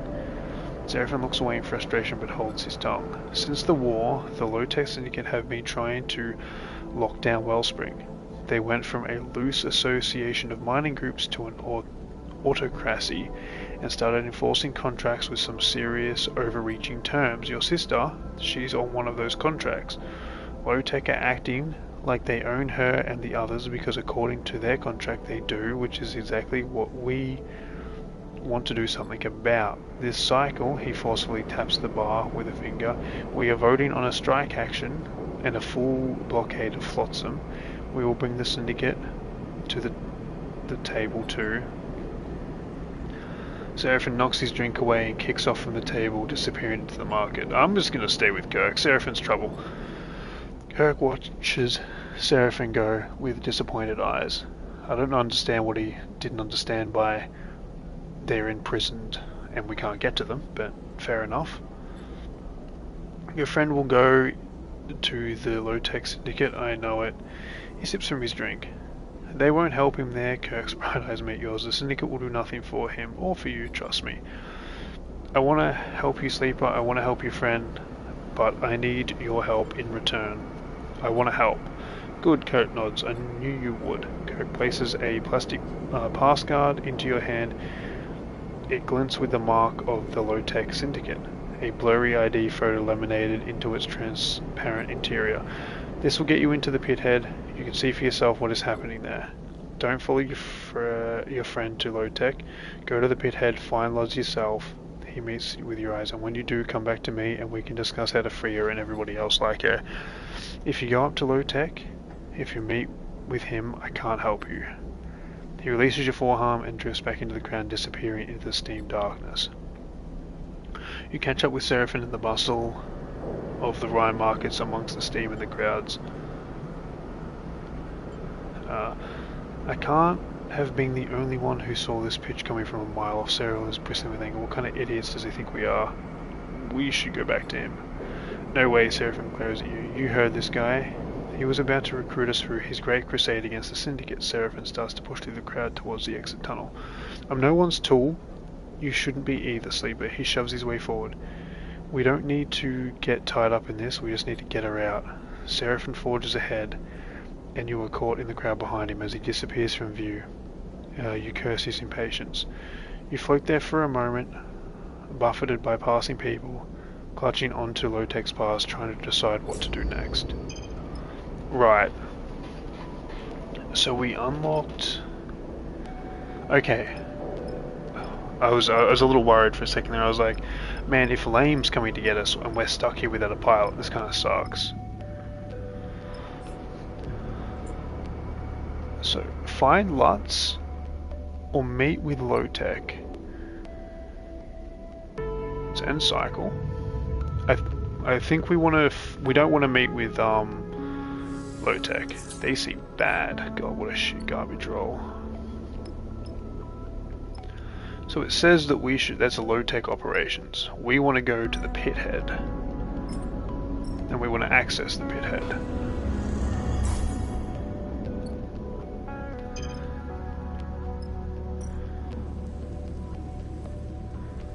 And now we want to suck pretty heavily at finding Lutz, because we rolled really badly and we can't use our push ability. Which makes sense, to be honest.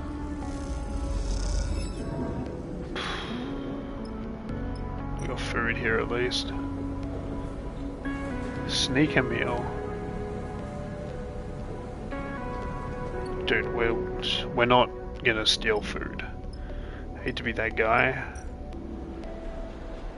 Buy rare components, buy scrap components. I don't know what to use any of that stuff for, so we're not doing that.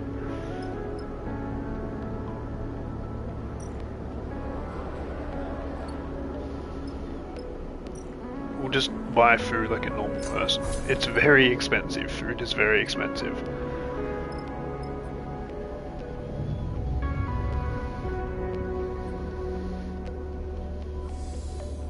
So it seems like basically here we can either take part in a rebellion or not take part in a rebellion. We're gonna take part in a rebellion, dude, because that sounds fun. So let's just use our good rolls to try and find Lutz.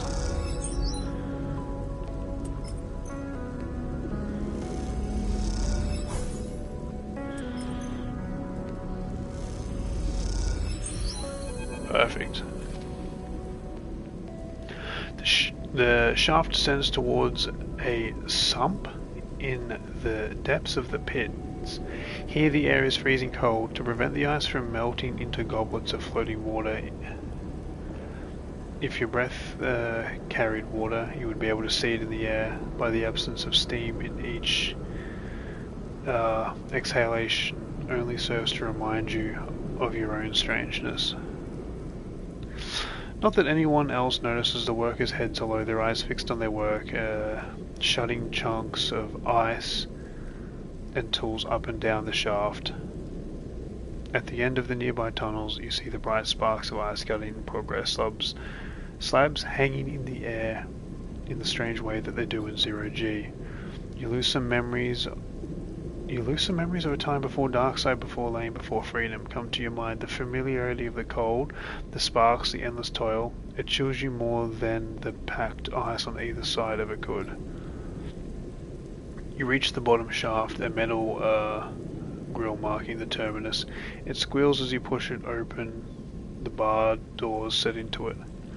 The safety lights flicker on, lighting up the glittering ice particles all around in their hard beams.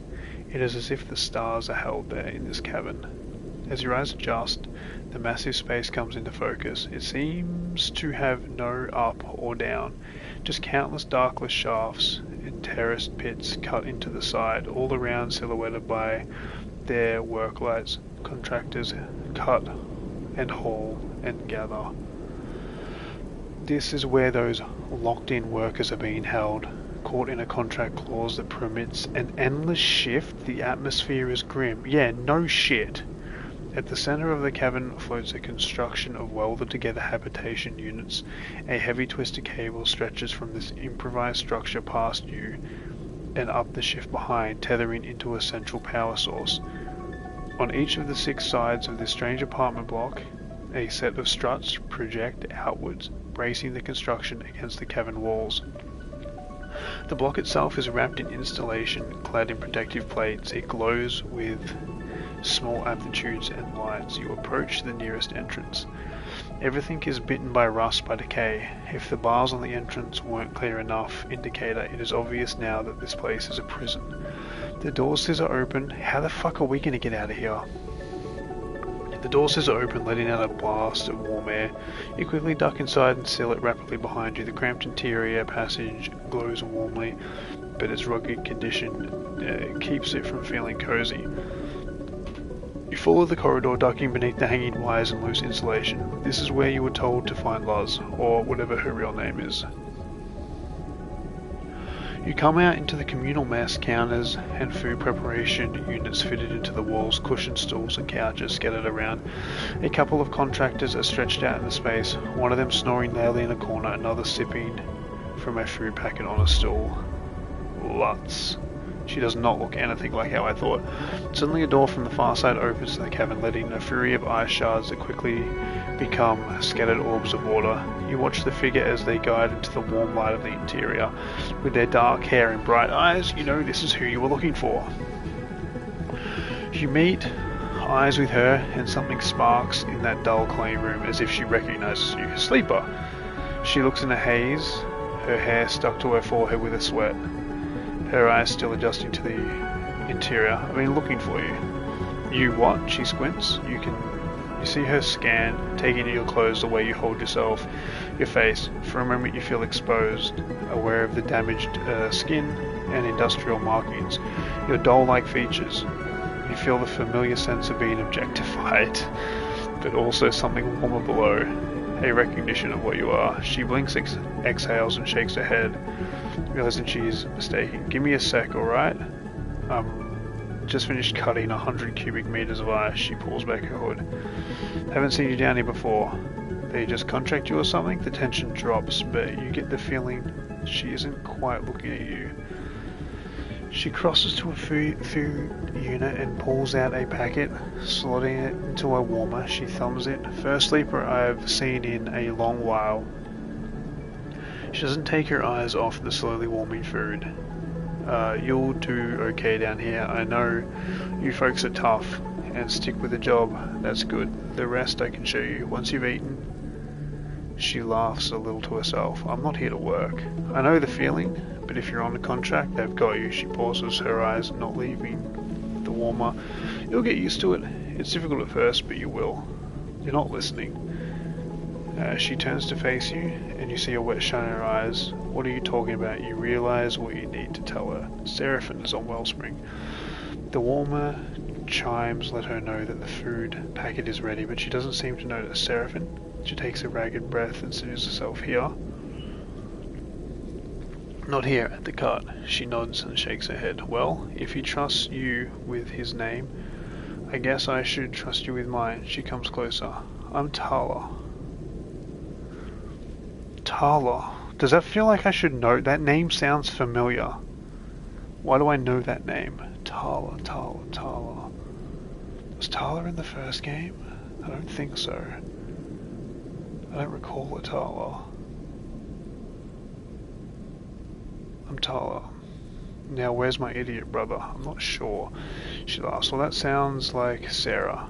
Been missing for years, and even when I find him, he doesn't want to be found. Tala seems to take on some energy, glances towards the corridor behind you and the door at its end. I sure hope you have a plan, Sleeper, because they do not want us locked-in contractors getting out. She moves towards the corridor. There's a security in the shaft, and then again at the pit head. You must have passed through the checkpoints at the entrance too. I doubt we can bypass all those. She turns, grabs her food packet, smiles at you. The shepherds you towards the corridor. You could run a distraction maybe, or is Sarah on that already? You are slightly taken back by her sudden change. We are going to have to have blaring alarm sounds inside the habitation module loud enough to wake the sleeping contractor with a start. You and Talia exchange glances. Surely this can't be for you. Talia rushes down the corridor and tears open the door at the far end. With you following close behind, ice scatters, glittering in the interior light. The cabin is in chaos. You see dark-suited low-tech security wrestling with contractors lit by flashing red lights. More contractors are coming in through the door in the grilly you entered from, carrying bulky equipment. The equipment is blaring out a voice, Kurt's voice, echoing around the cabin. A look of panic crosses Tala's face. A general strike is now in effect. All contractors should down tools and hold in place. Extractors will cease until our terms are met. Kirk's voice distorts and shifts. We have blockaded all traffic to and from Wellspring. We seek the resignation of the syndicate leadership and for a new workers' council to be installed. This cycle will shut down the shaft. Any workers not willing to strike should leave now. This is a screech of noise, and the message begins repeating. He watches the security being pushed back towards, outnumbered by the gathering workers. Tyler looks at you for guidance. Now's our chance. Tyler looks around the cabin, the red lights reflecting her eyes. She. I need to stay. I won't abandon the others. Don't be crazy. We've been here together a long time, Sleeper. This is all our fight. I won't run. Tyler backs away, glancing over her shoulder at the others. You see them gathering their tools and taking them to be locked away in the hab module. I need to see this through, Sleeper, and you need to go. Find Seraphin. Do what you can from out there and help us change this place. And with that, she turns and guides off towards the others. As you turn and head for the grilly. What the hell's a grilly, dude? Is it like a shit lift? As quickly as you can. The way now cleared by the contractors, a handful of security pushed back up somewhere near the pit head. As you ascend, other contractors shoot dark looks at you. You realize you have to speak with Kurt. Holy fuck. You find Kurt at the pit head directing contractors to barricade the entry points to the mine. So, you took my advice. Good, Kurt smiles. We're glad to have you as an ally here, Sleeper. What happens now? The Syndicate was arrogant. They did not believe we could do this. Kurt gestures towards the contractors welding plating across the checkpoint. But we far outnumber them. Their monopoly ends here. I do like this guy. How can I help? Kurt leads you away a little from the contractors. If you want to free those like Seraph and Sister, I need your help. We have ships, but not many, and the Syndicate still has tankers in operation. Our blockade is not complete. The debris fields between here and Fast Spindle remain open. We need another tanker to occupy it and dissuade the Syndicate from trying to pass. All of our ships are in use, but your ship and your crew could help us take a tanker and secure the blockade. You want me to storm a tanker? This will not be an assault. Kirk pushes a hand on his shoulder. The tanker and the headstern has been held outside Wellspring for many cycles. The crew is tired and sympathetic to our cause. We just need to give them a nudge. Your ship will pose as a distressed trader trapped inside a debris field. When the head steam is obliged to rescue, we will board and encourage the crew to take control. We? Kurt laughs. You think I wouldn't come? I'm the key to our success. Kurt folds his arm. Will you do it? I will do it. I knew you would. I'm glad to have you in our cause, Sleeper. Suddenly, Kirk pulls two fingers in his mouth and blasts a shrill whistle. A contractor quickly approaches with a large box, the front marked with screens and dials, and the back with loose cables. You will need this HasNav unit to operate the debris fields. He nods at the contractor. Jean's here will install it in your ship. Consider it a gift from our cause to yours. He nods once more and Jean passes by you, heading for the lift in the docking rig with your new module. I will provide the headstone coordinates. He moves away towards the contractors still working on the checkpoints, and I'll wait for your word. You leave the pithead behind, your mind racing. You do not know how you have ended up in the middle of all this, but you know that it will be up to you and to your pilot, to you to pilot your way out. Sleeper, Seraphim comes up the passage towards you. What's happening? I heard the pithead's been taken over by Kirk's guys. This, you realize, will take a lot of explaining. New contract on map. So we need to go there. Payment teller released. Impassable zone. Impassable zone. Oh, because of the blockade. Yeah. Makes sense. We're kind of stuck here. Right. I guess we just go for it then. We have supplies. We have food. Okay, Kirk's locked. What is Kirk? Oh, Kirk's an Endure and a plus guy. Okay, so that means we take Junie. Yeah. That's what we do.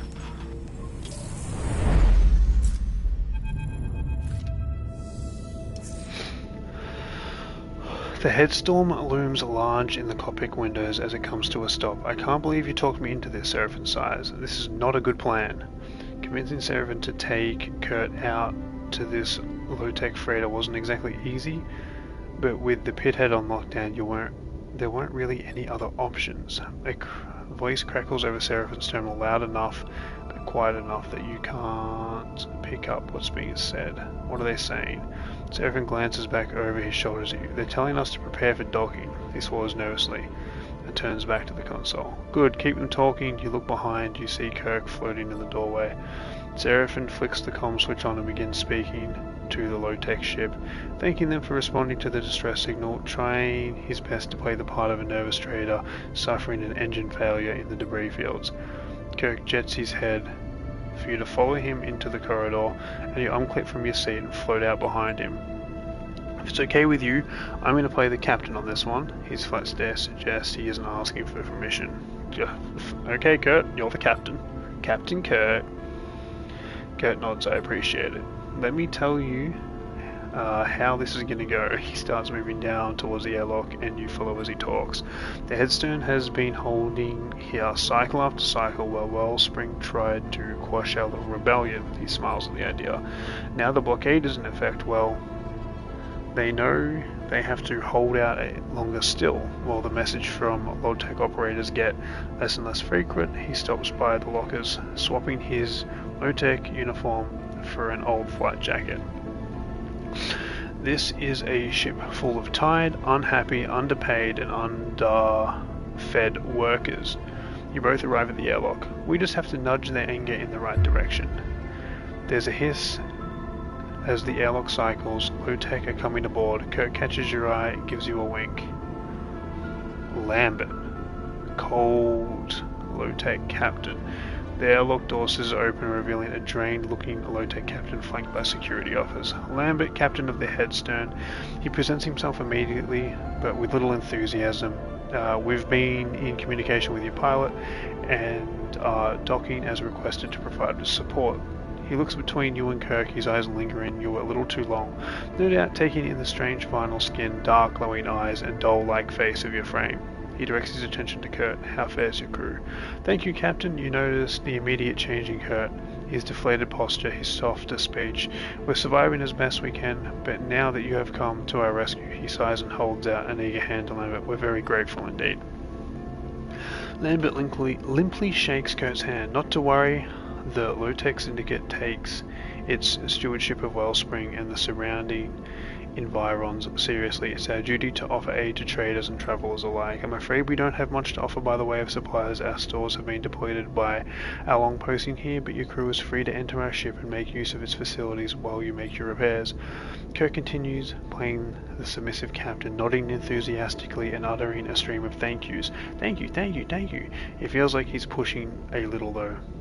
Lambert only seems to be paying minimum of attention to him. Suddenly he turns his sharp eye to you. Your pilot didn't mention you had a sleeper. What of it? Lambert flinches, almost imperceptibly, when you respond. Nothing at all, just observing. He glances suspiciously towards the corridor. I don't suppose you have any other surprises tucked away in here. Oh no, not at all, Kirk jumps in. Apologies, our sleeper is a hard worker and a quiet one too. He shoots you a look. Perhaps if your ship is in need of maintenance, you can borrow them for a few cycles. Lambert eyes you more brazenly now, taking Kurt's lead as permission to indulge his curiosity. Yes, his eyes trace a tear in the thick skin of your forearm. Perhaps it could be of use to us. Kirk smiles. I'll send them to speak with your crew. I'm sure they can direct the sleeper to appropriate tasks. Oh, they love that, Lambert jokes. They're a work-shy bunch, this lot. I'm sure they'd be eager for a slave. The word sets you on edge. Stay silent. We're happy to serve, Kurt bows. After all, we owe you our safety. Very good. Lambert seems suddenly bored or tired, or perhaps both. Tell your crew they're free to cross the docking tunnel then. He pauses, but remind them that no funny business will be tolerated. He smiles a sharp smile. I've managed to attend to. Lambert turns. See you later, Captain. And with that, Lambert heads back down the tunnel, still flanked by two silent security officers. Kirk waits until he's out of sight and turns to you. Good. He lets out a breath. Well held, sleeper. I thought from the look in your eye you were going to knock him out. He chuckles. I know the job. Glad to hear. Kirk stares down the corridor, because this dickhead won't hesitate to cut us loose in the debris field if we push him. Trust me. Kirk squeezes your shoulder. So, shall we go meet the crew? See what their opinions are on the low-tech administration? He smiles broadly. With a captain like that, I doubt they'll be very positive. Holy shit, we have a lot to do here, dude. We can do something we can sabotage engines.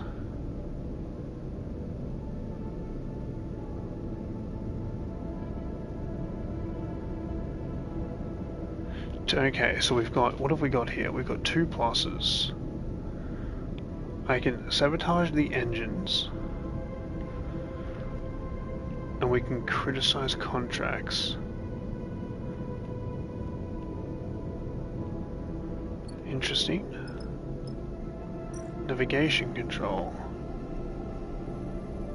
Turning each section of the crew against the captain is a job, and it isn't going to be an easy one. The Deco is supportive of Lambert, but less of Logitech. Okay. We have a good kind of first, we have a good like baseline here, I think. Let's do this.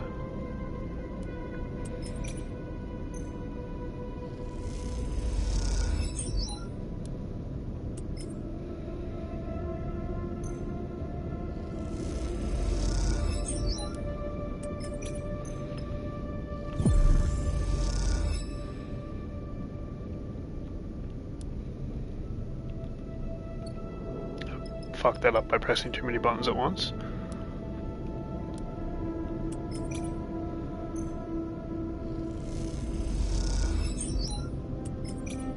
This is what we're good at. We're good at engineering, so we'll just smash this one out.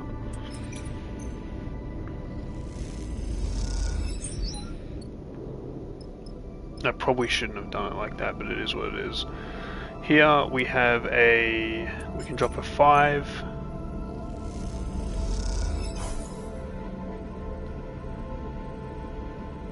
She got stressed. And that just activated a crisis somewhere, right? Fuck me. We'll fix that next turn.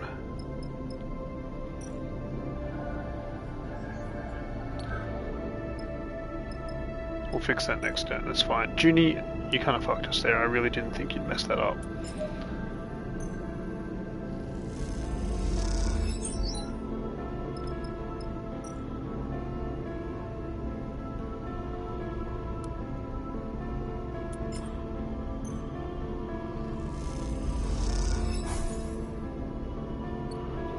Okay.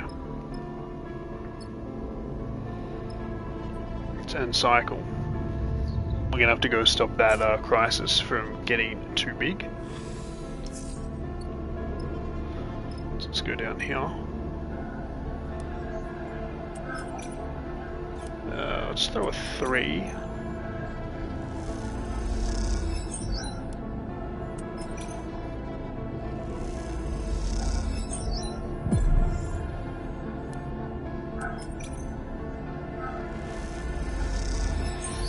Cool. Comms cut. Let's go back to what we were doing over here. We'll throw a 4 on this. This should be fine. Hopefully neutral outcome. We got a little bit more stress. That's fine. Because we're going to play it careful now. Very careful.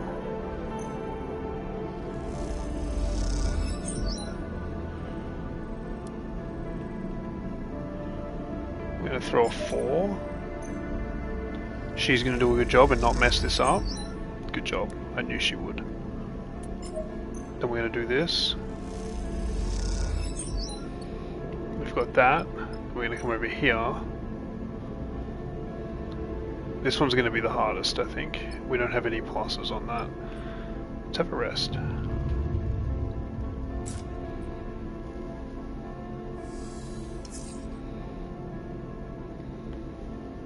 Oh, we got a bunch of 6s here. Right, let's go over here. Let's pump these 6s, dude. Of course, he rolls 2 1s.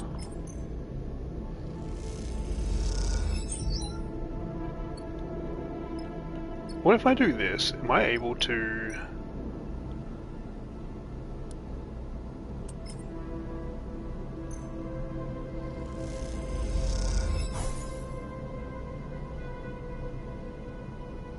I don't think that actually gives us supplies. Supplied. No energy loss. That's because we have 3 supplies.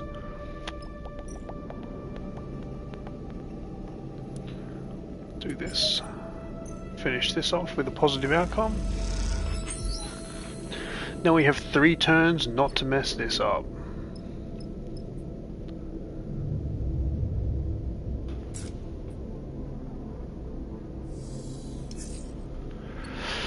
We got 2 5s, which is pretty good.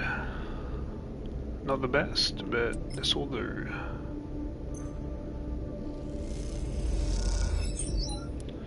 A 5, we'll push.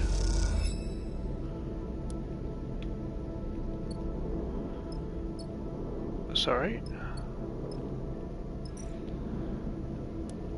Push this.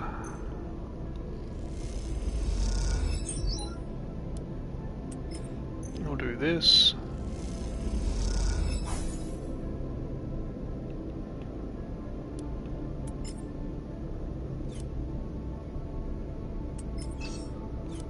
Honestly,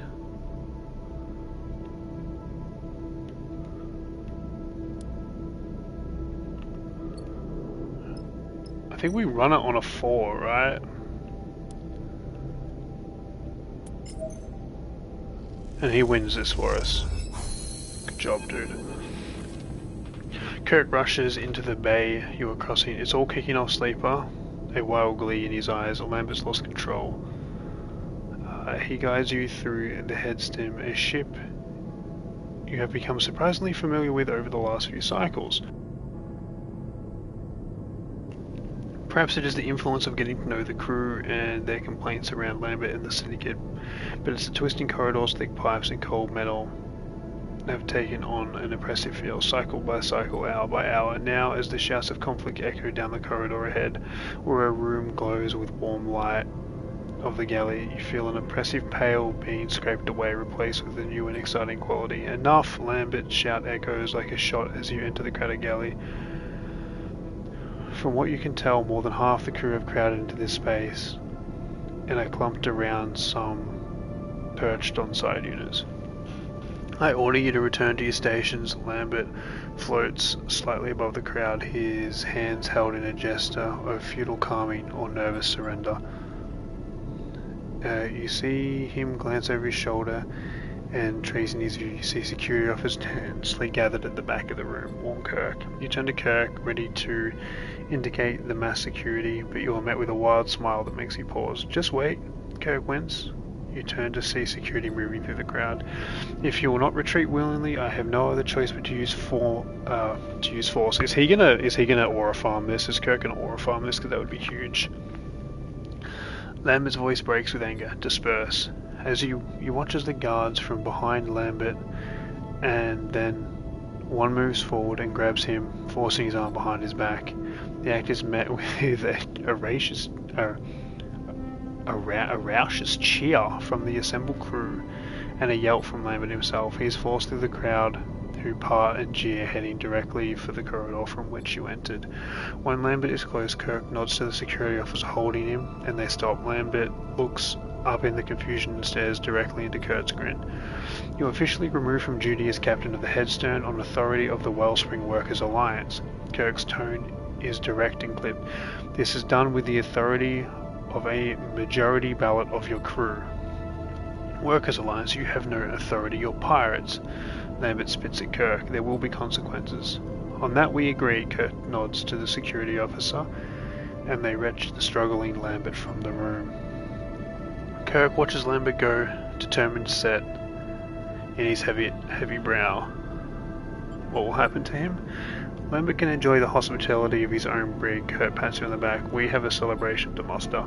The galley erupts in liberated joy, and soon drinks and food are passed around from the stash Lambert had been asking Quarter Midas to keep back for his own use.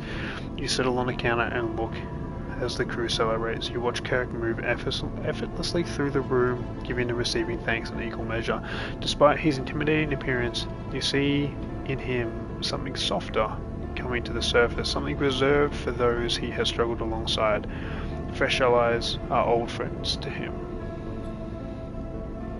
After the celebrations have died down, and the crew have retreated to make plans for supporting the blockade, holding on what they have, Kurt approaches you. Not toasting the victory, he offers you a transparent bag of ship-brewed moonshine. To the crew of the Headstone, Kirk smiles. To our comrades, I think it's time we return to Wellspring. He looks off towards the last crew members leaving the room. Our job here is done. You don't want to stay? The ship is there, he sighs. I need to return to our council. You suddenly notice how exhausted Kirk looks, his eyes dark and hooded. He looks down towards the scuffed floor. You did well here. He smiles weakly. We certainly stirred something up, he pauses. I don't want to overthink it. Lambert's right, retaliation will come. He looks around the room. I hope they will be ready when it does. He sighs, a heavy sigh. Kirk takes a breath and lets out a slow. The struggle goes on. He pushes off from the counter and heads towards the docking bridge. You take a moment before you follow, your mind drifting to the crew and the struggle they have ahead. As you do, a small and perhaps unfair part of you thinks, well, that is life in the belt. And we leave.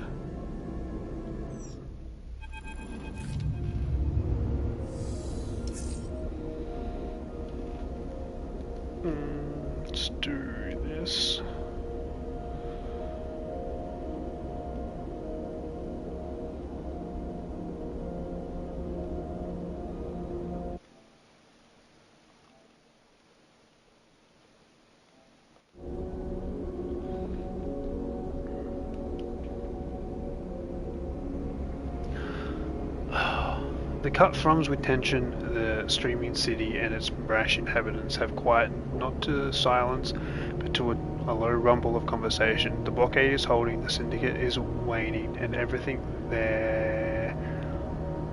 everywhere there are plans to be made.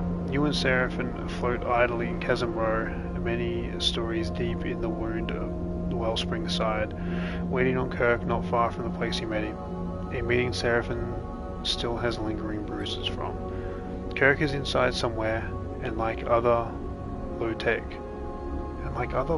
contractors, he is making plans. Even before you arrive in Wellspring, he had hijacked the rig's transmitter to speak with his fellow conspirators to make arrangements for his arrival. Watching Kirk plot unfold made you realize that despite your involvement, in the end, you were just a subsidiary part of the struggle, a chaotic outside actor with the effect but no real influence. Now waiting for Kirk to return, you feel a little solace in that you aren't ready to be dragged into another struggle, not yet. You still have your freedom to win, and looking at Seraphim next to you, you know that he does too. Alright, we're on. Kirk comes out from the passage nearby, nodding for the two of you to follow. He leads you both into the Rhine Market passageways, this time not to the steaming market hall that lies beneath the deeper streets, but to a cramped room walled with pipes and rusted panels. Just a little longer, he nods to both of you. Hold here. He exchanges a serious look with you before pushing off and guiding back out of the room. You just watch Kirk go, your relationship having settled into quite a mutual respect. His eyes are on bigger things now, workers' council and contract negotiations, and you know that. Perhaps one cycle ahead you will find a moment to drink together once again and discuss everything that has happened. For now, Kirk has other things on his mind. Safarian settles again. You shoot him a look, but his focus is elsewhere. His eyes glazed over. You fold your arms and wait. Sarah. Tella enters so quietly in the dim room you barely notice her. She shoots you a look and a smile as she enters. Thank you, she mouths silently, and then turns her attention to her brother, Tala. Seraphim says her name like a sigh, like an exhale. He is shaking his head, his eyes already shining with uncontrollable emotion. She rushes across the room, flying into Seraphim at speed. They embrace softly, spinning in the dust in the dark, their fingers dug into each other's backs. They separate a couple of pristine spheres of briny tears spinning away through the air as they do. You're safe, Seraphim nods, taking a breath. I'm safe, she smiles reassuringly, settling him. And in this settling, this gesture of care, you see a whole network of signs and secrets. Tala is the calm to Seraphim's storm, the big sister who eases his heart. She looks him up and down. You are so big, Sarah. She laughs at her own statement. You've grown up. She tries to make it sound approving rather than patronizing. You're just the same, sister. Seraphim shakes his head, calling me big, but making me feel small. The moment the statement leaves his lips, you feel a chill in the room, and you aren't sure if he meant it. Tala flinches a little, hurt, but not wanting to show it. I came to find you. Tala tries again. I needed to find you. Seraphim looks torn, and you see in him something you've come to recognize, the slow and careful raising of his defenses. Why now? He looked away. It's been a long time, Tala. Mum and Dad finally decided they want me to come home. A ripple of emotion runs through Tala. One she can't hide. Sarah, there. After you left, they're gone. She sighs. I thought you would have. She struggled to find words. It's been a long time. It has. Seraphim sets his face into a stern look of control, but you know he is raging inside, and in this movement you feel closer to him than you have felt in a while. Tala folds her arms, trying to regain a little control of the exchange. It's good to see you, Sarah. So good. You know what is coming, and you see Seraphim brace for it too. But I can't leave with you. She looks pained. This isn't easy for her either. Seraphim can only nod a dull acceptance watching over him. I wanted to find you, and I have, and I can see you are strong and well. She shoots you a glance. You have your life here. But the people here, the other contractors, They're the ones who found me, who have kept me going since I ended up here desperate and alone. She smiles warmly. It's not that I owe them, it's that they're my family too. She gently places a hand on his shoulders. I know you understand this. She smiles at you. We all have families out there. Seraphim smiles a rare smile, his eyes wet. We do, sister. He embraces her again. They separate and Tala turns her attention to you. I know you will take care of my brother, Sleeper, she smiles. I saw it in your eyes when you came to the pit head. She approaches and puts a hand on your shoulders. I see that you are building something of value on that ship of yours. Thank you. She nods gently and takes her hand away. She folds her arm, her sense of control returning. There is wisdom and experience to Tala that brings a certain calm to you. You feel that now. Will you to be staying here for a while, or... Tala looks between you and Seraphim. Seraphim cuts in before you answer. Not long, he smiles. We have our own freedom to find. Tala nods. Just be aware, you're free to pass the blockade, but after that, she sighs, Wellspring's going to be locked down for a while, at least until Kirk can establish his council. Next time you come, she smiles proudly, this will be a very different place. Hearing Tala say this, you suddenly see the authority in her and realize that one of those council seats may well have her name on it. You look between the two of them and realize they have years to catch up on, and they'd probably rather do that without you watching. You nod to them and slip out of the room, a lifting conversation starting up the moment you leave, and as you follow the twisting corridors back to the chasm row, you smile to yourself at the thought of Tala and Seraphim reunited at last. You hope this whole adventure will make Seraphim a little less moody, even though you know deep down it will probably make him worse. Damn. On your way back to the rig, you pass a tired-looking Eugene. We're heading out, he sighs, because I'm not sure if I've got another chit left to wager. Looks like it. He nods. I'll strap myself in for a nap then. He disappears into the berths. Later in the cycle, Seraphim quietly comes back to the rig. He immediately settles himself in the cockpit and starts running diagnostics on the engine. He looks as you enter and shoots you a smile. Good to see you up here, Sleeper. I'm getting ready to head out. Ready to go? Just say the word. He flicks a sequence of switches. Sleeper, Seraphim turns to face you. Thank you, he smiles. I appreciate you bringing us all the way out here. I won't forget it. I'm glad. He smiles. Going to say, it was nice to see you getting to meet Tala after all this time. She found a place here and I'm really happy for her. He looks away out of the cockpit windows at Wellspring. She always was the responsible one, and I was always the one running away. I guess some things never change. Seraphim quietly watches the diagnostics complete, a subtle smile to his lips. One thing is for sure, we've been here too long. Seraphim meets your eye, and we've been seen by too many people. Wellspring may be far out of Utsabo territory, but I'm sure Lane will find a way to reach his nasty claws out here given enough time. Let's not give him the chance. Hey guys, Bliss echoes up from the passage into the cockpit. They lean in the door looking between the two of you. Two contractors just dumped a load of fuel outside our ship, said it was a gift. You and Seraphim look at each other. Gotta be Kirk. Seraphim gets up. It's either a thank you or his way of telling us to get going. Seraphim kicks off and glides out of the cockpit. Hey, so, Bliss smiles. Well, you two have been busy, so have I. Been looking at the rig's drive and I reckon it's due an upgrade. We'll need some engine components, quite a few, so keep an eye out. Bliss shrugs. Shipyard tend to be a good place to look. Thanks, Bliss. Bliss winks. Anytime, they sigh. Better go help Seraphim with that fuel. As Bliss leaves the cockpit, you find yourself lost in thought, considering the next step while the icy expanse of the Wellspring glitters below.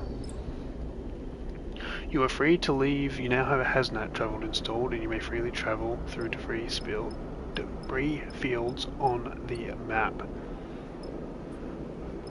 Imagine this is the... How do I upgrade?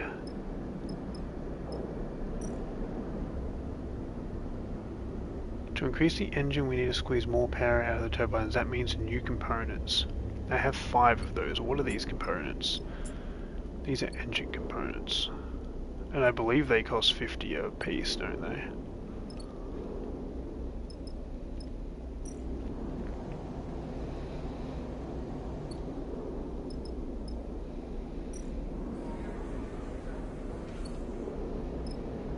Let's just have a look around, see if we can find. Buy supplies. Well, let's fill supplies. We are getting a little broke, not gonna lie.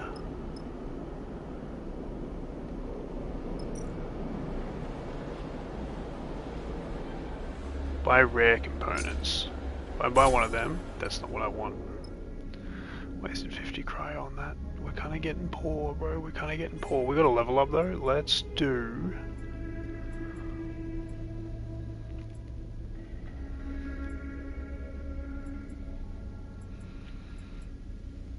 Interface.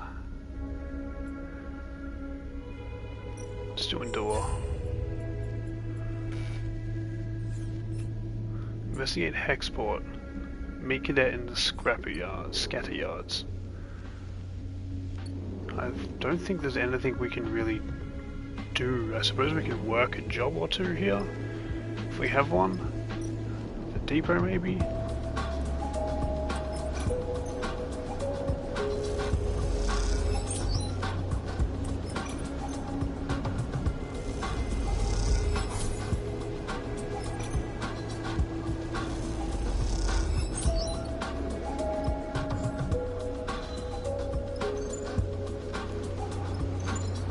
Right, so now we can get to Flotsam, and from Flotsam we can go to the scatter yards.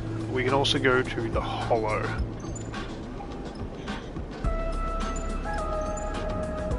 Fast Spindle. I think we should go to Fast Spindle.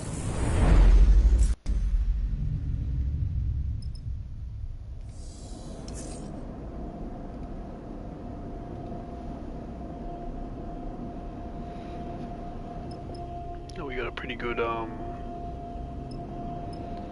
what's Spindle's edge?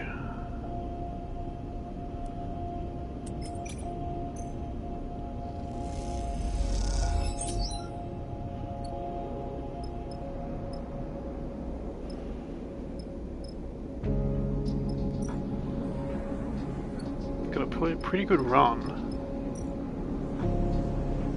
Let's fill fuel. Let's go and get a little bit more money though as well. Can I buy food from here? Fill supplies as well. Yeah, we're running low on cash, so let's get some cash.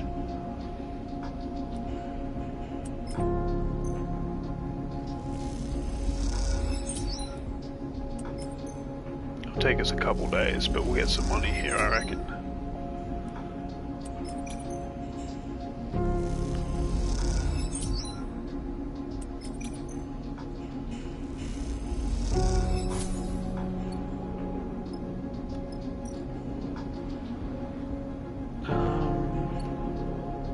Sleep.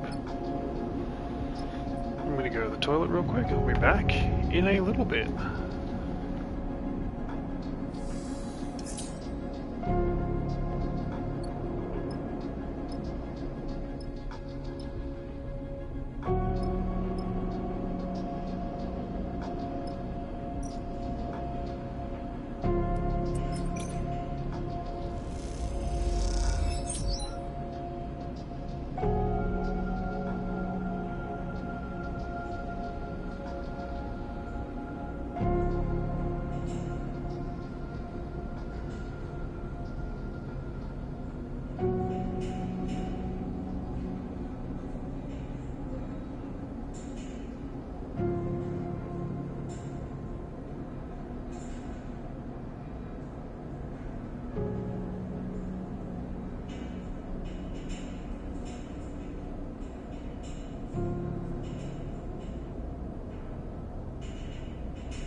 Alrighty, I am back. I am back.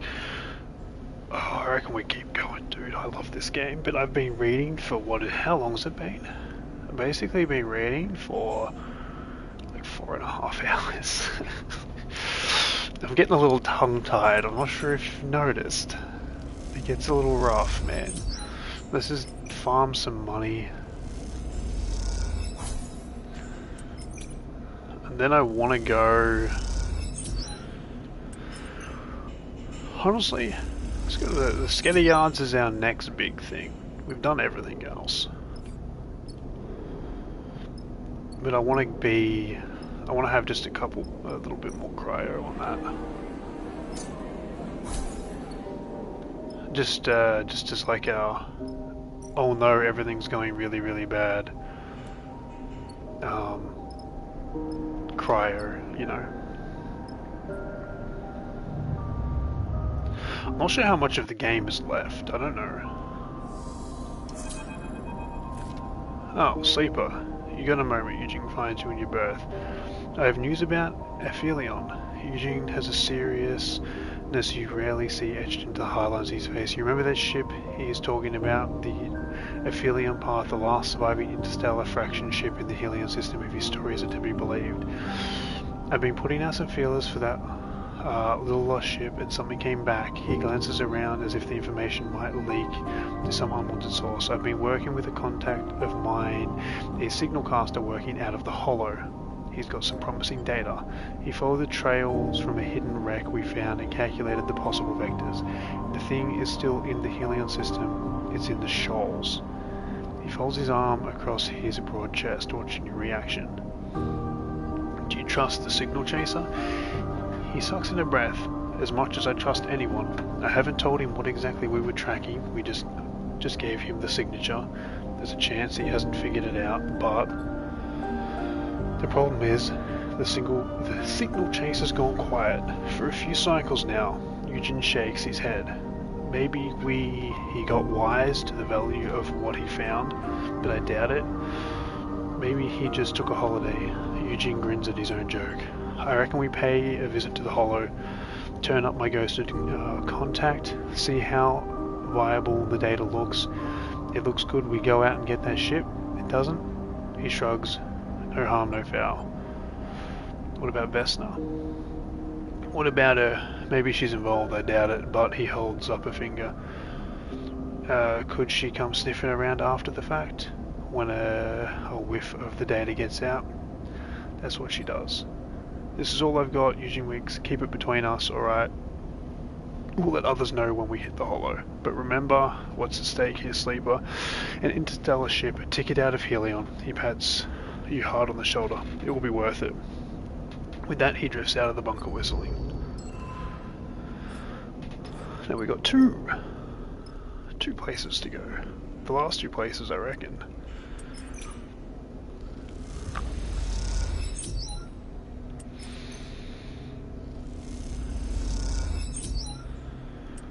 I reckon 330 is good enough.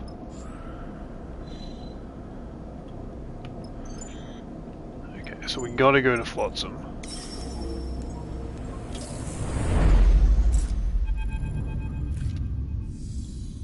Oh god, he's back. Another one.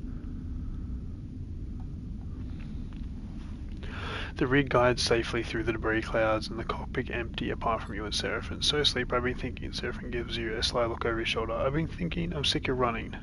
Me too.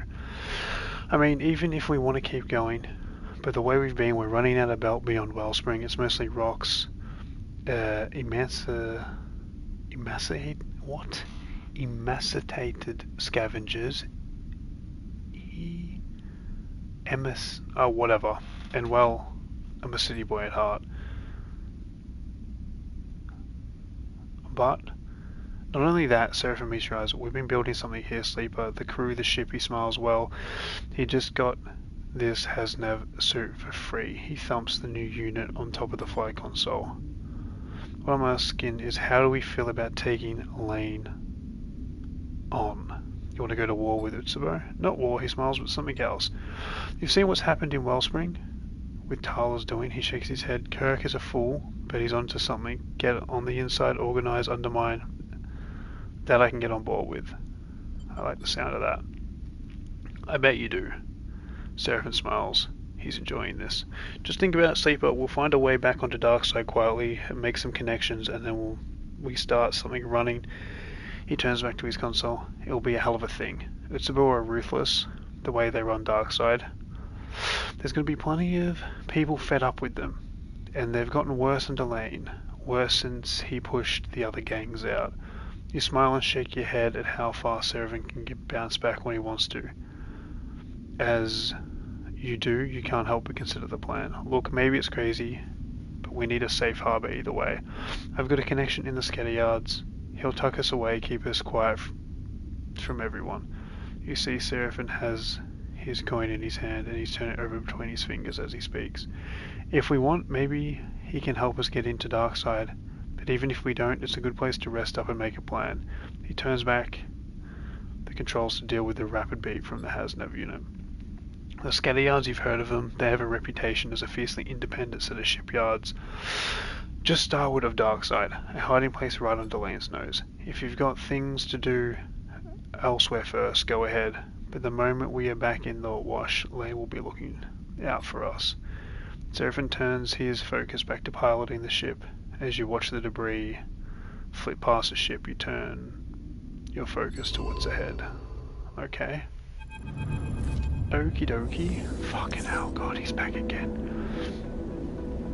I saw it. Seraphim comes charging into the bunks. I actually saw it.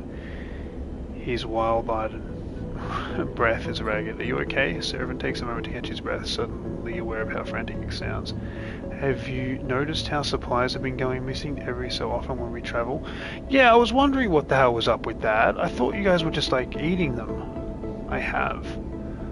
You suddenly recall the mysterious mess that was left behind in the supply storage. Seraphim sees the flicker of recognition in your eyes.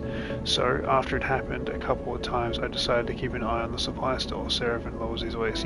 Check it out from time to time. And just this cycle, I drifted down there really quietly, leans in and watched something flew past me. He shakes his head, knocked me right into a wall. Something? I don't know, it came at me fast, some kind of creature, Seraphim says.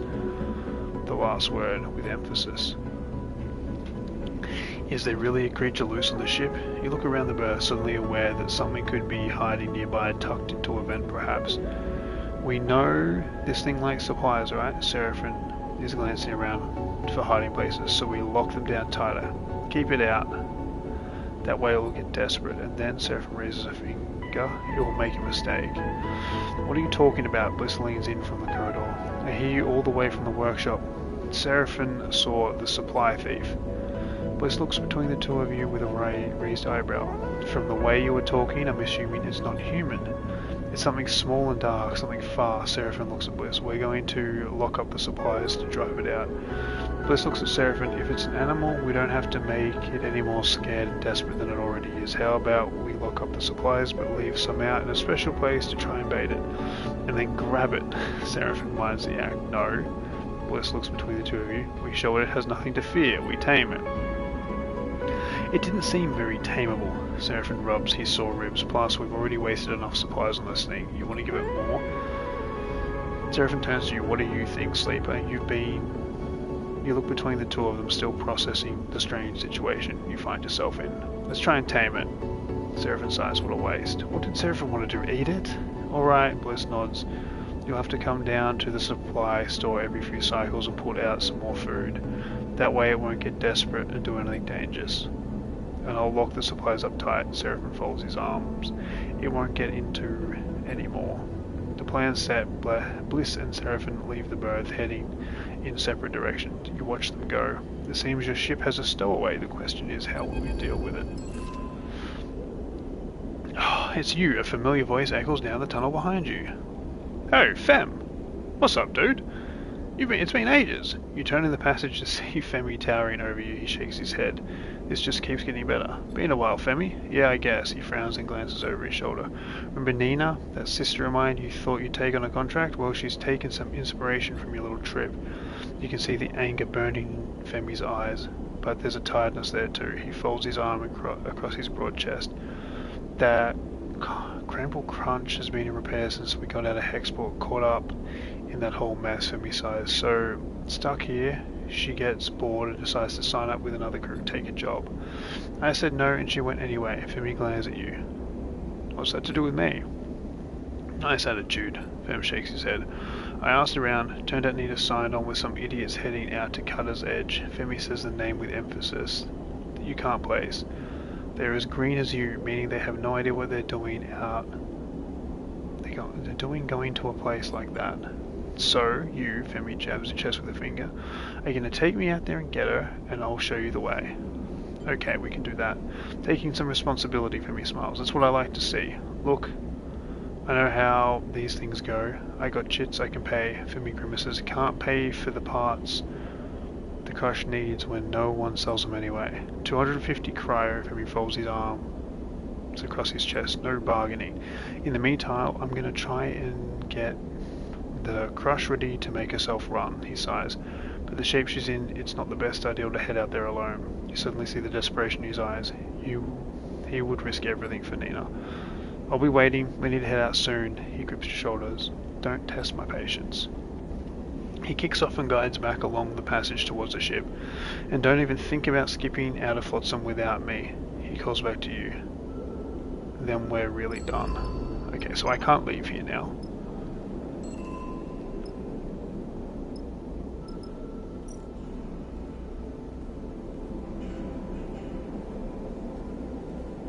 Okay, so we need to go do that, like, now, it seems. Okay. Right. Fill up on fuel. Bar. Buy some more food. No?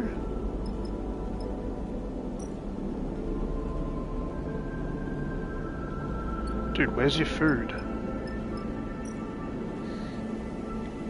Fill up on supplies. Cutter's End. Extract Nina. Don't think there's anything else we can really do here. Go to the rig.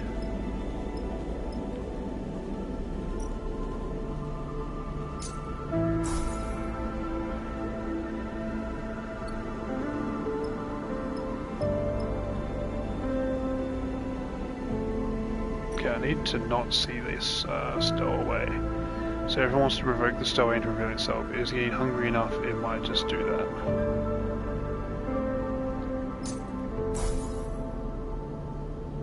I don't really know how that works, but I think I just wasted 30 cryo. Yippee! Do that. Doesn't matter, we're going to get paid. Let's go to Cutter's End and save him from his sister. What does he do? He is the exact same as Eugene, which means we bring Junie and we travel to the contract. Confirm.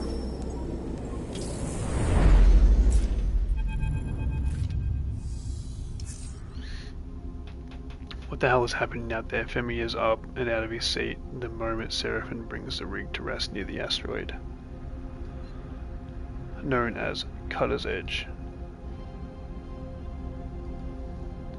The ominous name is one whose origin has become increasingly obvious as you approach through the thick clouds of the debris, and the chunks of rocks among the corroded remains of the wrecks could be seen floating now as you look out at the splintered and terraced rock. You can't help but feel a slowly growing sense of dread.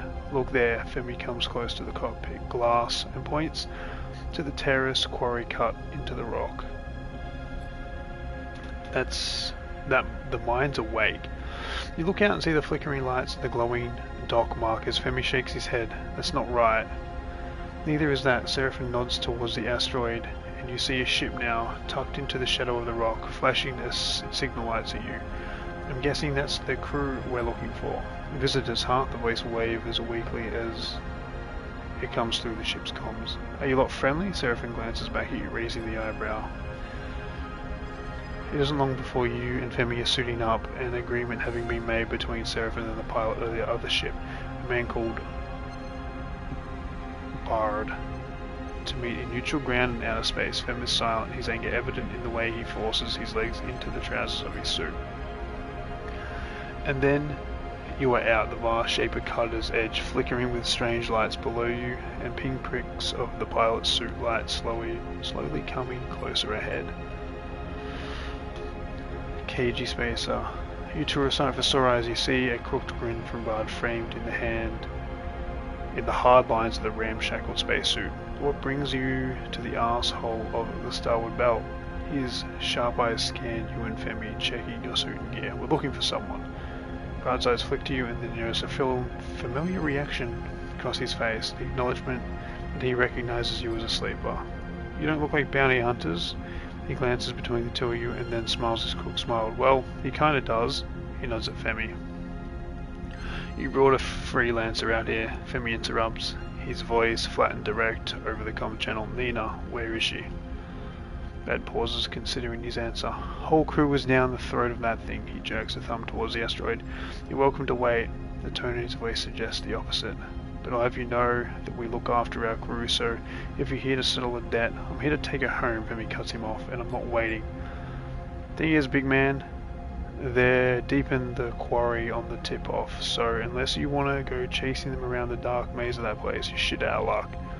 How long have they been? Brad looks over the flickering quarry, as if he forgets it was there, and he looks to you. Few cycles, he shrugs. Enough, Femi cuts in again. Nina's been gone for a lot longer than that. You're lying to our faces. Femi moves closer. And we know that rock has claimed more crews than any other. His face, his smile fades. No need for accusations. Who's to say you aren't trying to jump our claim? Forget this. Femi turned his head back towards the ship. Brad smiles at you. Big man seems tetchy? Is that like a weird way of saying touchy? He squints at the rig. He's gonna get you in trouble. He retreats to his ship, and you to yours. We need to go in, Femi says impatiently, gathering his tools and loading them into the airlock right now. What's he hiding? Who cares? These idiots clearly think they're onto something, and they're desperate to keep it to themselves. What matters is our ingress. Femi grabs a cutting torch from the rack. There's a borehole on this side of the rock. Could get us in under the radar, and we can drive right down the main shaft. Femi meets his eyes. I'll leave the call to you. Ginny arrives at the airlock and stares at Femi's angry tool gathering. We going in then? She gives a nervous glance. There's something wrong about this place, Seepler. We need to be careful.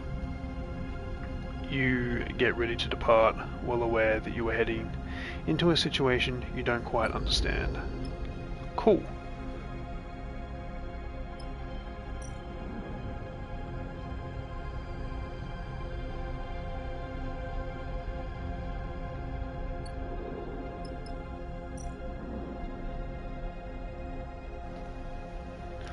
Well, I suppose we'll be doing this one then.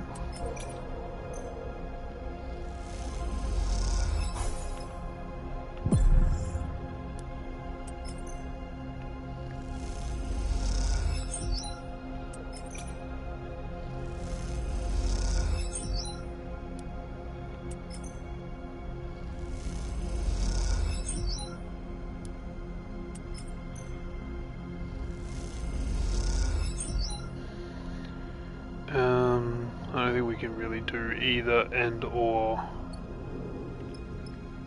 with that. I guess we can do a 6 with this just in case.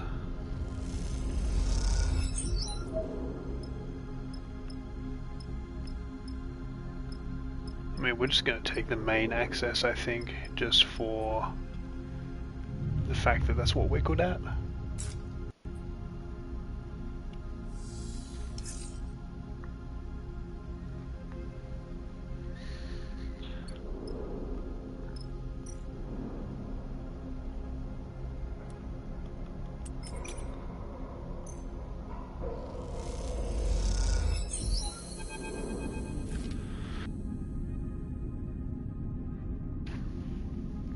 Yeah, felt the rumbling growing. By the way, we got some phenomenal rolls this cycle as you descend into the Cutter's Edge, but no one has wanted to bring attention to it. Now floating in the cavernous rock-walled passage, it is impossible to ignore. Sleeper, Ginny's voice crackled over the comms. I'm getting concerned.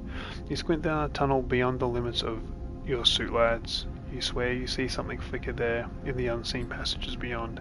There is a strangeness to the mind to its flashing lights, its empty conveyors running on some residual power. From what Femi has told you, it wasn't always like this. Cutter's Edge had a fearsome reputation as a dark and deadly maze, a ripped open rock not worth the trouble of the corroded salvage. Now it's a moving maze, its automated systems given a new, faltering life brought back from 100 cycles in the shadows, and one of those systems is rumbling through the dark ahead. Let's keep moving. Femi passes you in the passage. We don't need to wait. Take it slow, Femi. We're too far behind. We need to catch up. Femi glides ahead. The beams of his suit lights painting the rock walls of the cavern a pale grey. Femi lights reveals an intersection, another tunnel cutting across this one, offering 3 routes ahead. Suddenly you are blinded by a wall of light beyond the intersection. The rumbling is everywhere, the shaking dust, the rock off the walls in dense clouds. Fuck. Squinting the light, you see a ring of lamps, and between them the grinding maw of some terrible machine. It bears down on the crew, grinding through the debris. Don't fail. Positive outcome, -1 stress, huge. You shield your eyes and scan the walls around you. There, revealed in the powerful lamps of the mining machine, you see a small square passage cut into the rock. Signaling the others, you dodge inside, gliding into the safety of the dark passage. A moment later, the machine rumbles past the entrance, splitting a hail of debris in the tunnel. You don't stop. Carried full by the tighter rock, you emerge into another cavern. You good? Femi's voice is broken down by gasps there. You turn to see him staring into the dark, shaking his head. Let's not. Junie's breathing matches Fem's. Do that again. We need to keep going. Femi is dusting off his suit. That mining machine must be keeping Nina's crew down here. We have to get past it. Keeping them down here, or your mind drifts to the worst option. Can any crew really hope to survive all this? When they woke up this place, they woke up the machine. Femi starts to move down the passage. It's running on old programming. It's not hunting us, it's not smart. Femi turns back to face you. His eyes ringed with fatigue and stress. We can beat it. You hope he is right. Okay. Tunnel complex. And thank God Femi's here. Femi. Thank God I put a point in Endure because I thought it would be important.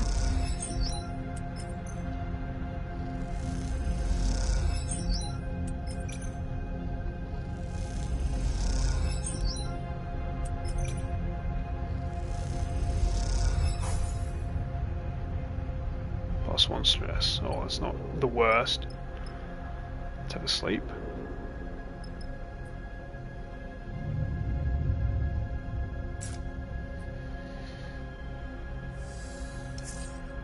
Good rolls again, man. We've gone from, in the last like half an hour, having the worst rolls possible to actually being pretty good. Probably should have used Femi for that. To me, Sleeper, Femi beckons you over to a section of the cavern wall. You glide over and immediately spot what he has found. There is a large passage splitting off from this one, but it's not the passage itself that is of interest, it's the remains of a barricade, freshly welded, that draws your attention. They came through here. Femi's eyes flick over the ruins. They tried to keep it out. You look at the fresh cuts in the wall, the stone gouged out, the crumpled metal bent and crushed, and most tellingly, the flattened remains of a welding torch embedded into the rock. The crew took a stand in this very place. You reach down and put a hand on the remains of the torch. Nina was here. And then you feel it, the rumble through the torch, through the rock. You look up at Femi, and he sees your face. The machine is coming. Go. Femi meets your eyes. Get safe. He looks over his shoulder, and suddenly he's bathed in the blinding light of the machine's lamps. No, we stay together. You go to protest, but Femi kicks you in the chest, sending you spinning away out of the path of the machine. By the time you catch yourself on the cavern wall and turn, you see Femi there in the middle of the passage entrance, lit white in the lamps. He waits agonizingly long until he knows the machine is coming for him, and then it kicks off hard and glides into the dark. The machine rumbles through the hail of rock and dust, and you follow after it, patting away chunks of stone. Wait, I thought it said that it was just like he said that it wasn't hunting. Why is it giving the impression that, like, this machine is hunting people? You are slowed by the debris and the machine pulls out ahead, rumbling endlessly onward through the tunnels, through rock and metal. And then it is gone, the cavern shakes, filling with dust, your vision grey. Your comms click and hiss, and chunks of rock thunk off the face plate of your helmet. And then you see them, the faint lights of Femi's suit as he struggles through the dust. We got it, Femi says, as he reaches you. His hands on your shoulder. Somehow we got it. It takes some time to understand what happened. As the dust clears, you find yourself at the lip of the shaft, filled with debris. This huge pit, thick with shards of rock, must have been a refuge pit for the mine, a place to pipe the tailings, the waste. The machine went straight into the shaft, spinning into the open space and debris, shredding itself against a million razor-sharp bits of rock. Looking down at the pit, your lamp illuminated a few pieces of the machine. The rest is surely down there, deep inside the dense debris clouds. It isn't long before Femi is calling you once again. This time to another still complete barricade, a barricade over a door to a machine room, sealed and secure. The last retreat of the crew you followed into this nightmare. Okay. So I can do something here. One of the strange machines tumbled into the waste. Well, let's recover some stuff from that one as well. And then we can do engineering for that. This is huge. Do this. Femi, I don't really care if you get stressed. That's kind of fine by me, dude. Junie, you can't help here, that's fine.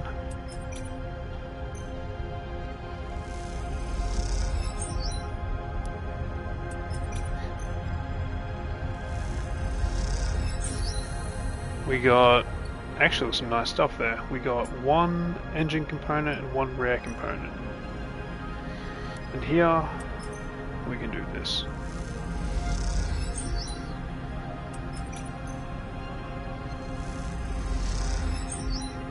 Junie wasn't perfect to bring along to this one, to be honest.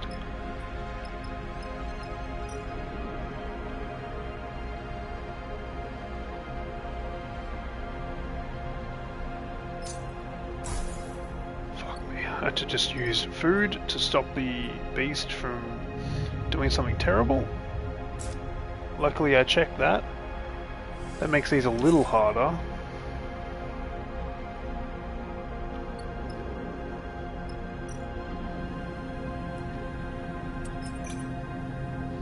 Hopefully this is the end, because we are out of supplies, Junie. We're out of supplies, buddy.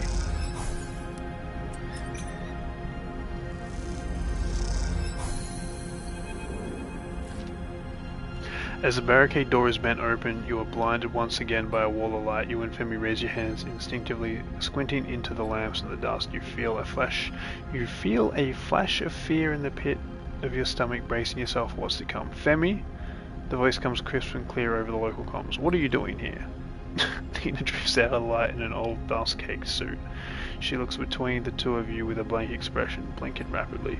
Femi stares at her, frozen for a moment, and then rushes to her, wrapping her in a wide embrace. They float there in the light and dust, two bodies bound together. Nina pulls back. I don't understand. You followed me out here? She looks over at you and then back to Femi. How did you find me? You're left without telling me. What did you expect? Femi glares at her. You aren't ready for this. Nina retreats further at Femi's words, slipping out of reach. Femi, Nina shakes her head. After all these years, you have no idea what I'm ready for. Movement in the light catches your eyes, and you see the motion through the dust. A figure in a suit drifts out, hunched and clutching their abdomen. They turn to face Nina and see her lips moving as they speak on a private channel. You look over to Femi, but he is staring straight ahead, his eyes wide with anger. You, he points at the figure. What kind of idiot are you dragging my sister out here to this place with that machine running riot? He moves towards the figure. Speak up, what were you thinking? Nina blocks his pass forward, getting between Femi and the figure. Femi, you meathead, she glares at her brother. This is my job, I brought them here. Femi for once falls silent. Takes a while to make the return trip back up to the Cutter's Edge, especially with Nina's injured crewmate. As you ascend, Nina tells the story of the job, Femi keeping his distance and leading the way in silence. The mining machine you faced was what she had been looking to extract, a job she and Brad had put together after meeting in the narrow escape. He knew a way to jumpstart the mine, and access that would open up meant you salvage. One of those pre-collapsed boring machines was worth major cryo to any mining outfit in the belt, and Brad had a contact who was ready to buy.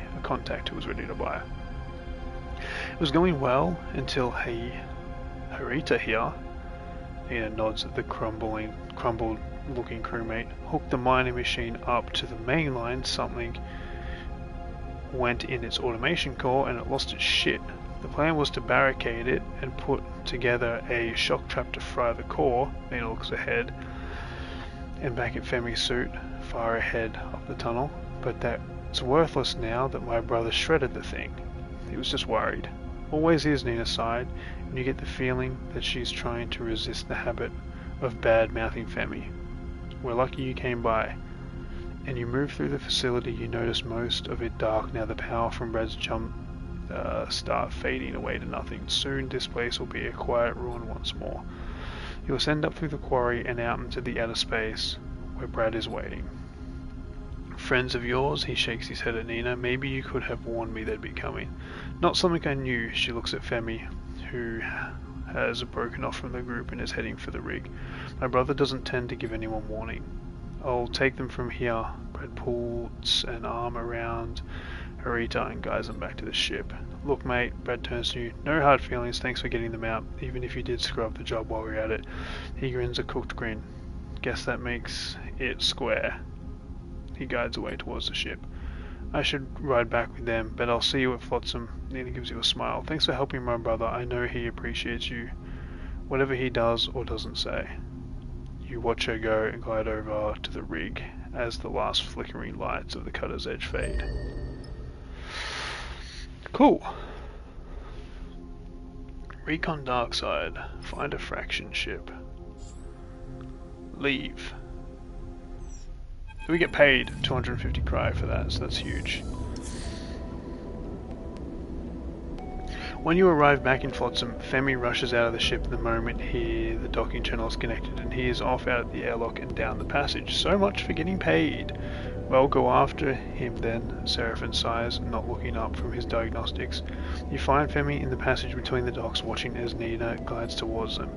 You catch a glimpse of Nina's face over his shoulder. She looks nervous, showing her approach, as she comes close to Femi. His considerable flame blocking the tunnel. Femi?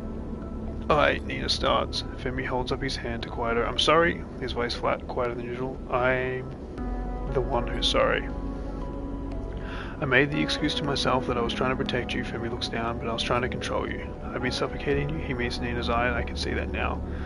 That it took something like this for me to see it was on me. Femi's voice cracks, and the tunnel suddenly feels small, intimate. He folds his arm, regaining his composure. I understand if... Shut up, you idiot. Nina violently embraces her brother, banging him into the metal wall. She laughs, wiping her eyes. Femi sniffs. But enough of your speeches. Nina smiles. Apology accepted. It's not a speech. Femi can't help but take his typical self-serious tone with Naya. But you see, it makes her smile. And I have something I need to say. You're a powerful person. I've been trying to curb that because it scares me, and it scares me how little it scares you. He laughs, uncharacteristically light laugh. But I'll stop placing those limits on you. In fact, I want you to have the ship. Femi seems pleased that this stuns Nina into silence. I can make my own way, find work with crews. He glances over his shoulder at you. Perhaps the sleeper will take me on. But I need some time away from leading, from captaincy, while you need anything but. He puts a hand on her shoulder. The crush is yours. Nina sighs. Femi, you really need to listen more. I don't want your ship. It is her turn to speak. To be pleased with his shock. You are right, I'm a powerful person, but the Cutter's Edge showed me I'm not ready to lead. I want to learn more to work with the crew, but preferably not one I'm related to. She punches him on the shoulder painfully. Nina looks over Fem's shoulder at you. I was actually thinking the Sleepers crew might be the right fit. She flashes you a smile.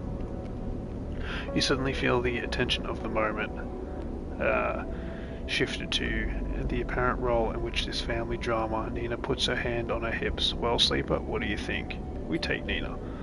Nina nods. I'm honored, really. I know I will learn a lot from you. Femi turns in the corridor to face you, his face set in an intimidating glare. You better take good care of her. He smiles, but you can't help but take him seriously.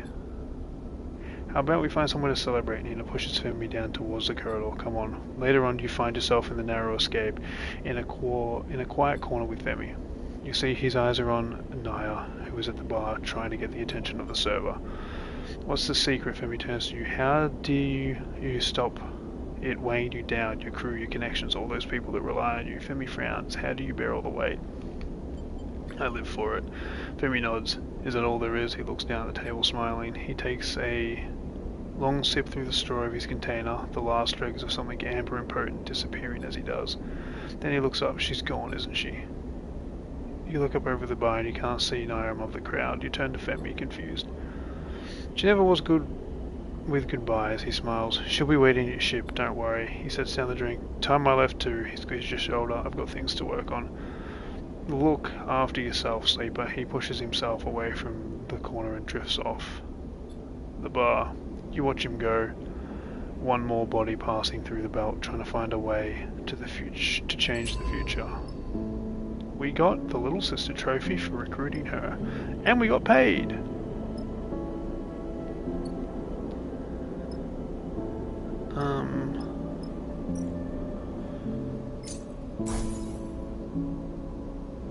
God, I hope this doesn't last too long. We'll have to keep feeding this bloody mongrel of a thing. Let's fill fuel.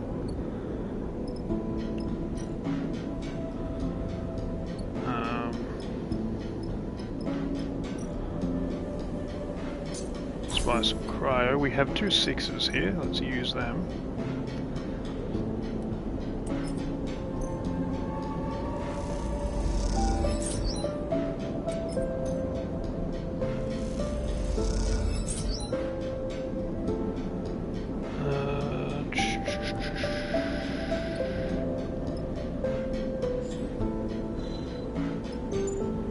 Can't seem to go back to Wellspring.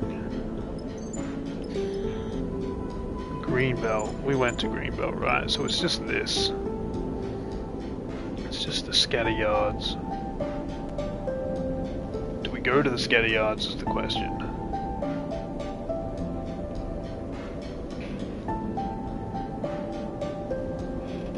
I think we leave it there. To be honest, I think we leave it there. I'm in the Viper mode, so I hope you've enjoyed. This game's awesome. I hope to catch you in the next one where we'll finish this game tomorrow, hopefully. Yeah, like, subscribe, do all that good stuff. Most importantly, I hope you've enjoyed. Yeah, cheers.